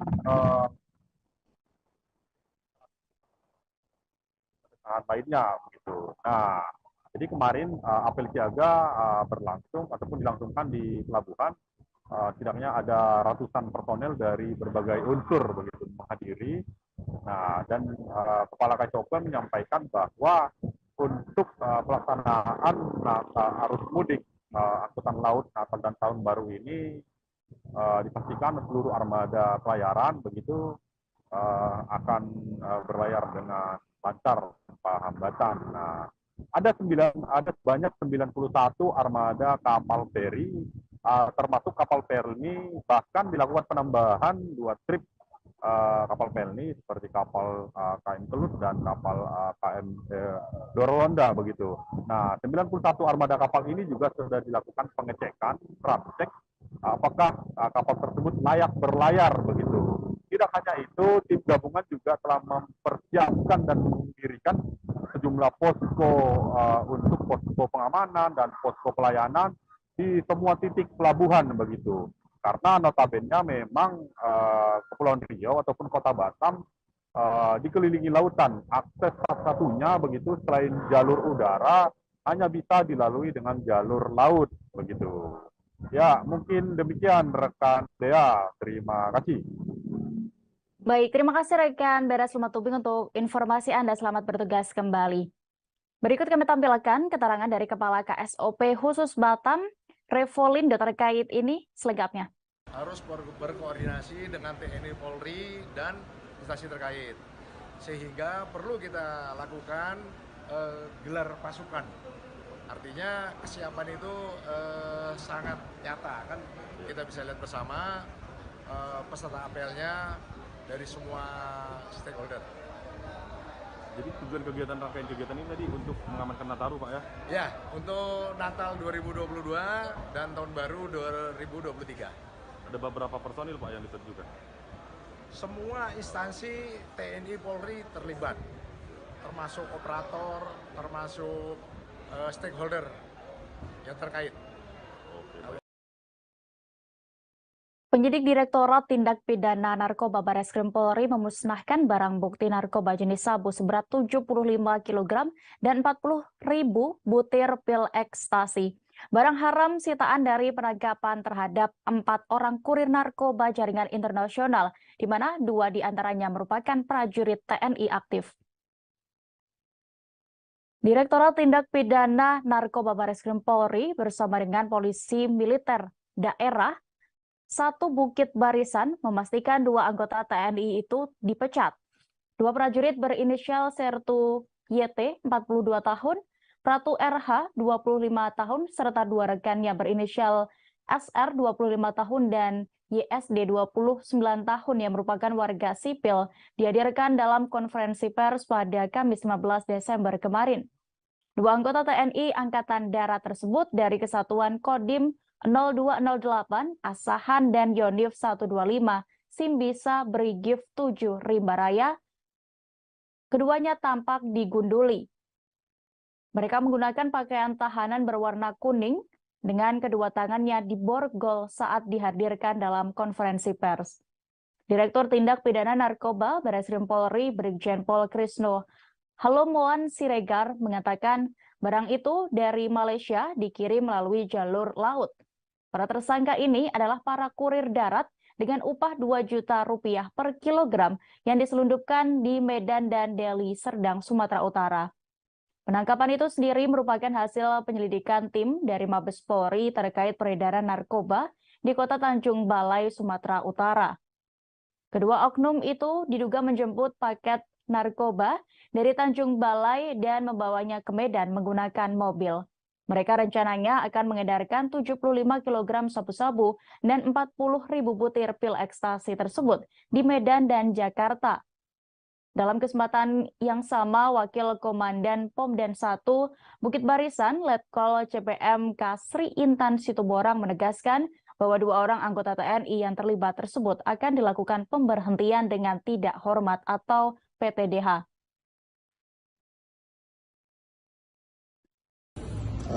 Yang sudah sejak lama jaringan ini bekerja, ya. Dan sekitar 1,5 bulan yang lalu kita memonitor suatu informasi bahwa mereka akan memasukkan narkotika dalam jumlah yang besar. Kita nggak tahu besarnya seberapa, tapi faktanya apa yang kita dapat. Nah, singkat cerita, tanggal 5 Desember, sekitar pukul 10.20, tim gabungan dari Direktorat Tindak Pidana Narkoba Bareskrim Polri bersama-sama dengan backup dari Direktorat Reserse Narkoba Polda Sumatera Utara, kita melakukan penghentian suatu kendaraan jenis Toyota Fortuner nomor Pol 1549 SR, di mana kami yakinin inilah nomor palsu, ya, bukan untuk peruntukannya. Dan di dalam kendaraan tersebut kami menemukan ada tas traveling bag dan 2 orang laki-laki, dan kemudian kami periksa, tim memeriksa, dan ditemukan ada narkotika. Waktu itu kita tidak tahu jumlahnya sampai dengan dihitung terakhir di Polda, tapi tim melapor kepada saya, Pak, ini ada sabu dan inex, ekstasi. Lalu kita melaksanakan suatu teknik khusus untuk pengungkapan narkotika, disebut dengan pengantaran yang dikendalikan, untuk membongkar jaringannya. Presiden Joko Widodo akan mendapatkan rumah dari negara setelah jabatannya sebagai Presiden Republik Indonesia berakhir. Namun ternyata Jokowi tidak memilih kampung halamannya, yakni Kota Solo, sebagai lokasi rumah pemberian negara tersebut. Bocoran lokasi rumah dari negara Jokowi ini nanti dibocorkan oleh Bupati Karanganyar Juliat Mono. Dia mengatakan Jokowi memilih lokasi rumah itu di kawasan Kabupaten Karanganyar, tepatnya di Colomadu. Lahan yang rencananya untuk pembangunan rumah sesuai dengan prosedur bahwa pengadaan tanah dilakukan oleh Menteri Sekretaris Presiden. Juliat Mono juga mengatakan tanah tersebut sudah dibayar termasuk bea perolehan hak atas tanah dan bangunan atau BPHTB ke kas daerah pemerintah Kabupaten Karanganyar. Wilayah Colomadu sendiri berbatasan langsung dengan Kota Solo. Meski begitu, Juliat Mono tidak membeberkan lokasi persisnya rumah dari negara untuk Jokowi selepas menjalani tugas sebagai presiden. Juliet Mono mengatakan lahan yang dipilih merupakan lahan kosong dan diketahui bersertifikat hak milik. Adapun luasnya sekira 2 hingga 3.000 meter persegi.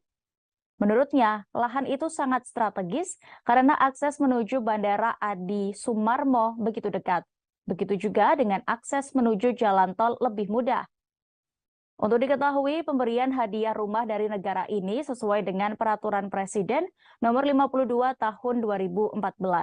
Adapun masa jabatan Jokowi sebagai Presiden RI akan berakhir kurang lebih 20 Oktober 2024 mendatang. Terpisah, Wali Kota Solo Gibran Rakabuming Raka mengaku belum mengetahui soal pemberian rumah dari negara sang ayah, yakni Joko Widodo. Namun, Gibran menilai Presiden Jokowi sudah memiliki rumah sendiri yang berada di Kota Solo.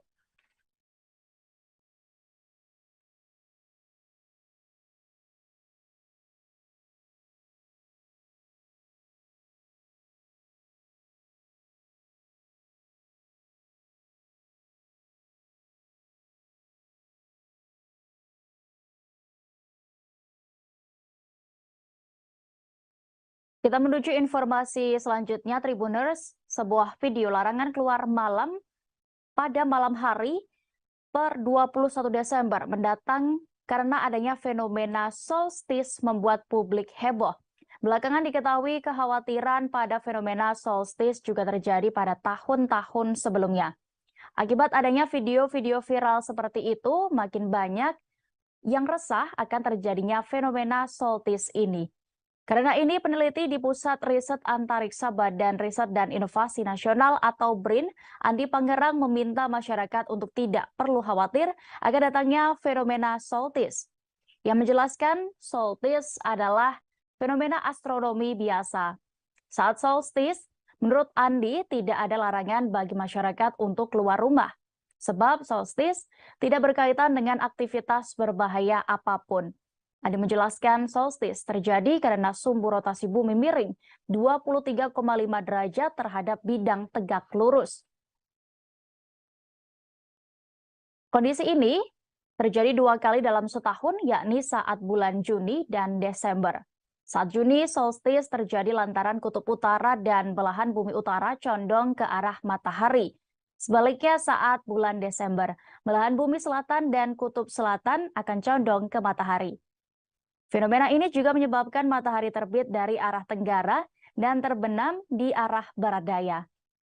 Namun demikian, terbitnya matahari tersebut kembali disesuaikan dengan lintang geografis masing-masing wilayah. Lintang tinggi terutama di belahan bumi selatan, matahari akan cenderung terbit di arah tenggara agak selatan dan terbenam di arah barat daya agak selatan. Selain itu, saat solstice Desember ini, belahan bumi selatan akan mengalami siang lebih panjang daripada malam. Andi sekaligus meluruskan bahwa fenomena solstice tahun ini akan terjadi pada tanggal 22 Desember 2022, bukan tanggal 21 Desember 2022.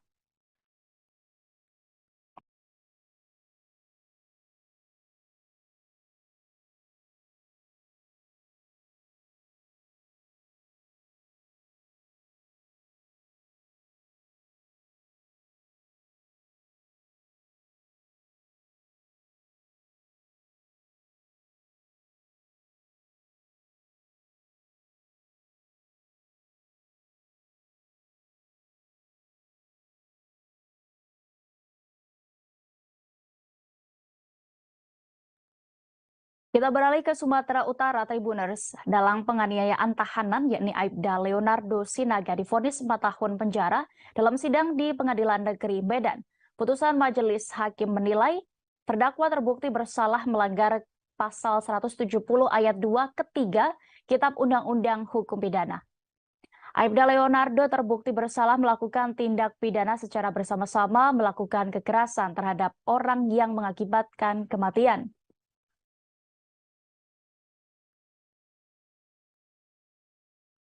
Selain itu, Leonardo juga dikenakan membayar biaya perkara sebesar Rp5.000. Majelis hakim yang diketuai Zufida Hanum mengatakan bahwa hal yang memberatkan terdakwa adalah mengakibatkan korban meninggal dunia. Sufida melanjutkan, pihaknya menyatakan terdakwa terbukti bersalah melakukan tindak pidana secara bersama-sama, melakukan kekerasan terhadap orang yang mengakibatkan kematian. Usai membacakan amar putusannya, Majelis Hakim memberikan waktu 7 hari kepada terdakwa melalui penasihat hukum dan jaksa penuntut umum untuk mengajukan banding. Vonis yang dibacakan Majelis Hakim diketahui lebih rendah dari tuntutan JPU sebelumnya. Dalam sidang sebelumnya, JPU dalam nota tuntutannya menuntut terdakwa dengan pidana penjara selama 8 tahun. Sebelumnya, Jaksa Penuntut Umum atau JPU, Pantun Marojahan Simbolon dalam dakwaannya menuturkan perkara ini bermula pada Senin 15 November tahun 2021 sekira pukul 15 waktu Indonesia Barat. Saksi I. Hendra Siregar alias Jubal sedang berada di rumah tahanan Polrestabes Medan, tepatnya di Blok G, dan terdakwa Leonardo Sinaga yang merupakan anggota polisi bersama dengan almarhum Hendra Syahputra memanggil saksi 2, yakni Andi Arpino, dan terdakwa mengatakan kepada saksi 2 terkait uang 5 juta rupiah.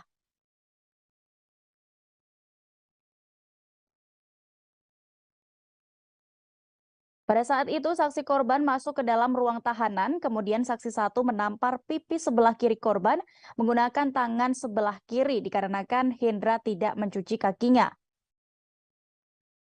Baik, Tribuners, kabar pertama datang dari Jakarta. Partai Umat menyambangi kantor Badan Pengawas Pemilu atau Bawaslu RI di Jalan MH Tamrin, Jakarta Pusat pada hari ini Jumat 16 Desember 2022. Kuasa hukum Partai Umat Denny Indrajaya mengatakan bahwa pihaknya mendatangi gedung Bawaslu untuk mengajukan gugatan terkait hasil rekapitulasi verifikasi faktual yang dilakukan oleh Komisi Pemilihan Umum. Saat ini kami sudah terhubung dengan reporter Tribun News, ada rekan Naufal Lanteng yang akan menginformasikan untuk lebih detailnya. Silakan rekan. Ya, baik. Selamat sore, dia ada juga Tribuners. Saat ini saya masih berada di kantor Bawaslu RI di Jakarta Pusat. Dan baru saja tadi Partai Umat mengajukan gugatan keberatan yang terkait hasil rekapitulasi verifikasi faktual yang dilakukan oleh Komisi Pemilihan Umum. Seperti diketahui, hasil verifikasi faktual Partai Umat dinyatakan tidak memenuhi syarat oleh KPU sehingga tidak lolos menjadi peserta pemilu 2024 mendatang. Nah, Partai Umat dipimpin langsung oleh kuasa hukumnya, ya, ini dari Indrayana, tiba di kantor Bawaslu sekira pukul 2 siang tadi dengan membawa sejumlah barang bukti, yakni 114 lembar berkas permohonan terkait penyelesaian sengketa proses pemilu. Nah, dalam permohonan tersebut, Denny merinci alasan mengapa Partai Umat seharusnya lolos menjadi peserta pemilu 2024. Nah, kemudian selain ratusan lembar berkas tersebut, partai yang diawaki atau diusut oleh Amin Rais ini juga membawa dokumen penting lainnya, yakni berupa barang bukti keanggotaan Partai Umat, termasuk kartu tanda penduduk atau KTP, KTA atau kartu anggota, hingga video yang membuat partai tersebut yakini dapat atau layak menjadi peserta pemilu 2024. Dalam konferensi pers tadi,